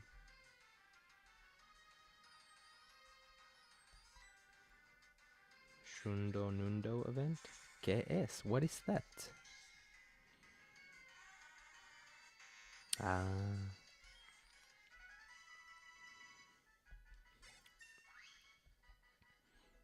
Those are actually really cool. I like the green fits really well on there.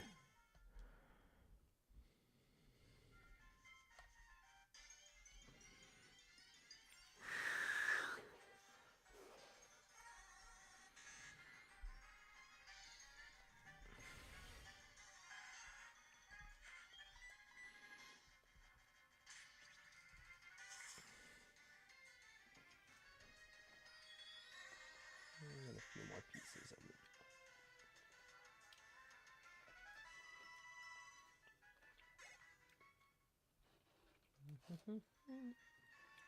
No, get up here. Okay. Oh yeah, what am I doing? Get on the bike.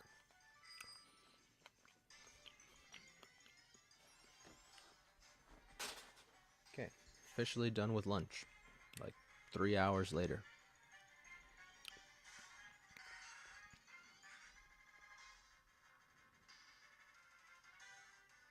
Oh, awesome. Well, now I learned something. Thank you.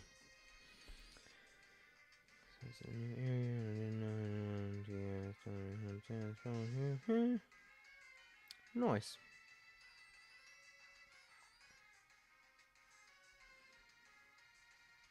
Nice, dude. Good job. I think the only shinies I have in Go are hatched shinies, which is cool, but I haven't like found one.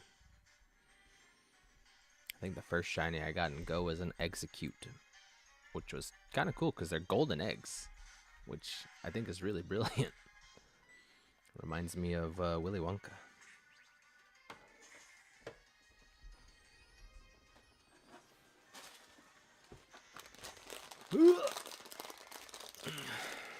Of course Drowsy fainted. Crazy tapir rat nightmare thing.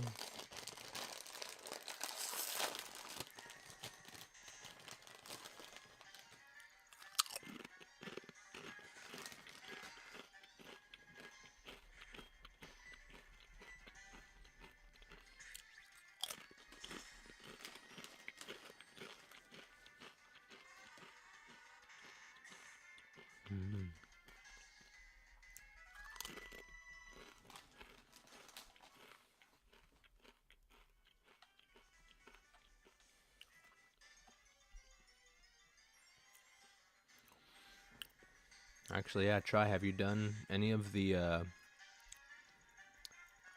Sword and Shield DLC? Kind of curious myself. I don't think we've talked about that. At least not in a while.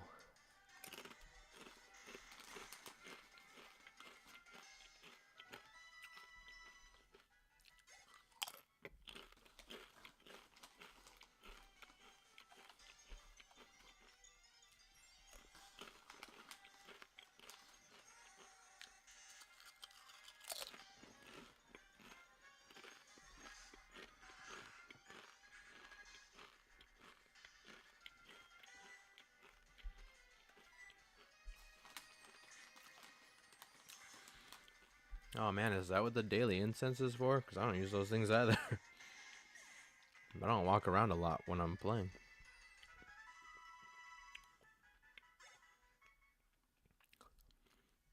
I mean, they're special right now. Of course, you might as well drive yourself crazy.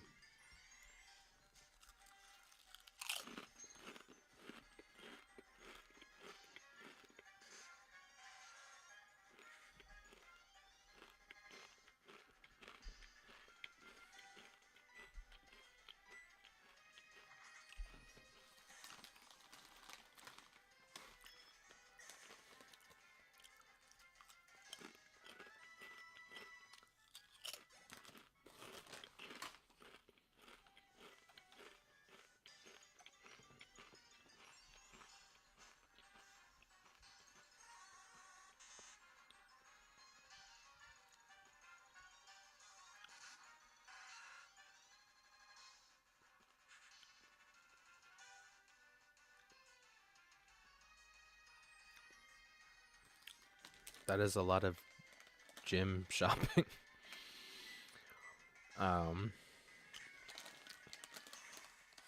Although Galarian Articuno, that's pretty dope. Good for you.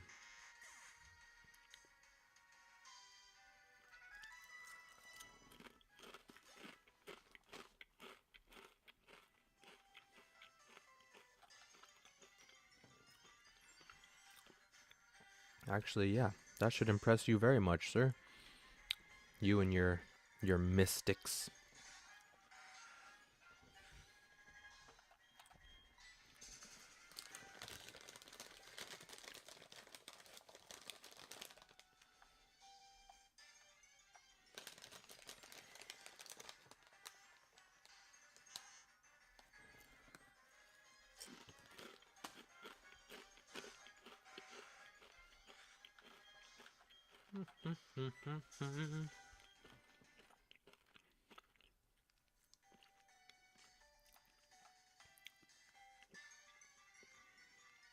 Yeah, congratulations, man. That's really good.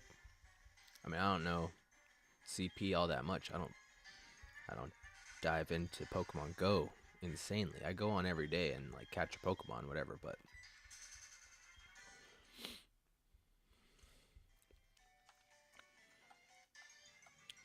I know anything over 1,000 is good enough for me. Like, these Rattatas are not over 1,000, and you get out of my face.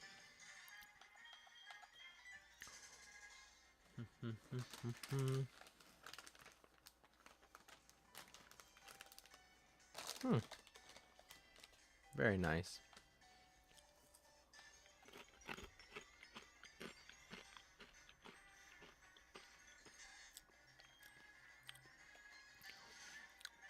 Well, right now these Rattatas are defying my patience. So, I think we're going to move to another area and fight something else, because this is... Oops. Meant to go up. Oh well. Okay, seriously, that's like 5 Rattatas in a row. What the heck?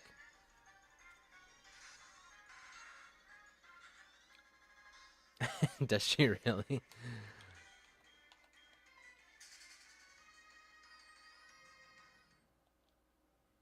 I don't know. I did not enjoy the most recent Mario Party. I haven't gotten the bonus maps and stuff. I kind of want to, just because I liked older Mario Party games, and it's basically what it seems to be. I want to do the same thing for the Mario Kart game, because I do like the latest Mario Kart, but I feel like I would enjoy with some of the older maps as well. Like, on the homepage, I saw that the DLC is available for purchase right there from the game, which is nice. But at the same time, I'm like, I don't know. Probably should have stopped at the Pokemon Center, but whatever. What lives over here? I don't know. We're gonna kill whatever it is anyway. My brother's really good at the new Mario Party game, though. I played with him like 2 years ago for New Year's, and he was bored with how much he was kicking my butt. Like, it was not fun. It was basically everybody trying to gang up on him and win, and it was not going well. Neato.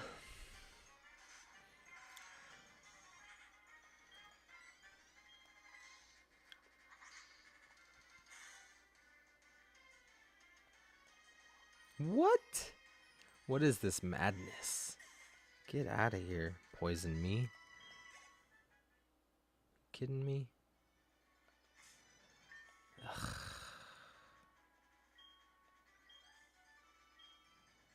Oh, well, I got plenty of antidotes. I guess it's fine.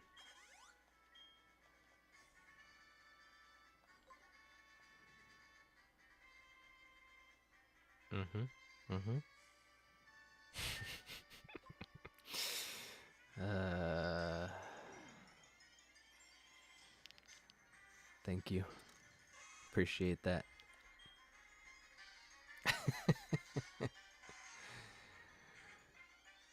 Oh, man. Don't poison me. Don't be that guy. Thank you. It's one of the old... This is barter remixes. Remixes? What? Send me a link later.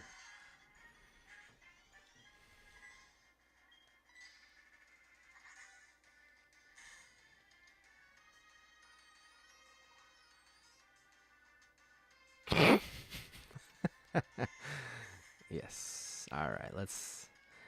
Okay, how many more quotes can we do with 300 and Pokemon combined? Because this is already the best thing that's ever happened in stream.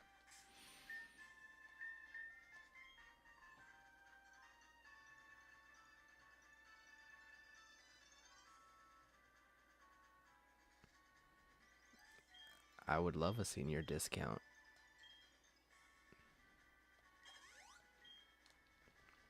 Can I just skip to retirement? That'd be fantastic.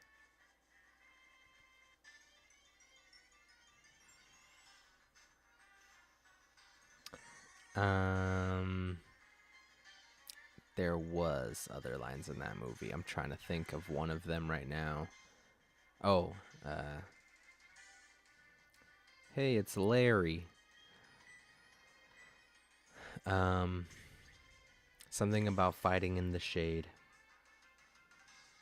Hey, if I can retire right now, I would not make a lot of money, but, I'd figure it out. Yes. See, somebody knows. Yes, good job. There we go.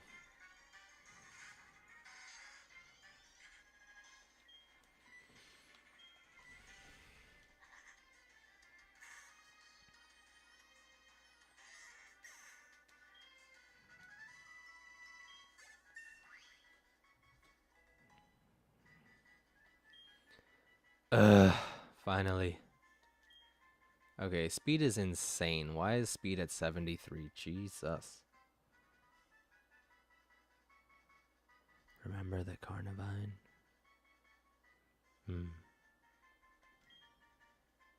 Fury. Didn't we just get rid of Fury Cutter? What's Fury Cutter? What did I have? Fury Swipes? What is going on here? Foe is slashed with a scythe or claws. Its power increases if it's hit in succession. I don't know. I think I like this combo right here. I like these.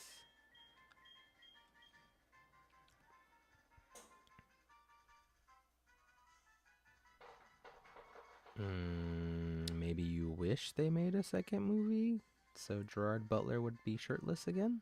I don't know. I don't know.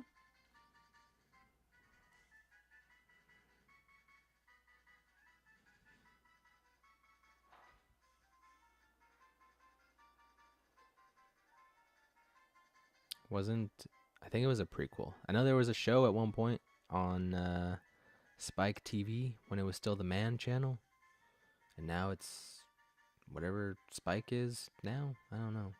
I know they don't do that anymore because that's kind of like sexist or whatever, and I didn't really approve of it back then either. There was never anything on there that I was like, oh yeah, this is great. I gotta watch this because I'm a man. You know what? Maybe I will get rid of Lear.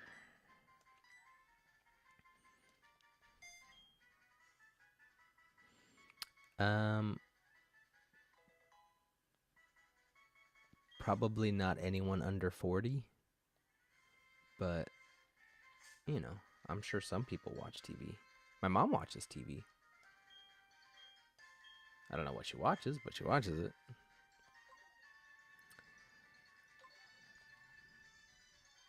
My grandma watches TV. She watches Spanish novelas, though.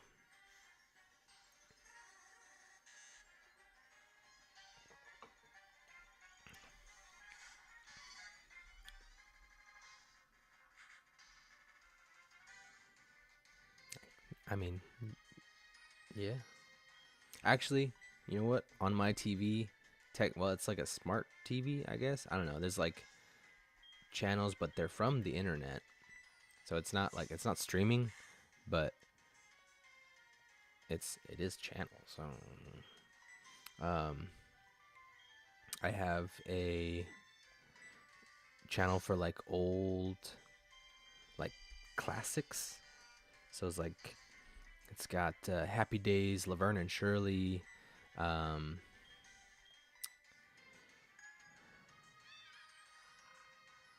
what else? There's one with the Addams Family. I watch it from time to time. Three's Company's on there. I like that. I like all those like older shows. Those are cool. All right, that did not go as planned. Does that mean you're gonna wake up? Nope, no, it doesn't. I am old. Thank you for noticing. Oh, the Dick Van Dyke Show is on there. I love that show.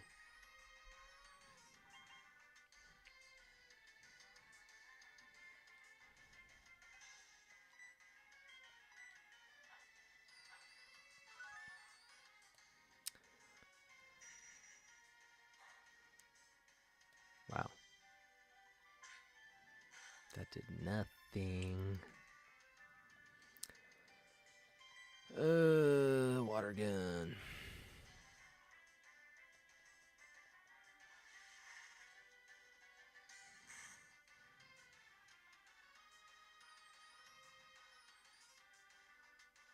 I approve of this message, yes, by all means. If you happen to find Gilligan's Island anywhere, I've been wanting to watch that a lot lately. I don't know why.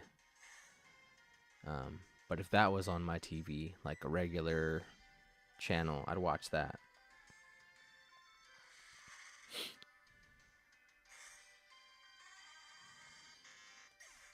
New monsters, anything new about something old is automatically not great. Seen the new Addams Family, like animated movies, and like they're fine, and I'm sure kids really, really like them as their introduction to the Addams Family. But I've been watching the Addams Family my whole life, and nah, it's not the business. Yep.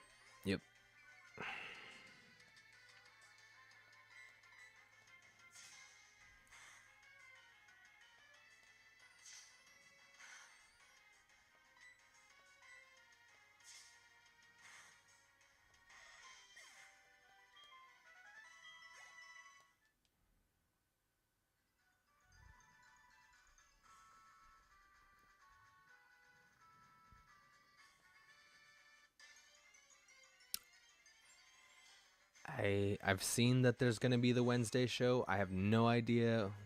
Like, I haven't seen a trailer for it or anything. I have no idea what it's really gonna look like. Um, like, besides Gomez, she was my favorite character. Especially in the '90s movies with what's her face, Christina Ricci. I think that was her. Yeah, I don't.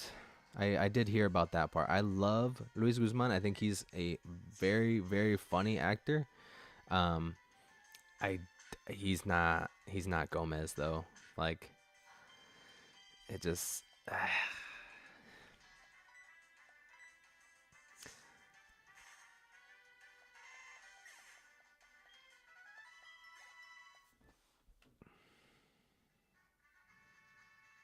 Mm-hmm. Yeah. So the '90s one, like the Adams Family Values, those were really good. They were different, but they were still really, really good. Because Raul Julia was really good. R.I.P. Um, what's her face? She also just recently passed away. Damn. Morticia. What is the actress's name? Oh gosh, I can't think of her name now. But she just recently passed away too. Um, oh, Angela Houston. Yes.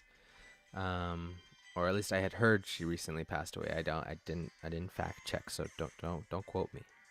But if she did, then that it made me sad when I heard that. So I did not like that because she's a really good actress. Um, I don't know about this premise you got going on here with this whole Angel of Death thing.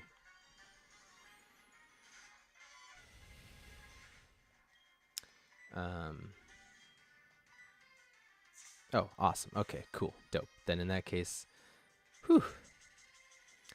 Are you kidding me? Double team, get out of here. Um,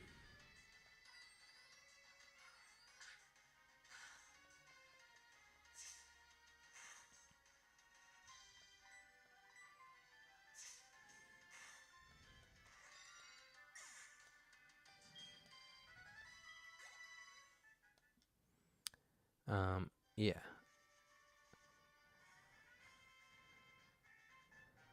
Let me go heal. Um, no, Ralph. Ugh, get out of my way, camera guy. Oh, well, I guess it's nighttime. The screen just changed colors on me. Um, Yeah, I mean, I'll maybe give it a watch, like the first episode, um, just because I do like Wednesday as a character generally.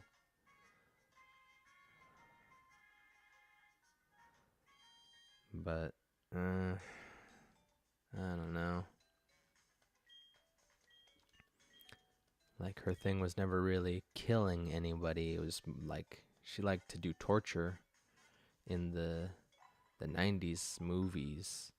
And I think in the recent ones as well, she enjoyed torturing Pugsley, whether it was psychological or physical. Um,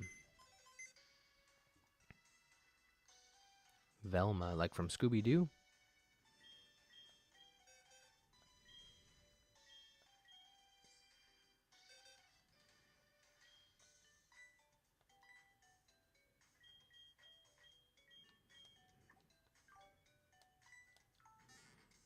Yes. Oh, okay. I do like Velma because honestly, I never liked Fred and Daphne. I was more of a fan of Shaggy and Velma.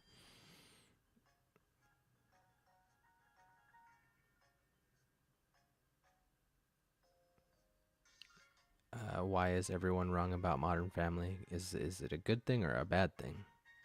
Because I've seen some of it. I like it. Um, but this Velma thing, let, tell me more about this. I'm very curious.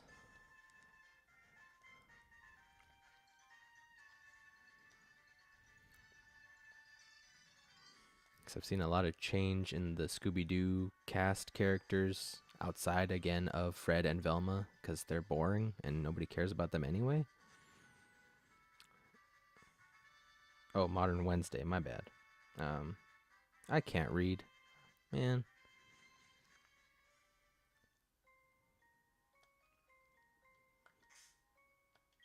Okay. Well, you're much closer to evolving, so um but what are people saying about Modern Wednesday?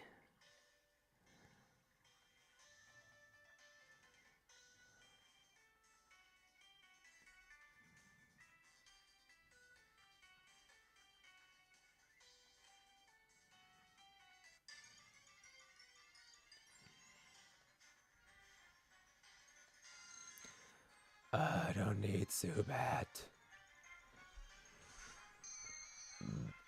Excuse me. Get out of my face. Actually, wait. Maybe I do need Zubat. What is my nature again? I know it's a terrible one. Mine is speed. Never mind. Zubat, come back. Velma's going to be on HBO. Oh, I guess it is a Warner Brothers thing, right? And there, it's kind of what's going on over there is Warner Brothers DC's on HBO. I'm gonna have to find a trailer for that because that potentially could be good. Um,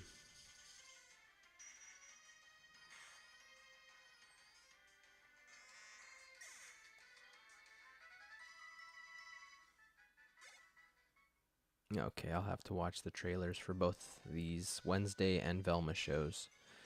Um,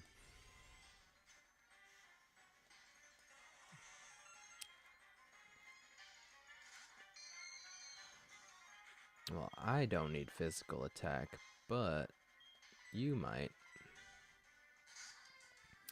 Um, oh, an adult animated show. Um, I mean, I'll still watch the trailer, but I don't know that it's something that I would be into.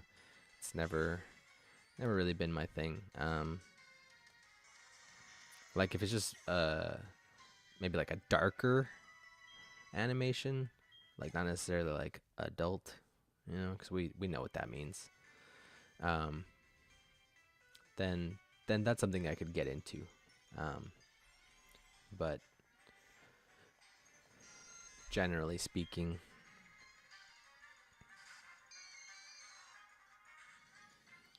I mean, at least these two spin-offs specifically are of characters that I actually like.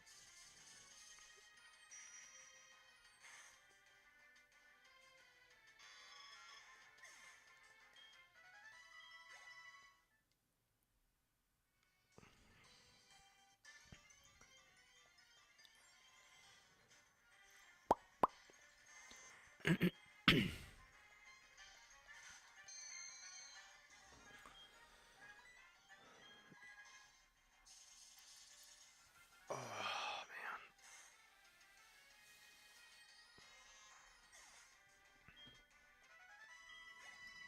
man. A good character spin-off show or movie? Um.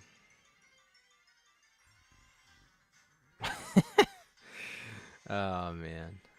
Um. I don't know.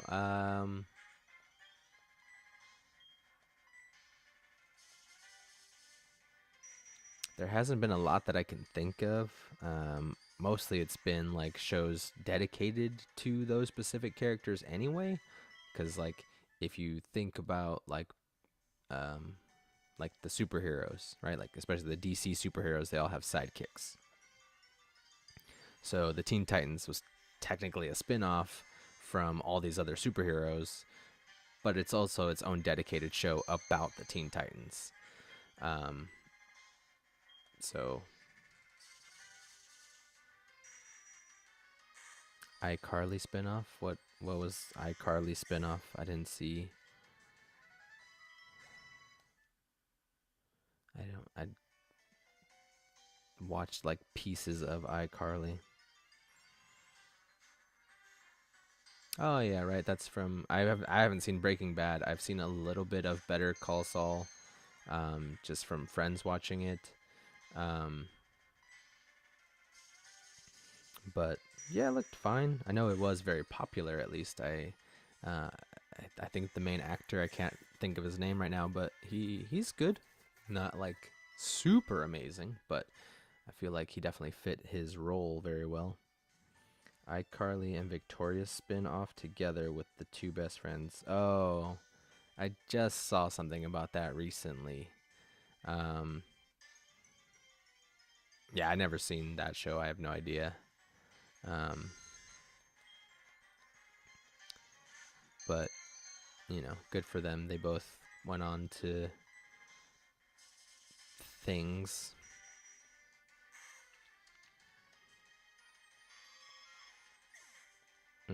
Oh, actually, okay. I just thought of one. The Cleveland Show is a spinoff, which also did not last.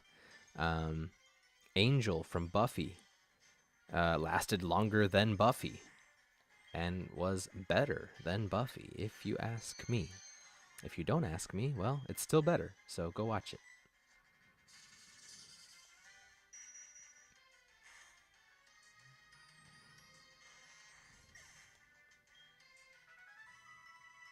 Angel was fantastic.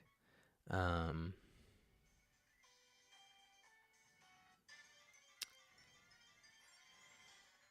Trying to think of what else.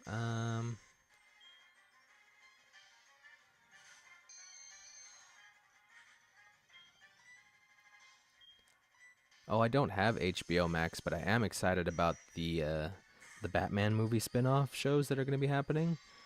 Those actually look really good.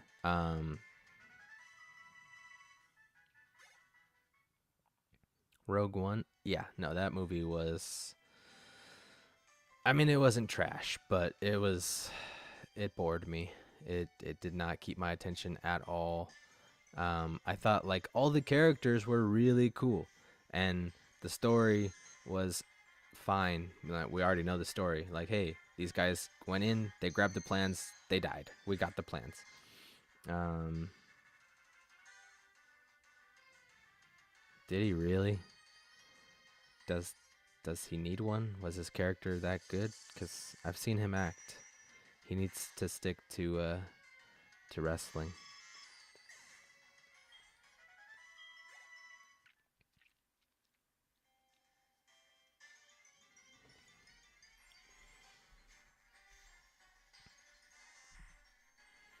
I guess Clone Wars was a spin-off, right? Kinda, sorta. It was an in-between story, so maybe like Rebels is a spin-off, which in turn makes all these new shows spin-offs. So like Mandalorian, Boba Fett was definitely be a spin-off from the original trilogy, and it's fantastic. That is my favorite Star Wars thing to come out since Episode 3. Um, like Tamora Morrison, fantastic. Um, what's her face? The sidekick character, she's amazing. I mean, I've always kind of liked her. She hasn't done a whole lot that I've seen, but she was the voice of Mulan in the Disney cartoon movie, which I really liked. Um,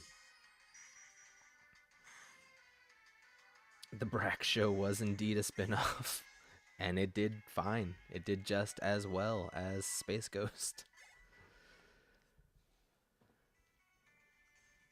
I think they all had their own show at one point.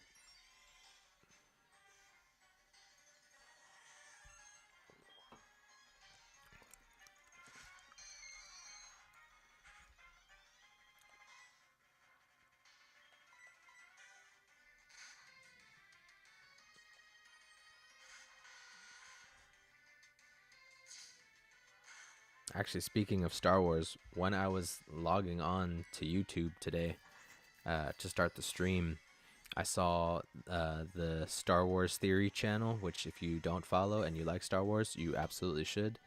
He he puts out a lot of really cool ideas and talks about a lot of theories that he finds that aren't his, but at least he gives credit where credit is due.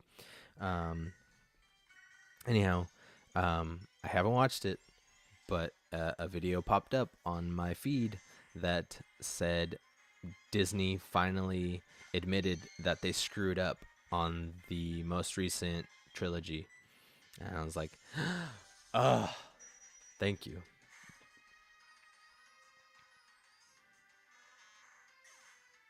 The fan film?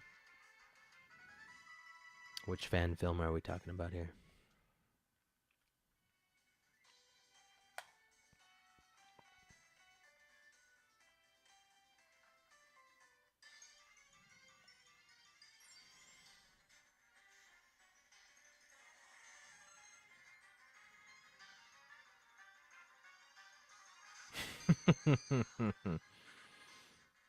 Oh yeah, no, his Vader film, really good. That whole idea was awesome. Um,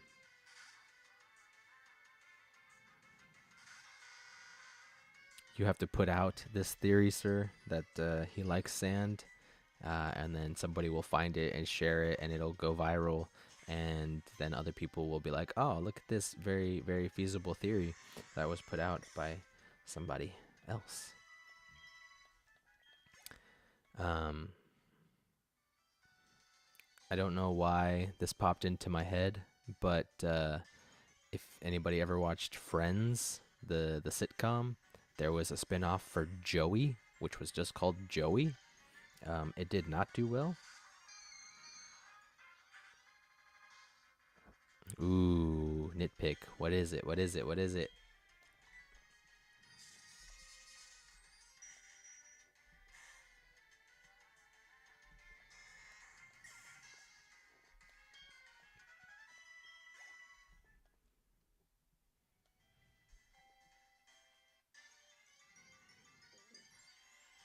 Also, an actually successful spinoff of a sitcom was Frasier from Cheers. I actually really like Frasier, really like Cheers. It got really kind of long winded at the end, but they cut it off at, I think, a good point. And I was very happy when Shelley Long was no longer on the show, although she did very much drive the show forward with, what's his face, Ted Danson. So it's kind of double-edged sword. Yes, Frasier was a spinoff. A lot of people don't know that, despite characters from Cheers showing up in several episodes, including Ted Danson once as his character from Cheers. Clone troopers came in with Gatling guns to take down Vader and didn't land a single shot. I mean, bad guy henchman theory. They have to miss. They can't hit him. It just, and I mean, Darth Vader. So you know.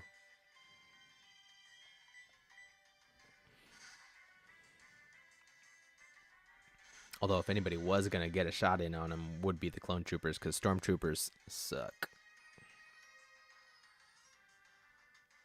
I mean, force field, maybe? I don't know.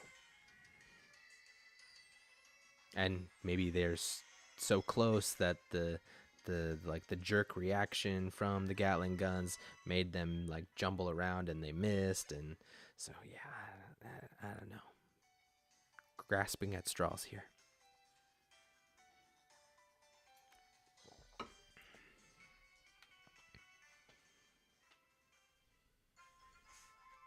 Oops, wrong button. There we go. Nope, didn't mean to hit that again. Thank you. Hello, G. Long time no see. Excuse me. I wanted to talk to my ghost pal. Oh, nice. Cool. I guess so. Handed it over. Green scale in the fashion case. Well, that's nice. I don't know that I'm ever going to use it, but it's nice to know that I have it. Hooray, get out of my way.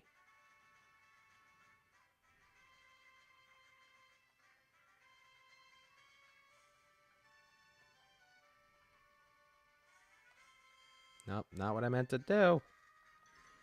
Grim Adventures of Billy and Mandy was a spin-off of Grim and Evil. Was it, or was it the other way around?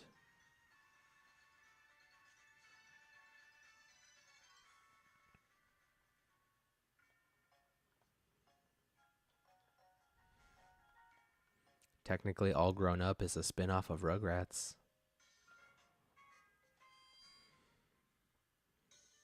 It didn't last very long, but it was enjoyable. It's interesting to see Tommy Pickles with hair.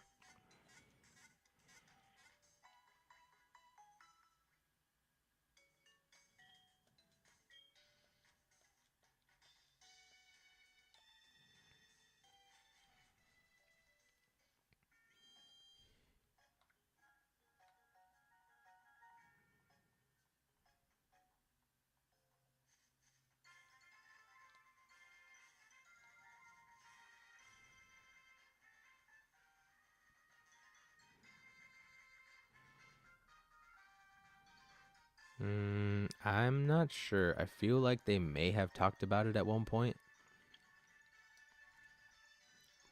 but probably not in Rugrats, just because, it's for like small children. Although I was watching that well into my teens, so. And I would watch it again right now. It's a good show.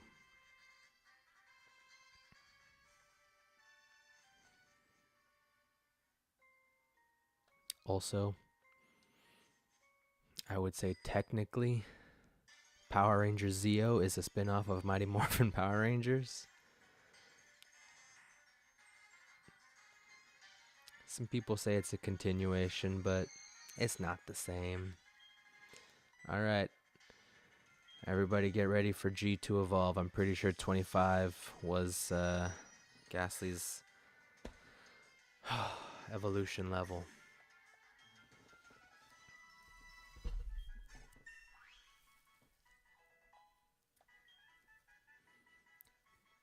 +2, +2, 1, +3, +1, +1. Nice. Okay, special attack, insane. Speed, really needs to catch up. Defenses, falling way behind. Let's see what the difference is. What? G is evolving.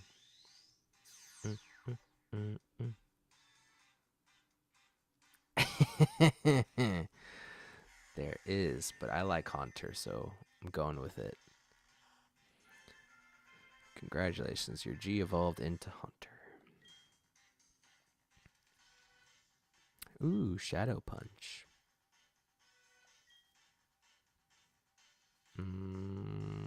What does Shadow Punch do? Creature throws a punch at the foe from the shadows. The punch lands without fail. I mean, you're a physical base 60. I mean, this would have been way better than like Nightshade. But I mean, I would have got Shadow Ball immediately after and gotten rid of it. Cause I'm keeping Sucker Punch, keeping Confuse Ray, keeping Hypnosis, definitely keeping Shadow Ball. So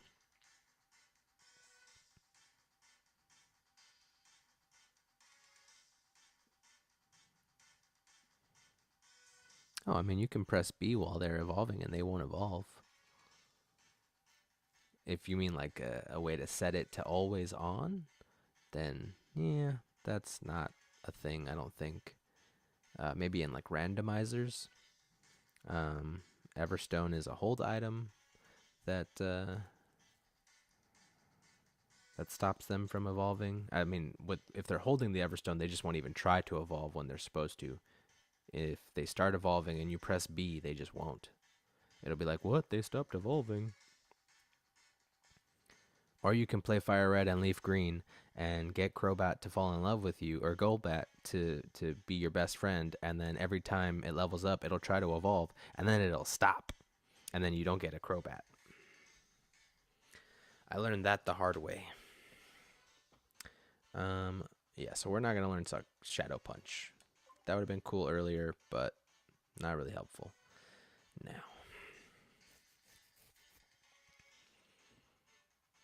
Did not learn the move Shadow Punch. Cool. Alright, I'm going to save that so I don't forget.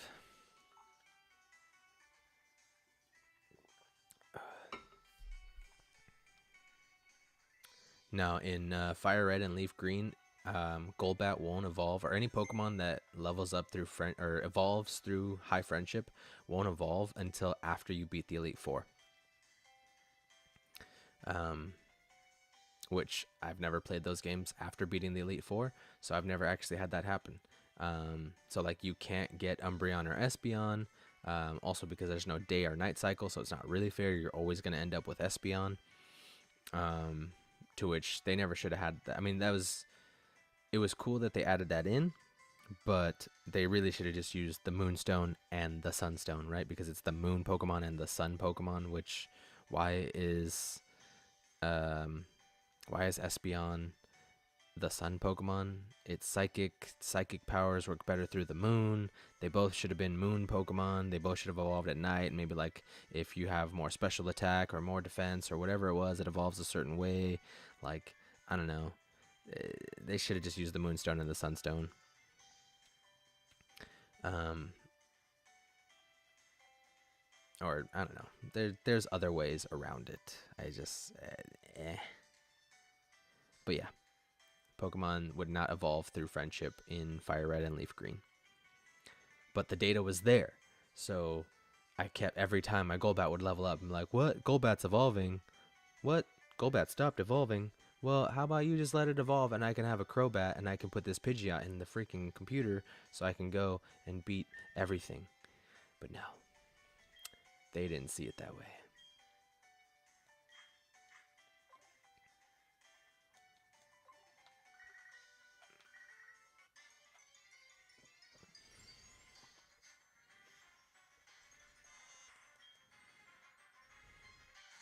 Actually, Mr. Sonar, maybe I'll try. Oh, you don't have very far to go for level 45 or 25. What am I saying? 45. That's insanulous.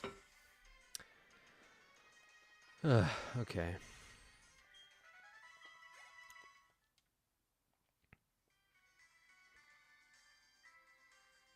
Yeah, like Umbreon, I kind of get the moon. Like, I understand that part, but I never felt that Espeon was a sun Pokemon. Like, I don't know. It is.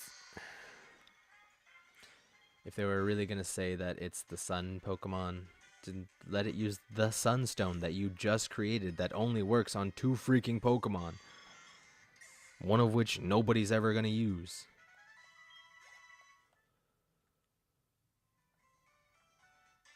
and then just be like, oh, nobody ever thought to use a moonstone on an Eevee, so we didn't record this, and then now somebody did. So look at that. Good for you.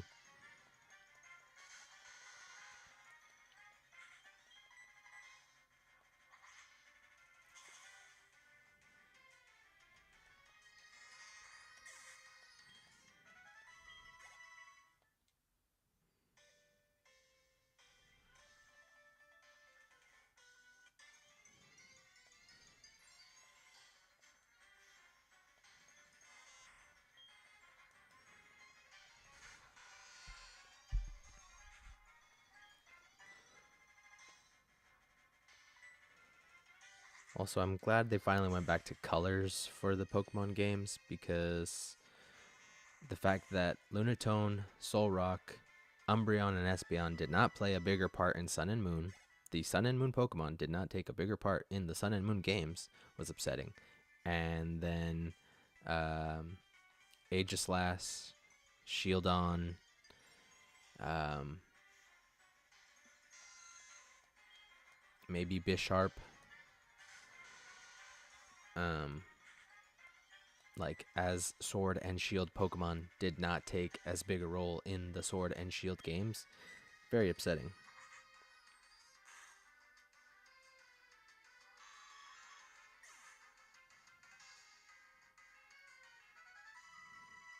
Yeah, I guess like for, but see, like with Alola too, it's Gen 7, so what's it called? Sylveon already exists. So the fact that Sylveon evolves during the day with high friendship, and all you need to know is one single um, what's it called? One fairy move, which Eevee learns like baby doll eyes at level 9. You're like never gonna get an Espeon unless you don't get baby doll eyes, which is ridiculous.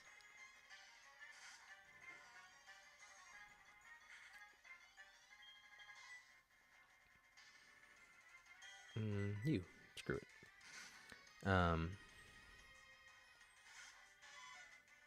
And I mean, I like Sylveon. I do. I think it's a good Pokemon to use. I think it's helpful. Um, but you're basically just way overshadowing Espeon at that point. And I like Espeon too.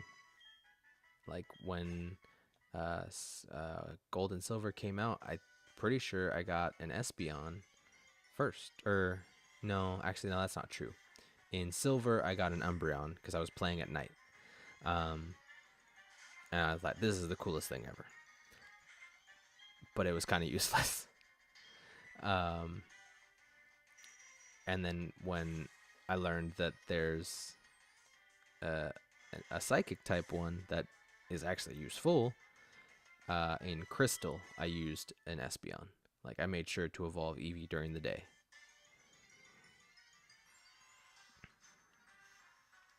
Yeah, I mean, Espeon's great.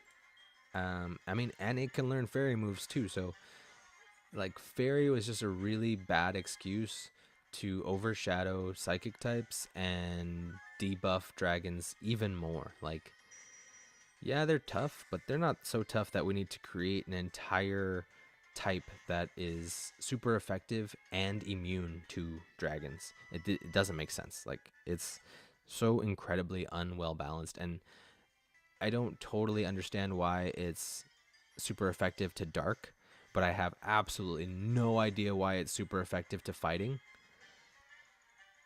Like, at that point, they're really just spitting in the face of the psychic type. Like, get rid of the psychic type then. So all the psychics are dark types or ghost types or fairy types. I do not care for Espeon's shiny. That's another one of those green shinies that I was talking about earlier. I don't. Just give me the purple one. The purple one, it works. It fits. I like it. It's sleek. It's elegant. It doesn't look like it's ready to throw up on everything.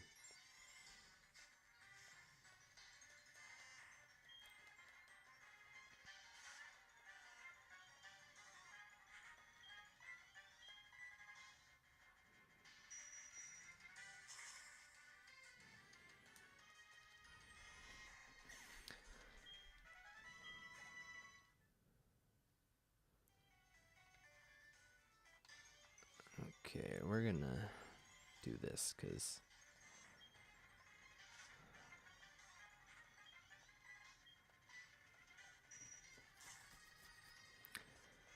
sorry, I know the speed up sounds suck, but this is taking a long time. Favorite of the Kanto evolutions? That one's easy. That's Jolteon. There are too many water types to really care about Vaporeon, and um, I just prefer any of the other fire types to Flareon. I have nothing against Flareon. I have nothing against Vaporeon either, but Jolteon, like, your options for electric types in that time are Pikachu. And not that Pikachu's bad, but it's definitely not good. It's not as good as Jolteon. And if I'm gonna get a Thunderstone anyway, I'd rather just have a Jolteon than a Raichu. I feel like the coverage is just so much better on a Jolteon as it is. Like in my Fire Red Nuzlocke that I did not stream, but I had a Jolteon on my team specifically for the coverage, and I do really like having electric types on my team. Like I've said it before, but my main goal in a team will always be fire, water, electric, and then I really like having ground type Pokemon. Other than that, whatever I need for coverage. I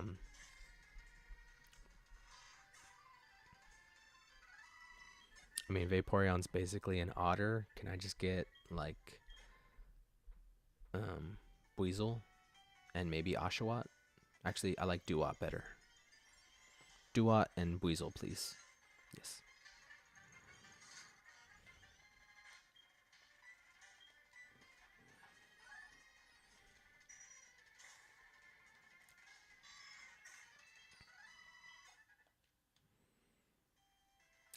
Not side note, but actually, like,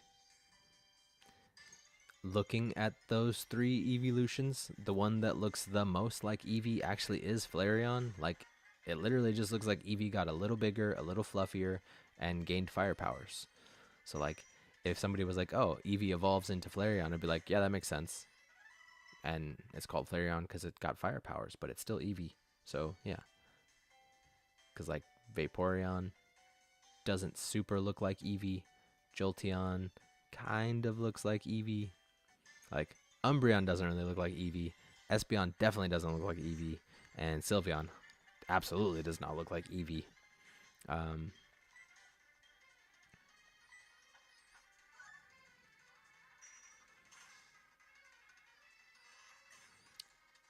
You can cuddle a Jolteon. It's like the same thing as like touching a Rapidash's mane. So yeah, I could cuddle my Jolteon. Also, I'd never have to worry about running out of electricity, so...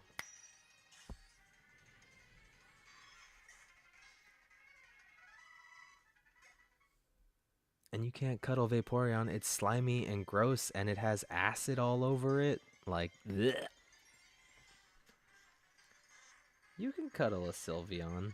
The flesh ribbons will be like arms. It's just like somebody's holding you tightly at night. It's totally, absolutely cuddleable.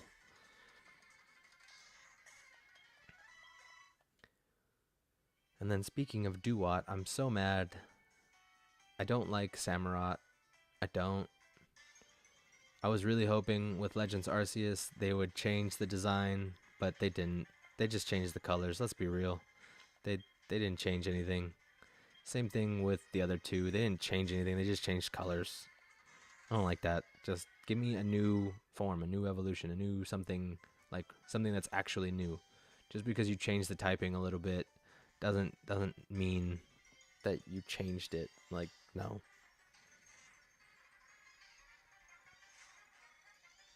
Who? Oh, they made Samurott emo? I don't know. I haven't used one yet. I haven't even finished Legends Arceus. I'm like at the end-ish. I'm like chasing the...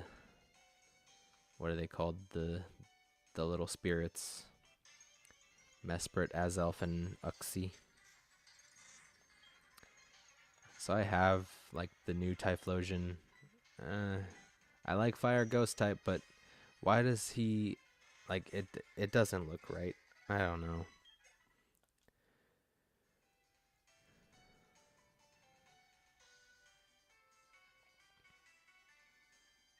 Like he should not look that goofy, that dopey. I don't super have a problem with the Decidui thing. Like, kind of makes sense. Just means your owl didn't die, which is nice.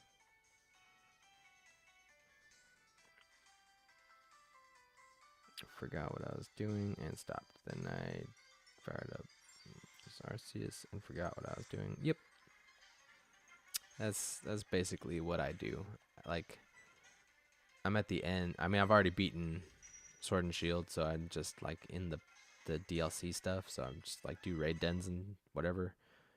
But just like out of boredom, not so much like interest.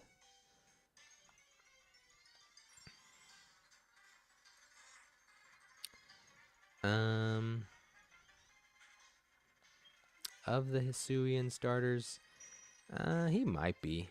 I don't know. I didn't really like super care. I definitely did not like the way they designed Typhlosion. Like that was awful. Like the purple flames, super cool, absolutely amazing. But why does he look like that? Like why? What's with the dopey like I'm on drugs face? I don't get it. And then Decidui looks exactly the same, just with different colors.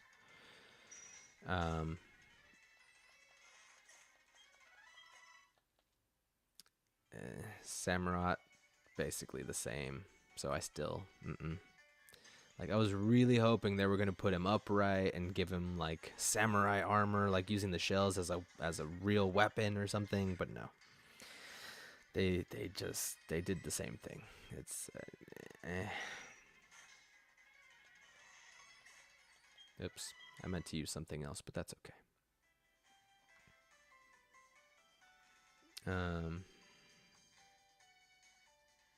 Yeah, I don't know. Like, honestly, the only reason I even evolved my Quilava was just to see the Typhlosion.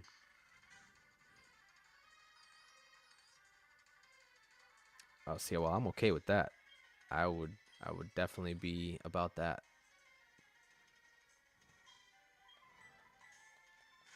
Like that's totally fine.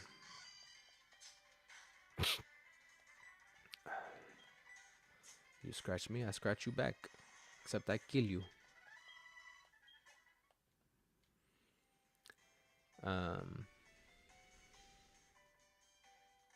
Yeah, I don't know. There was a lot of really cool fan art of what the Hisuian starters could have turned out to be. And I don't know. I think Pokemon needs new artists, like fans. They need to hire these fans to draw for them. Because whatever they're doing over there, it's, I don't know, it's just not working. Like, there's so many like awesome things that they could do that I think they're just so worried about being like PG and PC that they're not taking any risks with their designs anymore. And it's kind of annoying. Like, it's Pokemon. People are gonna buy it. Yes, people are gonna complain. People are gonna complain anyway. People are gonna complain about anything and everything. I know, because I'm one of them. I will find something to complain about in anything. Give me a moment and I will figure it out. But I don't know. I thought Grimmsnarl was cool, and that was very like risky. But that's like the pinnacle of their risk lately. Everything else has been very, very safe, very tame. And I don't know. I guess outside of the Ultra Beasts that we were like talking about earlier, there they definitely took some risks. don't think it went the way they wanted it to, and so that was their kind of call to say, nah, we're just gonna stick to fluffy creatures that everybody's going to like, or at least will be easily universally not have everyone hate it. I can't really use water gun on you.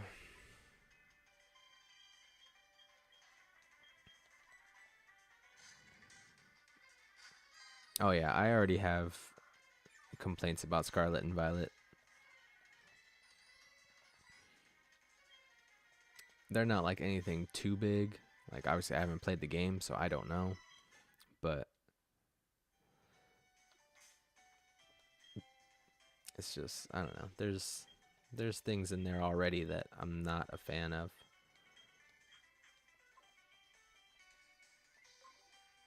Grass Cat starter has instant classic Pokemon design. I agree with that. I feel like the duck Quaxley also is pretty close. The water hat thing is a little off, but I mean it's an animal. It's clearly got a type. But Fuecoco, like, that's not a starter. It's not. It's adorable. Like I want to hold it, but it is not a starter Pokemon. Like this thing needs to turn into like the best parts of Feraligatr, Charizard, Fusion, and I don't know. I don't know. I'm still calling it that Sprigatito's gonna turn into Puss in Boots. Either that or maybe like some sort of fancy flamenco dancer. Don't know why I'm thinking that also. Either way, I'm into it. Or if we're lucky, we'll get a super crazy badass tiger of some kind, like we should have got with Incineroar. But I wouldn't count on it. Because the Pokemon that should be bipedal are not, like Samurott, and the Pokemon that shouldn't be are, like Incineroar. So,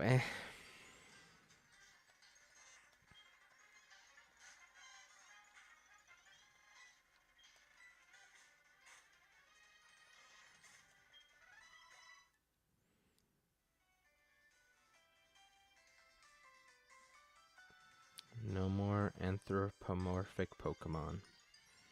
Like who? Because it depends.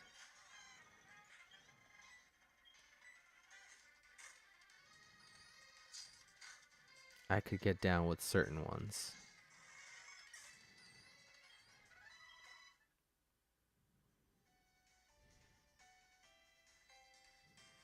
But we definitely don't need any more Mr. Mimes or Jinxes. Yeah, I mean, I would like that too. But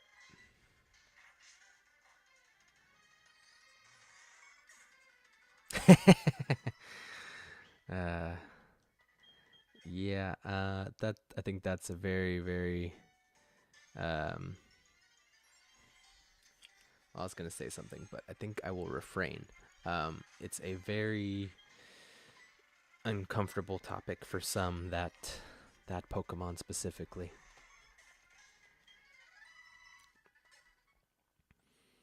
That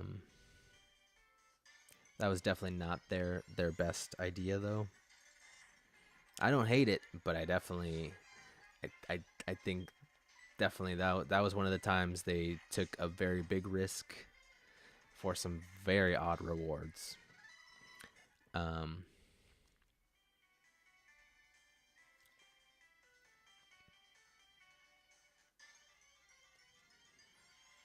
Cause like I mean I like Lucario. It's kind of a more humanoid dog thing, and I think that's cool.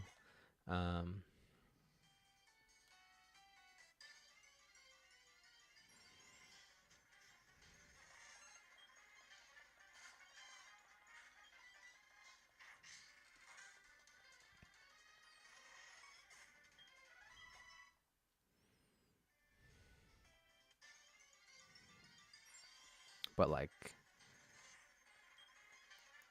I don't know, like a lot of the fighting Pokemon, I feel like just because they're fighting, it like Pokemon feels that they need to be like humanoid, which like I liked Graplocked a lot. I wish it was better, but it's an octopus. Like that's it. It's not anything else. It's an octopus and it fights. That's awesome.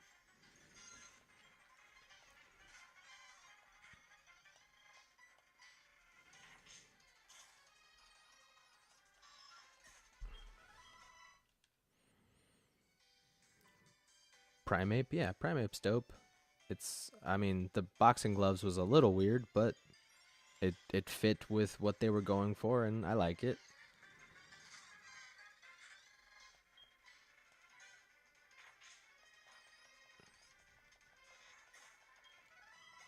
Like Hitmonchan, I like Hitmonlee, I like for the most part.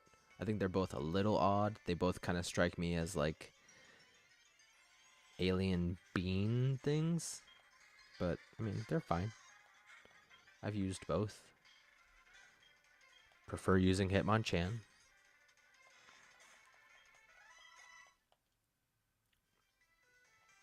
Sock and Throw I did not like. Um,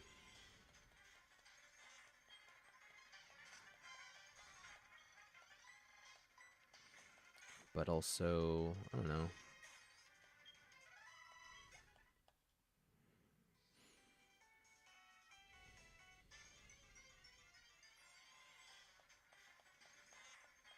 I don't know. Yeah, I would like Sprigatito to turn into like a giant jungle cat on all fours, but if it turns into like Puss in Boots, I'll be okay with that. Um, Now, if like Fuecoco or Quaxley turn into like a more humanoid thing, that's gonna be super weird, because nothing about them. I can't think of any story where a crocodile turns into a human. I can't think of any story outside of like the Swan Princess, whatever it's called, where a bird turns into a person. But they kind of already did that with the ugly duckling thing with Ducklet and Swanna. Scrafty's okay. It's wearing its skin as pants, which is a little weird. Um, but I mean, realistically, it's a lizard that wanted to learn kung fu, so it stood up on its two legs and it holds up its skin pants. Which is weird to say. Pokemon Florida? Are people and crocodiles becoming one out there? Is that what's happening? Is that what's hot in the streets of Florida?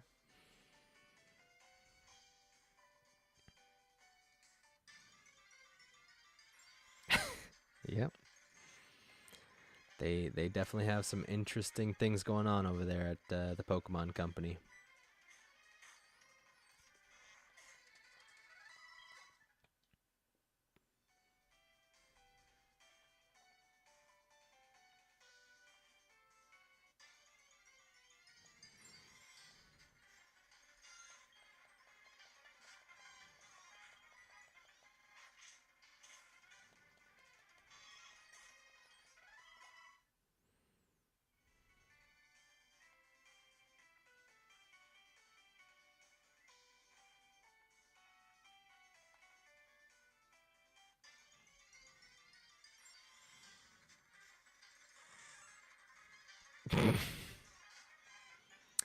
Alrighty then.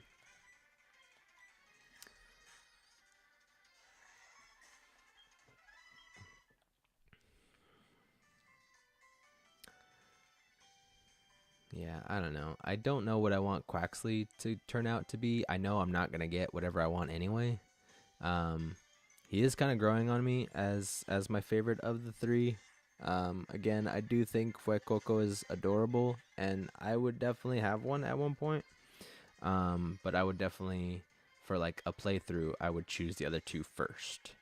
Um, Although I don't know how many fire types or new fire types are gonna be uh, in this generation.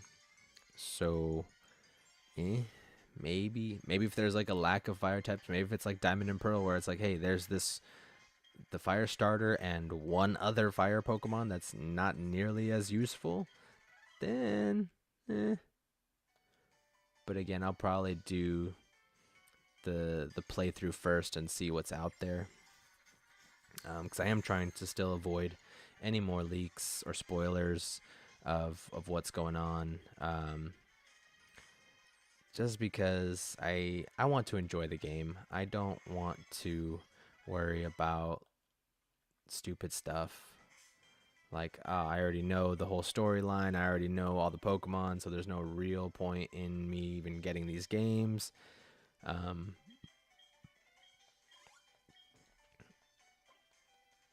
because it took a good while for Sword and Shield to really like stick on me, and once I got into it, I really enjoyed it. I really enjoy using a lot of the new Pokemon. Like I said earlier, Duraludon is one of my favorites, um, possibly from all time. Um, I love Corviknight. I think that was a fantastic design all the way through. I think it was a fantastic uh, usage throughout the entire game. Awesome typing, right? Um, it's basically Skarmory 2.0, but a little better because it's got 3 evolutions, not just the one. Um, Orbeetle is fantastic. Another Pokemon that's great to use throughout the whole playthrough if you really wanted to. Um, Obviously, the UFO design is super cool. The fact that it's a satellite is super cool. Like, I don't know, they knocked it out of the park on a lot of these Pokemon. Yamper is adorable. I don't care as much for Boltund, but it is a solid dog Pokemon. Um, I like Choodle. I know a lot of people don't. I like Choodle. I like Dreadnought. They're both awesome. Gigantamax Dreadnought is fantastic. Again, I like Grimmsnarl. Uh, Morgrim's a little weird. Impodimp's cute, but weird, like cute in a weird way. Um, I don't hate any of the starters. I just don't like any of them either. Um, like, they're all good. Just Toxel. I like Toxel because it's cute, and I think the poison electric typing is very awesome, very cool, like very unique, obviously. Um, but I mean, I'm using it literally just for those two things. So you're either going to poison something or you're going to paralyze something. That's about it. And the 4 times weakness to ground, not fantastic. So maybe like with an air balloon or with a Pokemon that has levitate and skill swap, that might be okay. Um, but eh. Like, Toxtricity is really cool. I do really like the design. I really like the idea.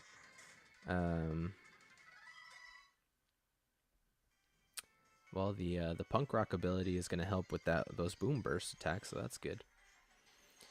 Because there's no sound style poison type move, which is kind of a bummer.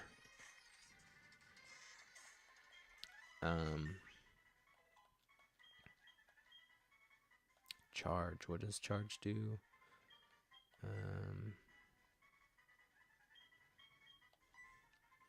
The user boosts the power of electric moves it uses next. It also raises the user's special defense stat. Ooh.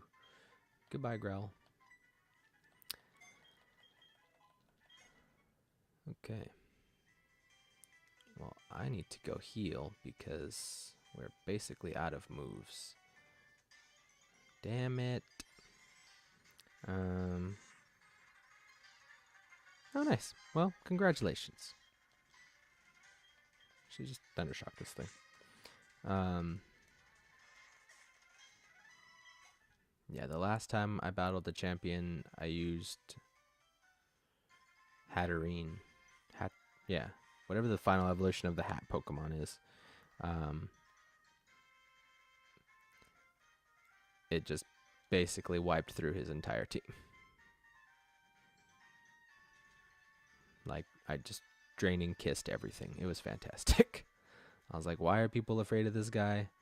Who is saying he's so amazing? What is going on here?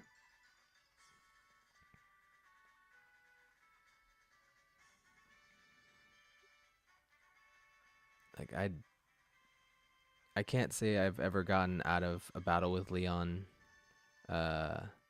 deathless, but I definitely have never felt like, oh my gosh, this is the champion. It's not like fighting Blue or fighting Lance for the first time, fighting Cynthia for the first time. I don't remember being super afraid of Steven. I definitely wasn't afraid of whatever his replacement, Wallace, the water guy.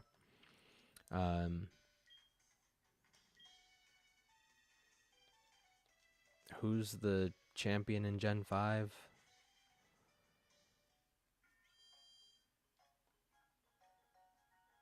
Because I know you fight N technically as the champion, but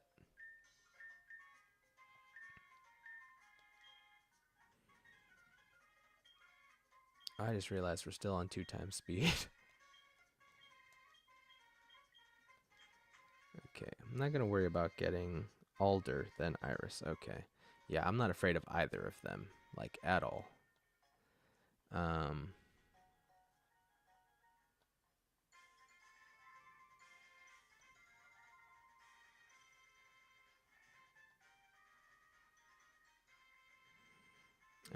Diantha, I'm not afraid of her in the least.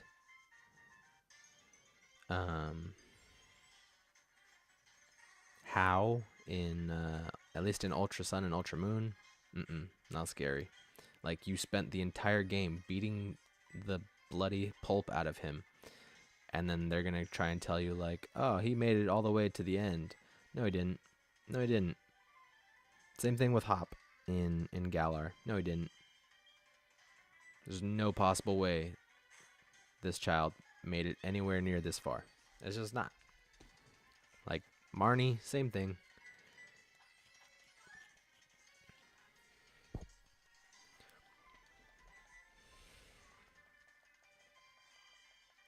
Alright, this is not a snoring battle. Wake up. Let's go. Thank you.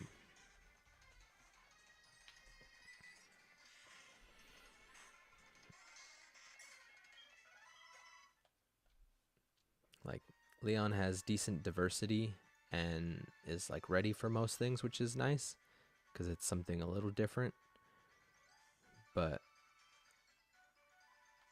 he's not all that scary. Like, his Charizard is the scariest thing, and honestly, a decent water Pokemon, and bye-bye. Like, Inteleon was my favorite of the starters to use, and I one-shot his Charizard, so and I was under-leveled.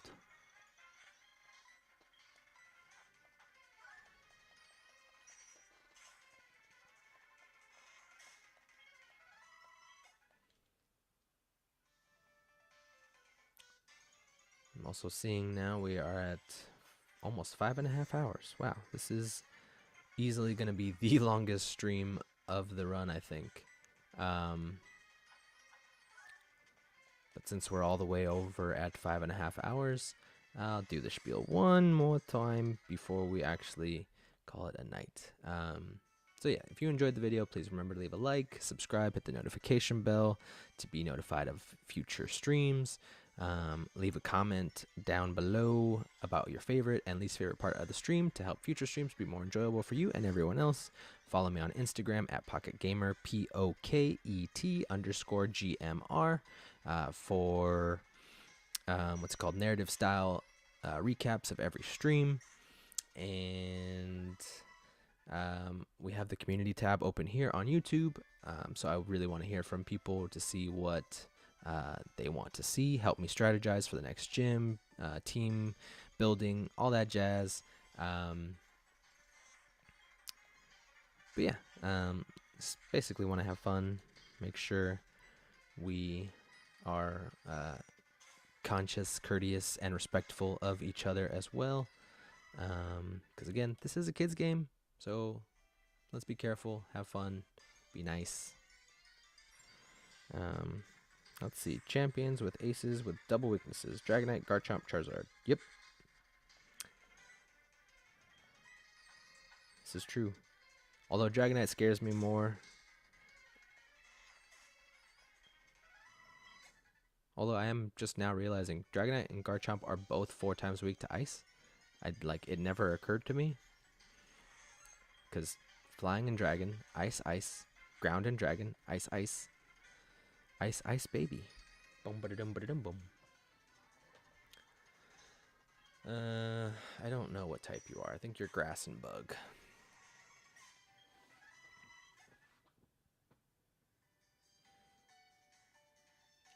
I do remember thinking a long time ago that grass was weak to psychic type moves because most grass Pokemon at the time were grass and poison. And for whatever reason, psychic type is strong to poison type. So I just immediately thought, oh, Bellsprout's a grass Pokemon. It's weak to psychic. Bulbasaur's a grass Pokemon. It's weak to psychic. Oddish is a grass Pokemon. It's weak to psychic. Not factoring in the fact that all 3 of them are poison type as well.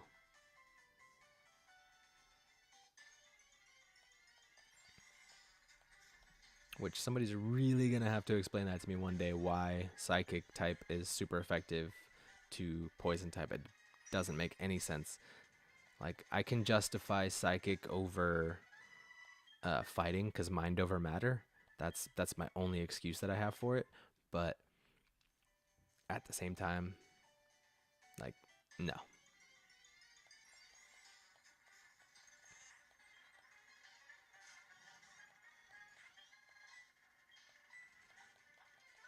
Okay, we're going to get Apple to 25. We're going to start making our way to Cianwood. We might have to stop in Whirl Islands. I'm getting pretty tired. We're past the 5.5 hour mark. So I'm definitely not wanting this to go past 6 hours. This was insane. This was awesome, but it was insane. I wish I had done more than just grinded, but thanks everybody for chiming in with commentary and questions and fun stuff to talk about for a little while we kill time today. I would like every stream to go like that. That'd be fantastic.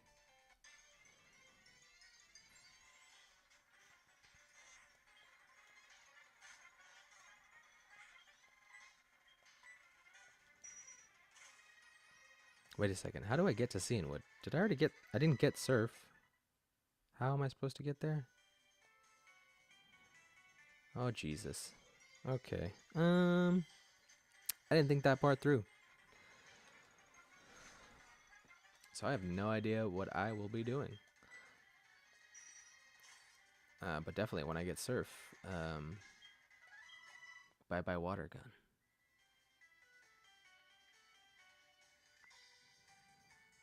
Don't end yet. I'm putting away dishes. Oh no, I'm not gonna end yet. It's gonna be a little bit. I'm gonna get Slowpoke to level 25, which might take a little while. And then after that, I'm gonna try and get to Cianwood, but I also realized I don't have Surf, and I don't know how I'm gonna get there. Unless there's like a boat that takes you there the first time, because I really do not remember all of the story of these games. Like, I remember the characters, I remember the Pokemon, I just don't remember the story. So if anybody knows how I'm supposed to get to Cianwood, that would be fantastic. I would very much appreciate that. Because otherwise, I will be stuck, and I will have to figure it out later.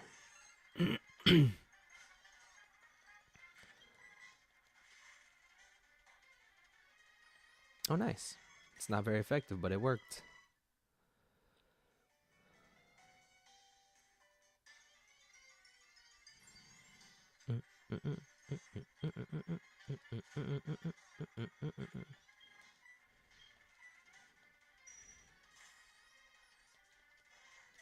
It's super effective.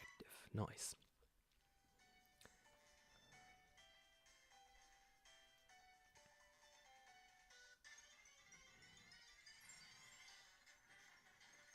Mm-mm-mm-mm. So let's see, how well does water gun work on you?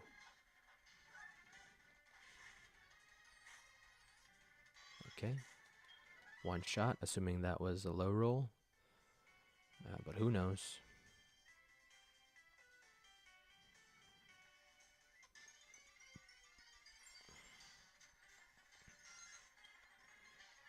Okay. Realistically, I should just fight stronger Pokemon, but still looking for those special attack IVs, so, or EVs, I mean. So we'll see how it goes.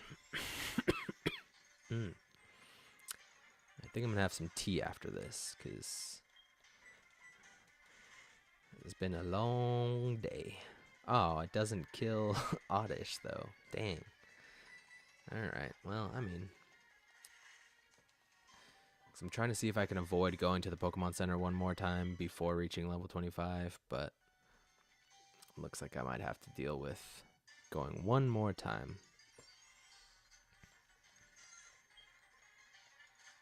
Because I think I have an Ether, I just don't want to use it. Like, I don't, in case I need it for like the Elite Four, you know, like, oh, I got one move that I absolutely need to win this battle. Like, for sure, if I need Ice Beam to get through the Elite Four, 100%, that's what's going to get the Ether. Because I know I need Ice Beam for that last battle against Lance.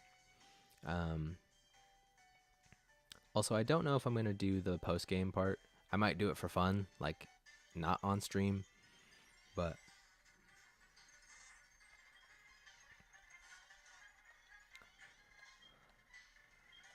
I'm not planning on doing that whole part. I know it's not going to take nearly as long because at that point my Pokemon will all be like well leveled,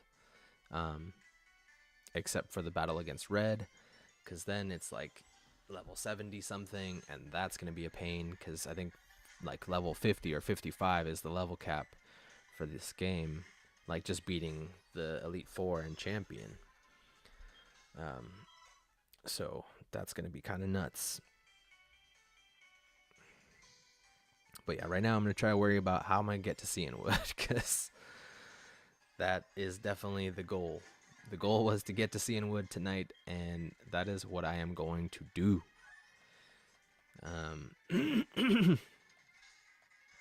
I'm risking my health here, you guys. So let's definitely get this done, huh?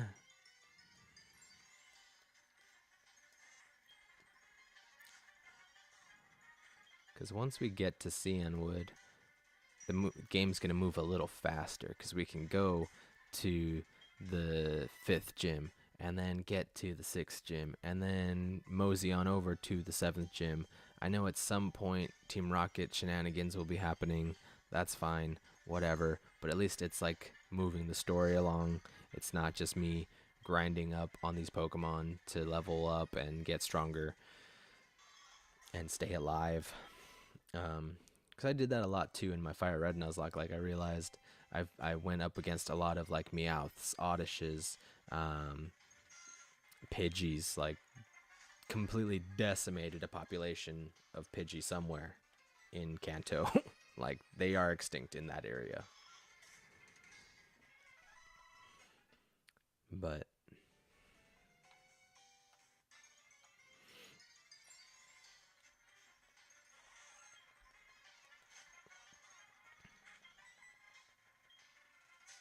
wait, what? What happened? What? Dry skin? Get out of here. What do you mean dry skin? Ugh. Fine, I'll go to the freaking Pokemon Center. This is awful. Now I wasted 2 attacks. Actually, I have an antidote. I'm gonna use it.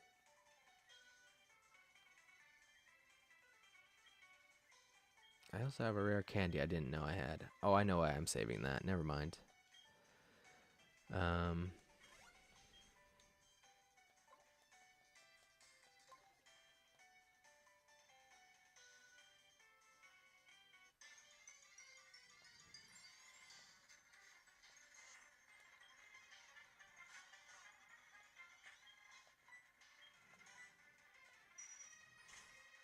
Well, the sad thing is I wasted 2 perfectly good water guns on that Paris, not knowing it had dry skin. Why does a Paris have dry skin? That doesn't make sense.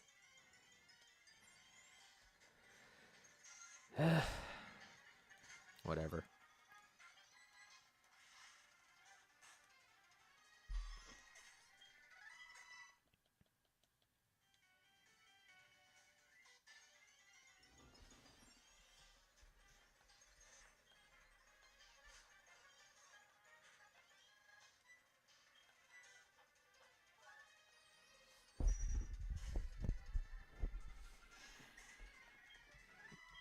If I could get just a little bit more experience points from these Oddishes, that would be fantastic. Like 70 points. Should probably stop fighting Zubats though. I don't really need the speed EVs, it's kind of a waste. But I need experience. Also, I'm trying to get to 25, like we're almost there. I don't know why Slowpoke's level up is so slow. I feel like I just answered my own question.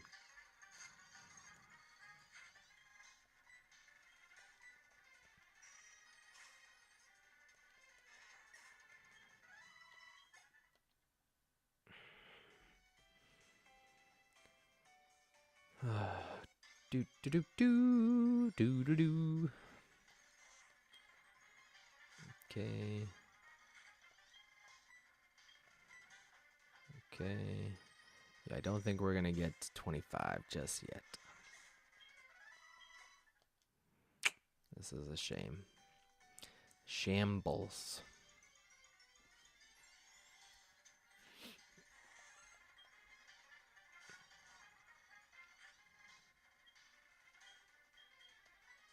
Is everybody else already? No, well, you're not 25. Fine.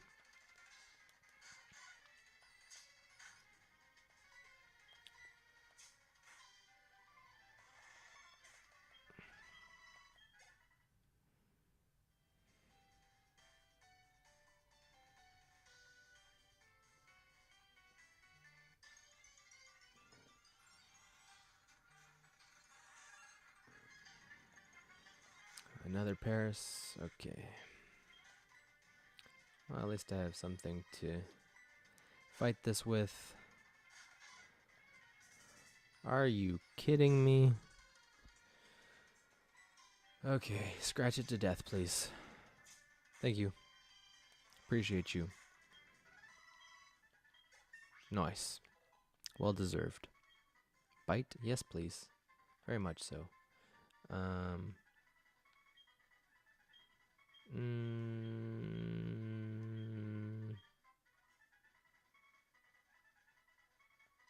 Scratch. Goodbye.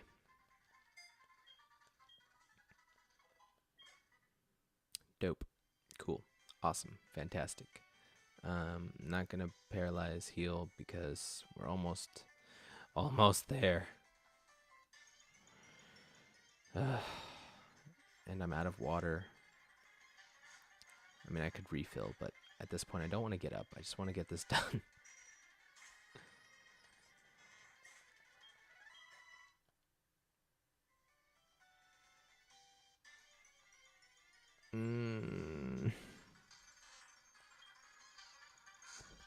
Think I'm out of psychic confusion. Yeah. So water gun away, my friend. Feel free to hit those critical hits like crazy.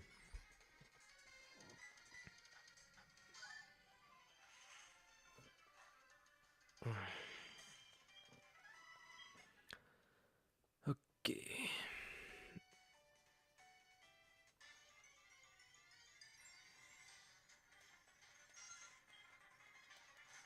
Okay.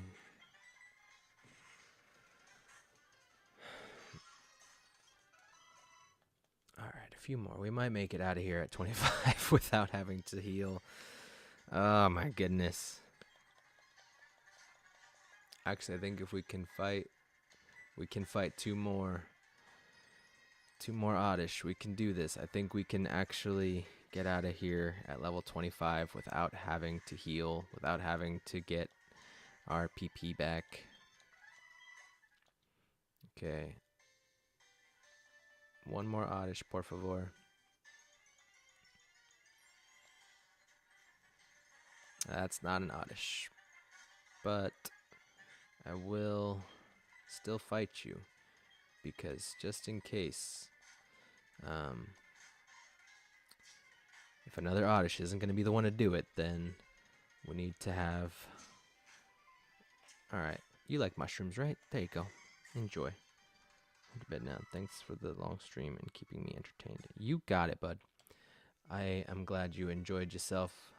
I'm glad other people were helping you enjoy yourself as well. Thank you for stopping by. Get some rest, and I will see you hopefully on Wednesday.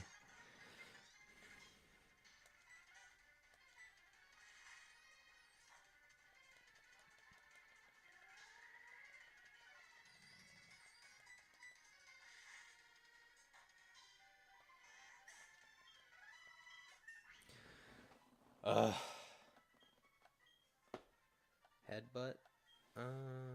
Sure. I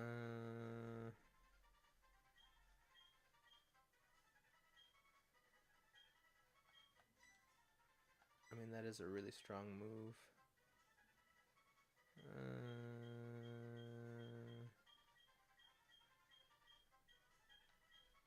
No, I'm not gonna do it. Yeah, because I'm gonna learn surf anyway. I'm gonna teach Apple surf. Okay, we don't need the speed up anymore. Okay, I'm gonna go heal. I'm gonna pick the team to go to Cianwood. I'm gonna figure out how to get to Cianwood. Get to Cianwood, call it a night. Because this is intense. We have been going for almost 6 hours. I've never streamed that long. I don't know if I would stream that long again. At least not anytime soon.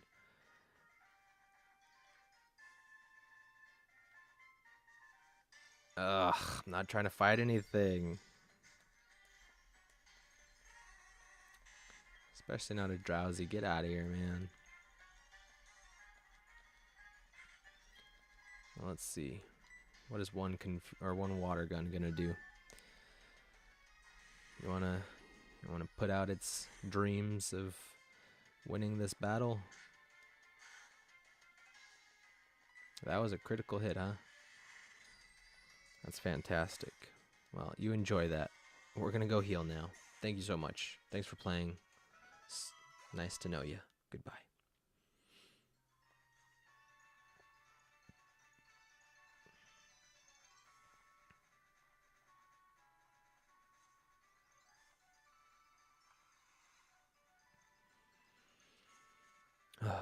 Okay, I do have to figure out how I'm gonna get to Cianwood though, because I do not have surf, I do not have fly. I don't know if there's like a boat that takes us. I don't remember. I should have done my research on that. I did a little research on EVs and EV training, but I really should have thought that through. Speaking of thinking things through, let's see, we had some things change here. So really quick, and then we'll add in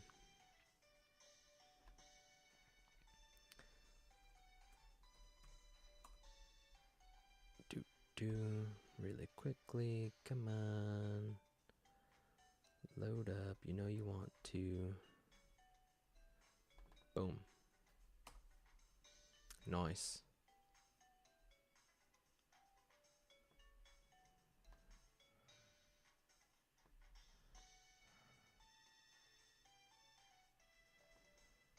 Awesome. Cool.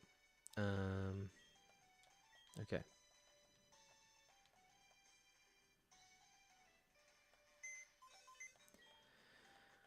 Okay, Bill saw no, not deposit. I wanted to move.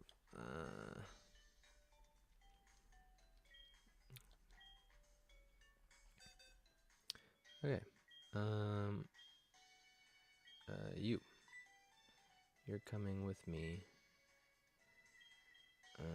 Instead of this,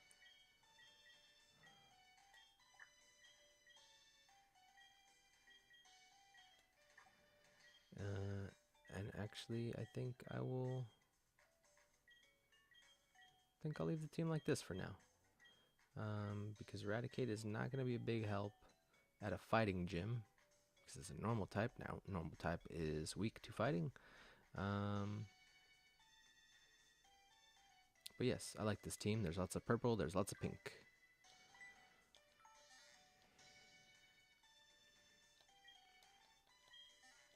I don't know who I want in the front slot. Let's see. We got 86, 76, 63, 68, 79, 72. All right, I guess I'm putting G in that first slot. And Apple, you get to move all the way to the last slot.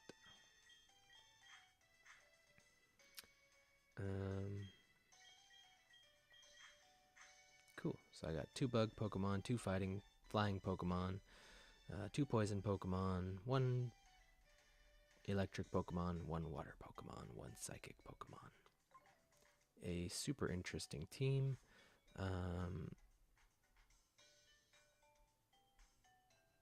So we're going to move you over and drag you on to the team slot there. Nice. Cool. All right. So that's the team for now. I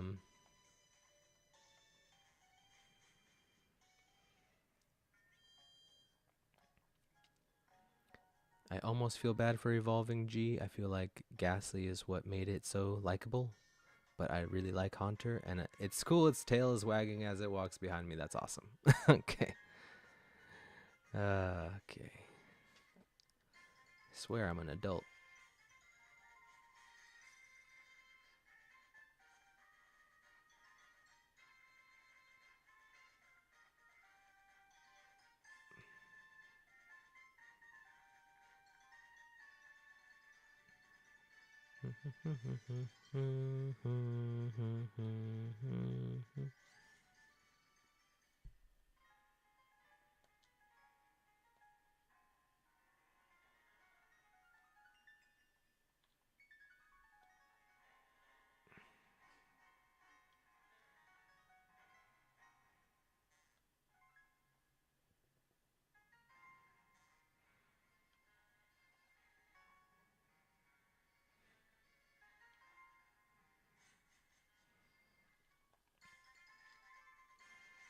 Oh, I see another good night in the chat. Alrighty, good night. Enjoy the rest of your evening. Excuse me, sir. Thank you, thank you. Ooh.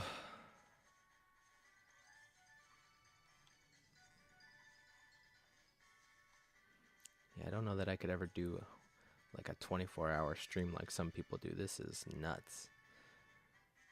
Although, to be fair, if I wasn't just grinding the whole time, it probably wouldn't have been that bad.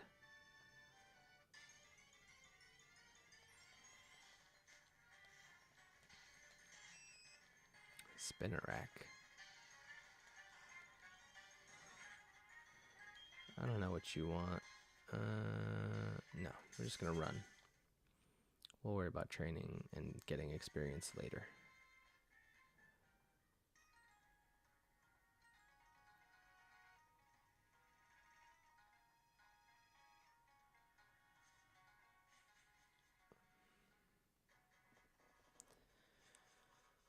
Okay.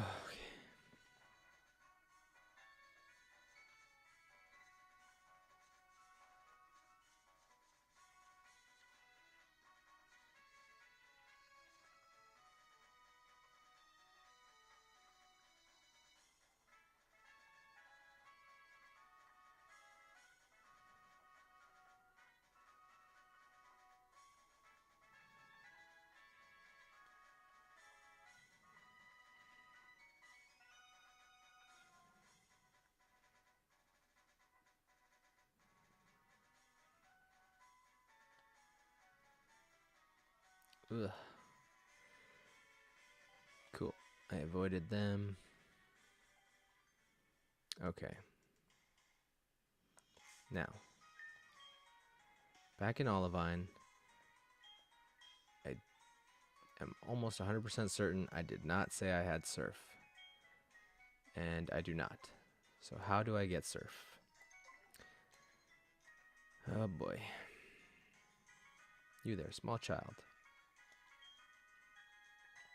Thing you have, it's a Pokegear, right? Wow, that's cool. It sure is, bud. It sure is. I don't want to go around talking to every single person, though, just to try and find out. Okay, I'm just going to look it up.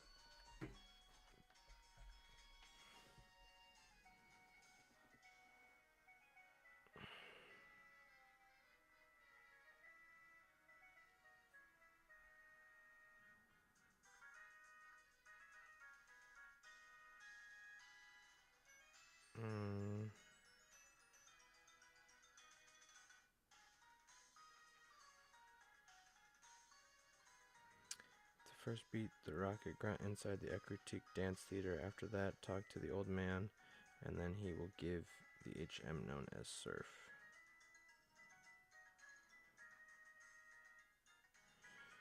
Oh, snap. Okay.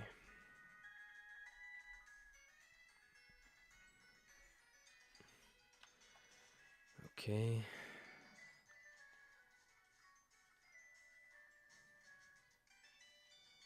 Well, that's upsetting. I was just there. And now I have to try to avoid these people again. Because I want to battle them. I just don't want to battle them right now.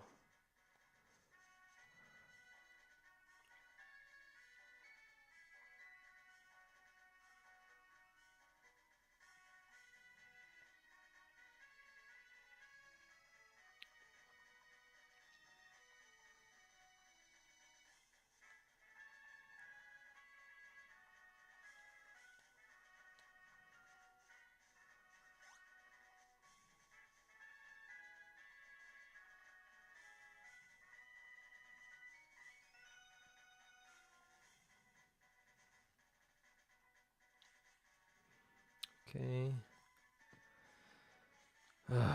Jesus.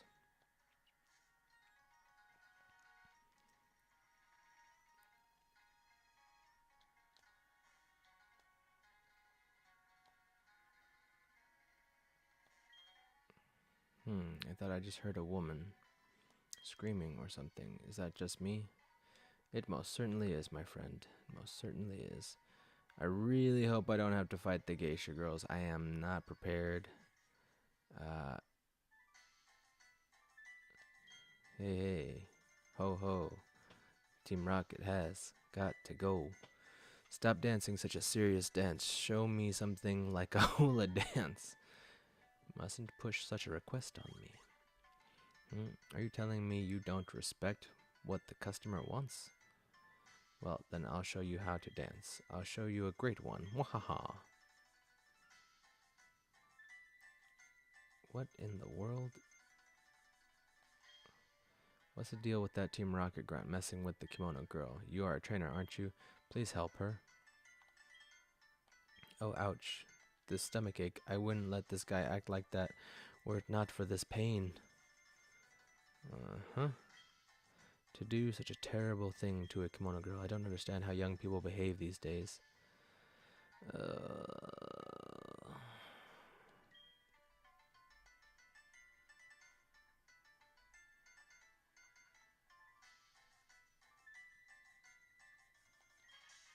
Huh? Who are you?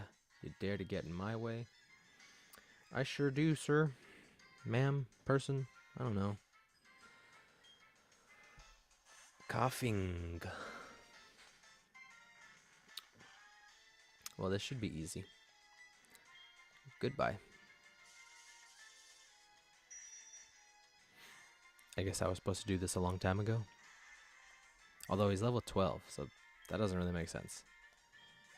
They didn't want that to be too hard, because if you're supposed to be around level 25, or like around level 20, make look like a villain. So I have an important mission. If they find out I was wasting time here, they'll make me start over as the lowest Team Rocket grunt. I better leave now. Agreed. You must be correct. That was indeed excellent, kind and strong, good at raising Pokemon as well. That person does know what to look for in people. Oh ho, that was just me talking to myself. Never mind. Okay. Wonderful, you were so courageous for your age. I was a rare sight to see. I want you to have this. Don't be shy, take it. Yeah. Okay, cool. Now I can get to see Inwood. 6 hours.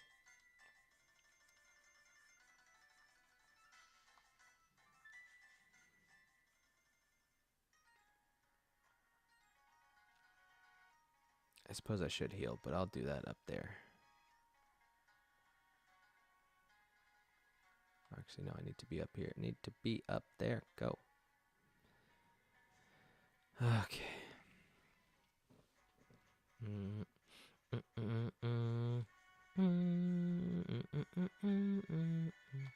Actually, nope.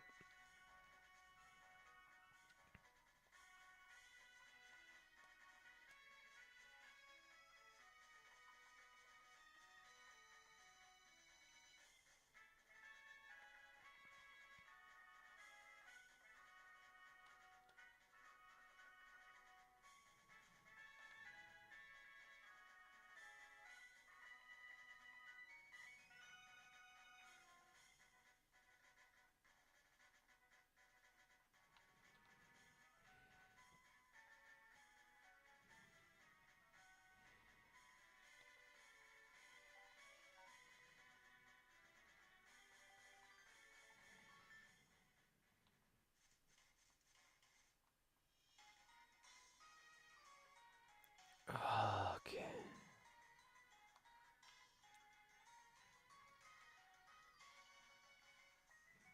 Is that the only way to get out there? Oh no, I can go this way. Wait, what is this?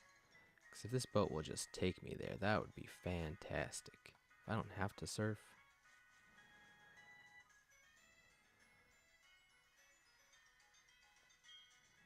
Welcome to Fast Ship SS Aqua. Except that the engine maintenance team is taking some time off and we don't know when we will depart. Fantastic. Very well. We will move onwards and upwards. Okay, so it's been 6 hours. I'm tired. Was trying to get to Cianwood today. Spent the whole time grinding up, getting surf now, which is the most epic part of the 6 hours, and was the easiest part of the 6 hours. So that's kind of sad. I'm gonna heal, despite not really needing to. I'm gonna go stand by the shore and listen to the waves, and I'm gonna save it, and we're gonna get to Cianwood on Wednesday. So again, if you enjoyed the video, please make sure to leave a like, hit subscribe, hit the notification bell to be notified of future streams, which my streaming schedule is Mondays and Wednesdays, usually 7 p.m. Pacific. It does change from time to time. Today was a little extra special. I had nothing to do and was really bored, so we've been going for 6 hours. Yeah, leave a comment, tell me what you like, tell me what you didn't like, to help future streams be more entertaining for yourself and others. Feel free to follow me on Instagram at Pocket Gamer. That's POKET_GMR.